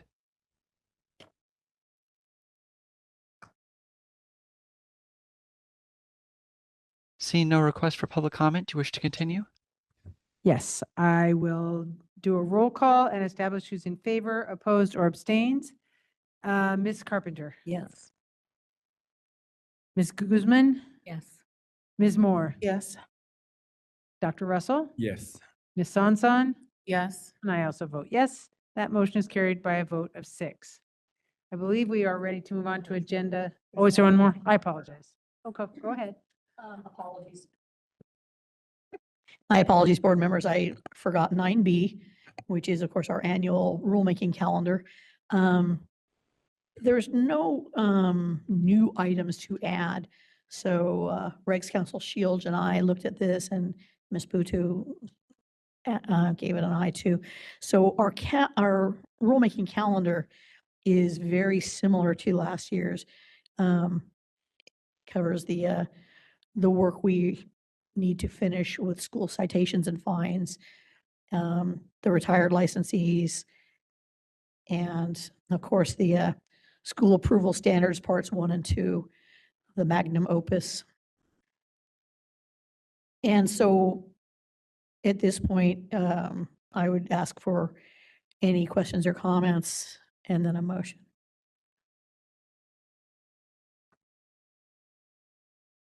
The motion would be to accept the rulemaking calendar for the upcoming year. Correct. Do I have a motion? Alita Carpenter, so moved. Thank you. Leslie Moore, second. Are there any board discussion or questions? Seeing none, are there any public comment in the room? Seeing none, is there any public comment online? WebEx is taking public comment on the current motion. If you'd like to make a comment, please raise a hand by tapping that hand button at the bottom of the screen. Dial-in users dial *3 to raise your hand. We will call on people in the order we have requests.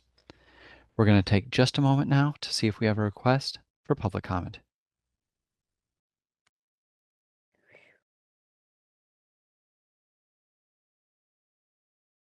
Seeing no request for public comment, do you wish to continue? Yes. I will now take a roll call vote. Ms. Carpenter? Yes. Ms. Guzman? Yes. Ms. Moore? Yes. Dr. Russell? Yes. Ms. Sansan? Yes. I also vote yes. That motion carries by a vote of 6. Anything further, Ms. Yamaguchi? That's it for me for now. All right, then we will move on to agenda item 10, the enforcement report recommendations and possible actions. Ms. Wood? Good afternoon. My name is Antoinette Wood. I'm the Enforcement Division Chief. You should have my report in your packet. Before I get started, does anyone have any questions? No? All right. So as far as our updates, we currently have one AGPA position open in the probation unit. We recently hired an enforcement operations analyst who reports directly to me. That's going to be Katrina, who was introduced earlier today. We have also hired a supervising program technician 3, who is Dustin, who was also introduced this morning. Does anyone have any questions about my report or anything I've reported out on? No? Thank you very much. That concludes the Enforcement Division overview. Is this all one, or do we do each one of these separate? Any board discussion or questions on the Enforcement Division report? Seeing none, any public comment in the room? Seeing none, any public comment online? WebEx is taking public comment on 10A as an alpha. If you'd like to make a comment, please raise a hand by tapping that hand button at the bottom of the screen. Dial-in users dial *3 to raise your hand, and we will call on people in the order we have requests. We're going to take just a few seconds to see if we have a request for public comment.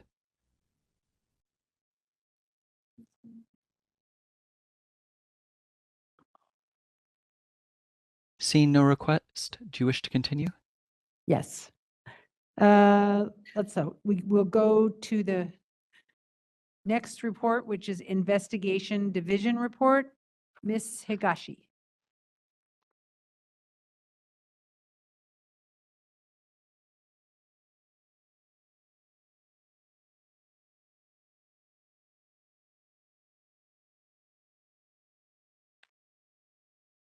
Good afternoon. Can you hear me?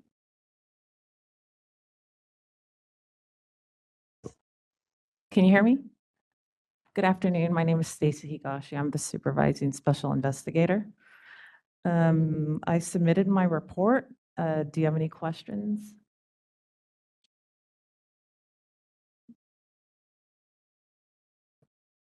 Any board discussion or questions?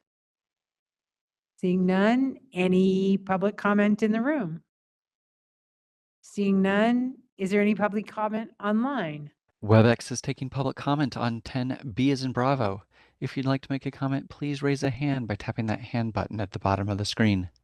Dial-in users dial *3 to raise your hand, and we will call on people in the order we have requests. We're going to take just a moment now to see if we have a request for public comment.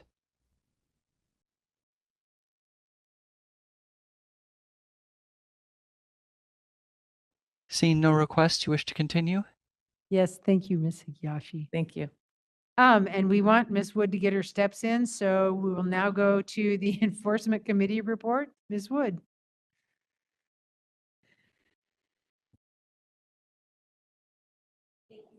Thank you very much. My name is Antoinette Wood. I'm the Enforcement Division Chief.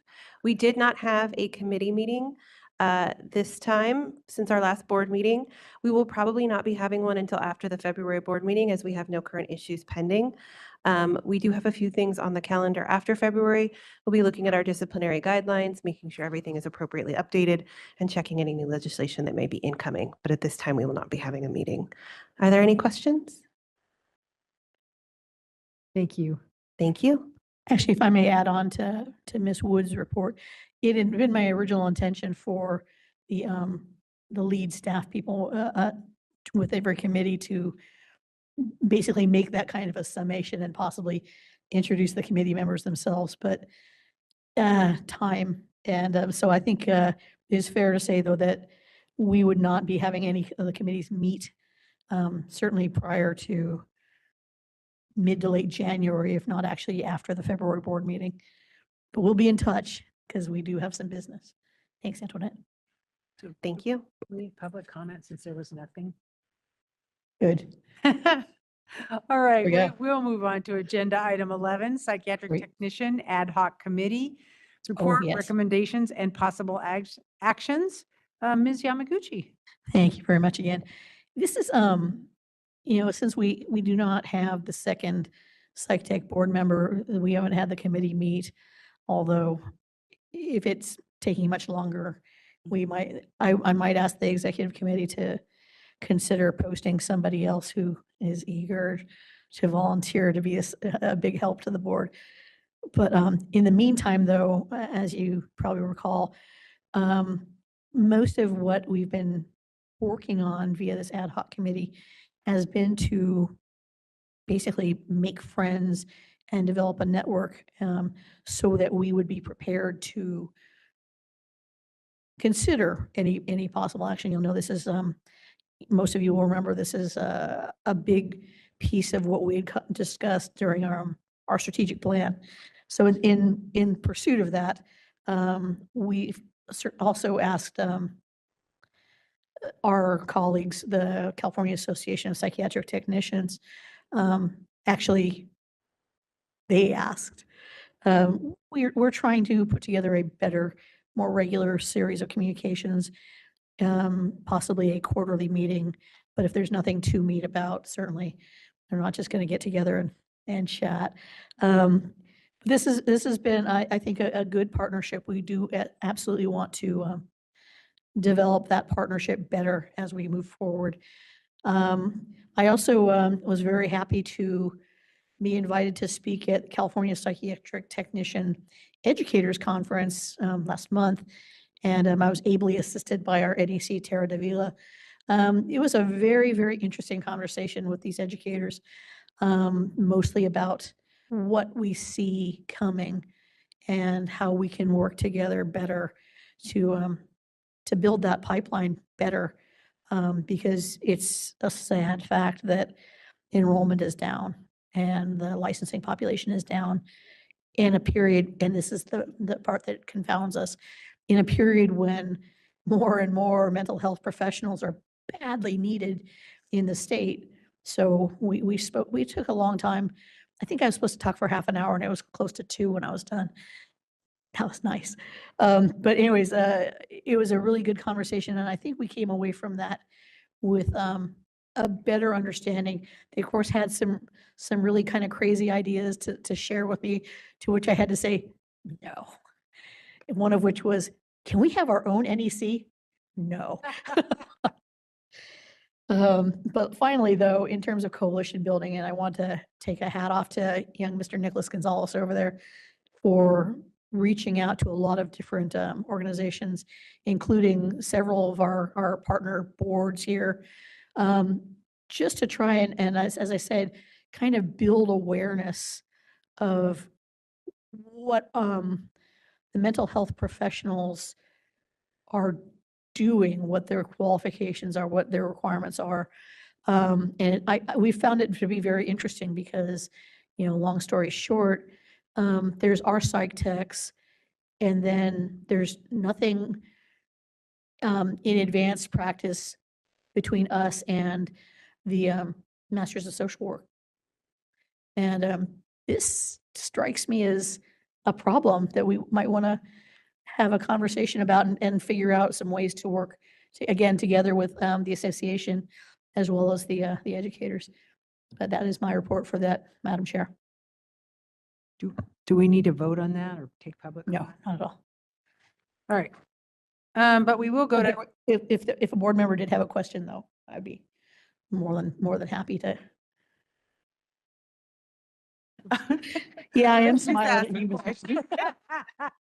agenda item 12, public comment on items not on the agenda. There you go, Mr. Liu. Please note, the board may not discuss or take any action on any items raised during this public comment section, except to decide whether to place the matter on the agenda of a future meeting.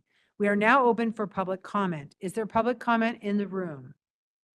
Seeing none, I know there's public comment online. Yes. All right, we are taking public comment online. Please raise a hand by tapping that hand button at the bottom of the screen. Dial-in users, dial *3 to raise your hand, and we will call on people in the order we have requests. With the exception, we're going to give Mr. Lim the go-ahead first. Hold on just a moment, please. Hi, good afternoon. Hello. I think the third time would be it already.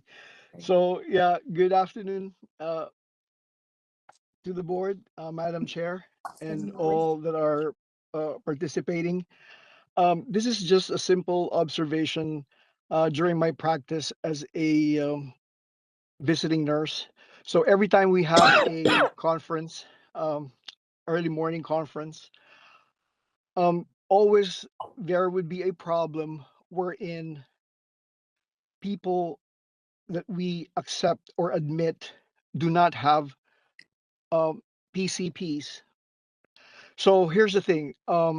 What I recommend right off the bat, this is under the premise of admission planning, care plan is also discharge care planning. And also under the premise of continuity of care.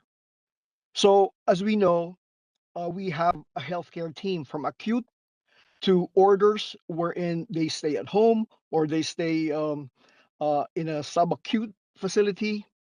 But what I see that we lack is that when there is a physician's order for home health, the admission of patients with no PCP would actually fall burden on home health companies. And what would be compromised or what would be scary even is that when there is really pressing issue or the patient really needs care right away, and then orders should be had. And as we all know, I mean, yeah, and this is something that I will always raise to myself that I could not only once in conference, that how can we recommend or who should we talk to where in an acute setting there's already a discharge plan or question even where there would be a pool or a concession of MDs known by hospitals across the country wherein when there is no PCP, they would assign one in the 30 locality. seconds. So the continuity of care would be there. So, and as far as coalition and stuff, I thank goodness I have time now to and I received an email regarding this, but my facility was sanctioned through a false report, but I'm gaining ground over it, hopefully. But yeah, this is just one of the things that because I wasn't always a nurse. So anyway, thanks Time. guys, and I appreciate your time. Thank you. Next, we're going to hear from Andrew, followed by Fernando, and then Christina. If you haven't heard your name yet and you wish to speak, get that hand up, please. Andrew, we're sending you a request to unmute your microphone.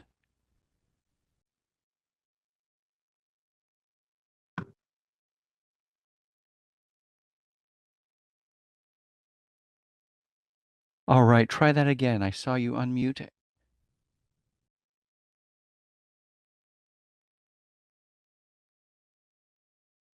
We're going to send you another request to unmute your microphone.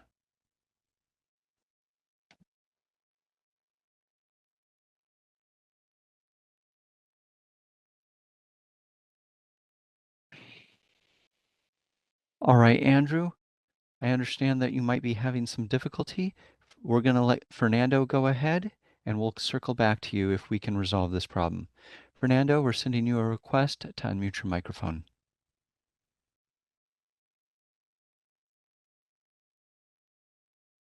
Hello? Hello, go ahead, please.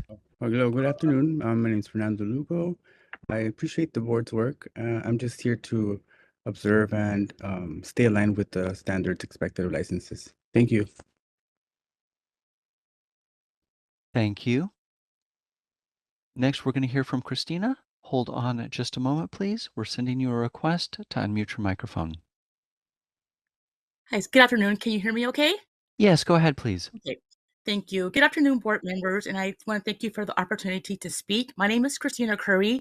I'm a licensed vocational nurse, and I'm also a licensed vocational nurse educator for Sacramento City Unified School District. We were told by our NEC that beginning February 2026, all LVN instructors will be required to hold a BSN. And I just have a few questions and concerns regarding that. One of my questions is, how are LVNs expected to obtain BSNs by February of 2026? Even the fastest program, completing prerequisites, securing admission, and finishing the degree typically takes much longer than 1 year. It can take up to 2 to 5 years. I'm sure you guys are aware of that. Has the board considered the practicality of this timeline? Many of the LVN instructors that work at where I work at Charles A. Jones, including myself, there are 2 other instructors. We have already been approved by our NEC for the next 4 years. Will these existing approvals be revoked early, or is there going to be some type of justification for overriding previously granted approvals? Will the board provide realistic transition grace period for current LVN instructors who may meet any new requirements for education, educational requirements? Abrupt changes could disrupt programs, staffing, and students. Can the board show data demonstrating that LVNs are not qualified or effective as instructors before implementing such significant requirements? Is there evidence that LVN-led instruction results in poorer outcomes, lower pass rates, or safety issues? Has the board evaluated our school? I encourage you guys to come to our class, come sit in our programs, listen to how we teach. Come to our skills lab, interview previous students who have graduated, who are successful LVNs, and ask them, did they get a quality education from the 3 LVNs that have taught them? My goal is to ensure quality education for my students will always be treated fairly and consistently. Sudden regulatory changes without data, notice, or reasonable timelines create instability for schools, instructors, and most importantly, students who depend on us. Thank you so much for your time. Thank you. And we have a new Andrew, who I suspect is the old Andrew. Hi. Welcome. Can you Go hear ahead, me? please. Yes, go ahead, please. Okay. Thank you for this opportunity. So I'm just gonna touch on what Ms. Yellen discussed regarding the psych tech shortage. So I'm the one of the sponsors of a platform called Psych Tech CA, and we built it to directly support the BVNPT's mission of protecting the public and strengthening the psych tech profession in California. So our platform provides we provide a place for students to take AI-based exam preparation, and then we also provide a secure community for licensed psych techs and students to help them improve their competence, and for the students it helps them to reduce exam failures. And all this is to support the state's behavioral health workforce pipeline. So respectfully, we're asking for the board's support in identifying resources, guidance, or partnerships that can further this shared mission. Educational materials that we can use maybe to strengthen the psych tech board exams powered by our artificial intelligence. Workforce development or public education resources that the board recommends, or other opportunities, of that nature. But we're pretty new. I've been licensed for 10 years as a psych tech, and this didn't exist. And it didn't exist until I decided to make it a mission to support my fellow psych techs and grow the profession, because I can see, being a psych tech for this long, I can see the deficiencies and And I hope this could be one of the solutions to help grow the profession in California. Thank you. That's all. Thank you. And those are all of our requests for public comment for 12. Thank you. We will go to agenda item 13, suggest. Oh, we have another person. I apologize. Oh, come forward, sir. Just stepped out briefly. Huh. Thank you for the opportunity again. My name is Sidney Jackson from the Association of Regional Center Agencies. Thank you for the opportunity to speak again. I just wanted to make sure that my comments were reflected in the appropriate place on the agenda, my previous comments that were made. So as I had mentioned previously, I work with ARCA, the Association for Regional Center Agencies, and we provide services to over 450,000 individuals throughout the state of California. And due to the new regulations passed on October 1st, in regards to LVN scope of practice, it's going to really impact a lot of our individuals that we serve, and we're estimating in the thousands. And when I say impact, I mean it's going to really impact their level of care in regards to the more restrictive environments. It's going to be intrusive in a lot of ways where people will require registered nurses and respiratory therapists to perform the work. And we know that there's a lack of capacity in regards to those professions, as we've heard earlier today. Many of our individuals will lose, or not necessarily lose, will be displaced in regards to their day programs and their residential programs. The emergency regulations that were proposed during the last meeting held, RCB meeting held on Friday, are too narrow. It does not include our adult day a licensed, community care licensed adult day programs. It does not include our adult residential facilities. It does not include our adult residential facilities for people with special healthcare needs or our group homes for children with special healthcare needs. And therefore, a lot of those individuals will have to go to a more significant level of care home or something along those lines. They will lose their residence and their jobs in a lot of ways, in a lot of cases, I should say. And so I just want to make sure that that we reflect that in the minutes again, and that we be included as a stakeholder in any upcoming meetings between the RCB as well as this board. 30 seconds. Thank you. Thank you. Thank you. All right. Any other further comments?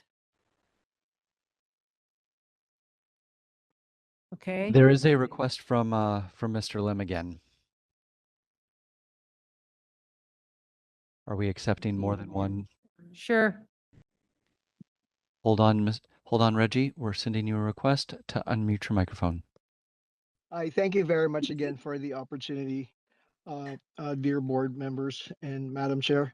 This is just to follow up on my simple observation and recommendation. I have spoke with, or I have shared this item or shared this thought, this concept with other people. And as a devil's advocate, let me just share with you their comments. That's what MSW are there for. But having to plot MSW and having to visit if they have really serious conditions that require doctors orders, it's okay. You can off the record, we do that. There's always a doctor's signature at the end. But what if there is no doctor? And they say also it's their job to find them once MSW is there, they have to call. And as we all know, in California, there are those who couldn't read nor write. So continuity of care is already compromised. The poor patient without knowledge of anything, how to navigate the healthcare system, is already at risk of possibly dying even. To state, not to be, not to exaggerate, but it could amount to that. So having continuity of care by that simple recommendation, I don't need to repeat, is to enhance care because it's something that's not there. Otherwise, I wouldn't spend my whole day here, but I have the whole day. And I thank God that there is a platform such as this. And I look forward to other things that I could, in the future, to share with you to enhance our our duty, as care providers or our caregivers. So that's all. That's all. God bless you and thank you for this time and for your time. 30 seconds. Thank you. That's all, sir. Thank you. I'm done. Thank you. And that All was right. our last request for public comment on 12. Thank you. We're now on agenda item 13, suggestions for future agenda items. Are there any board suggestions, questions, discussion? Seeing none, is there any public comment in the room?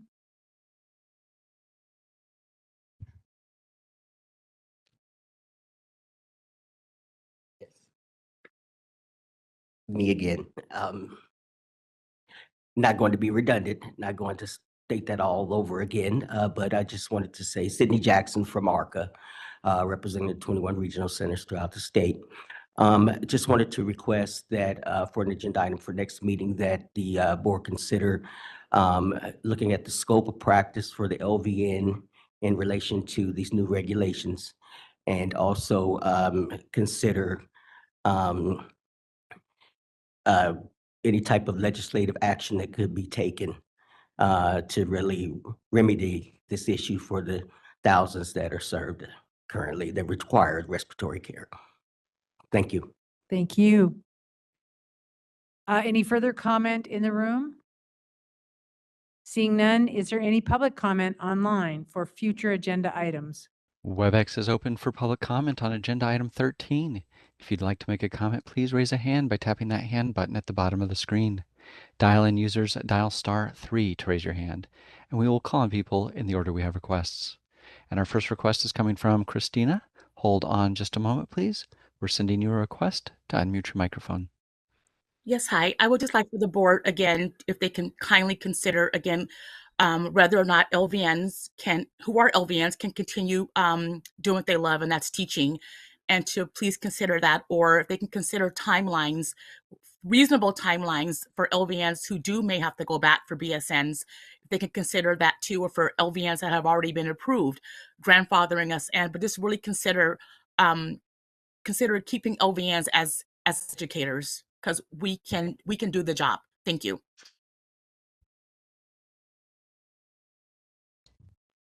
Thank you. And that was our only request for public comment. Thank you. And we will now move to agenda item 14, closed session.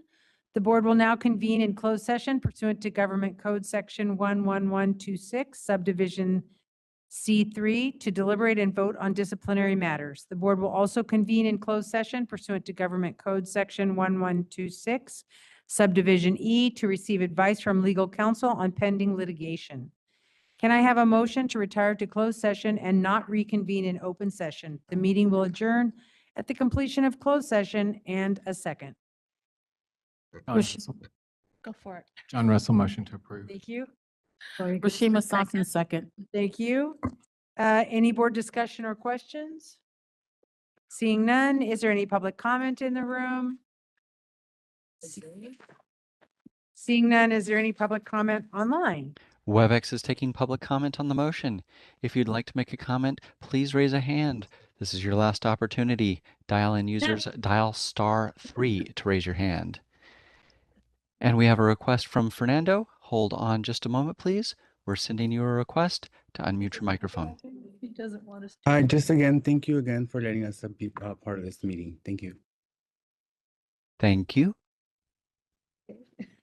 All right, thank you. I will now do a roll call vote. Ms. Carpenter? Yes. Ms. Guzman? Yes. Ms. Moore? Yes. Dr. Russell? Yes. Ms. Sanson? Yes. And I also vote yes. That motion is carried by a vote of 6. We will now adjourn to closed session. Thank you, everyone, for your participation.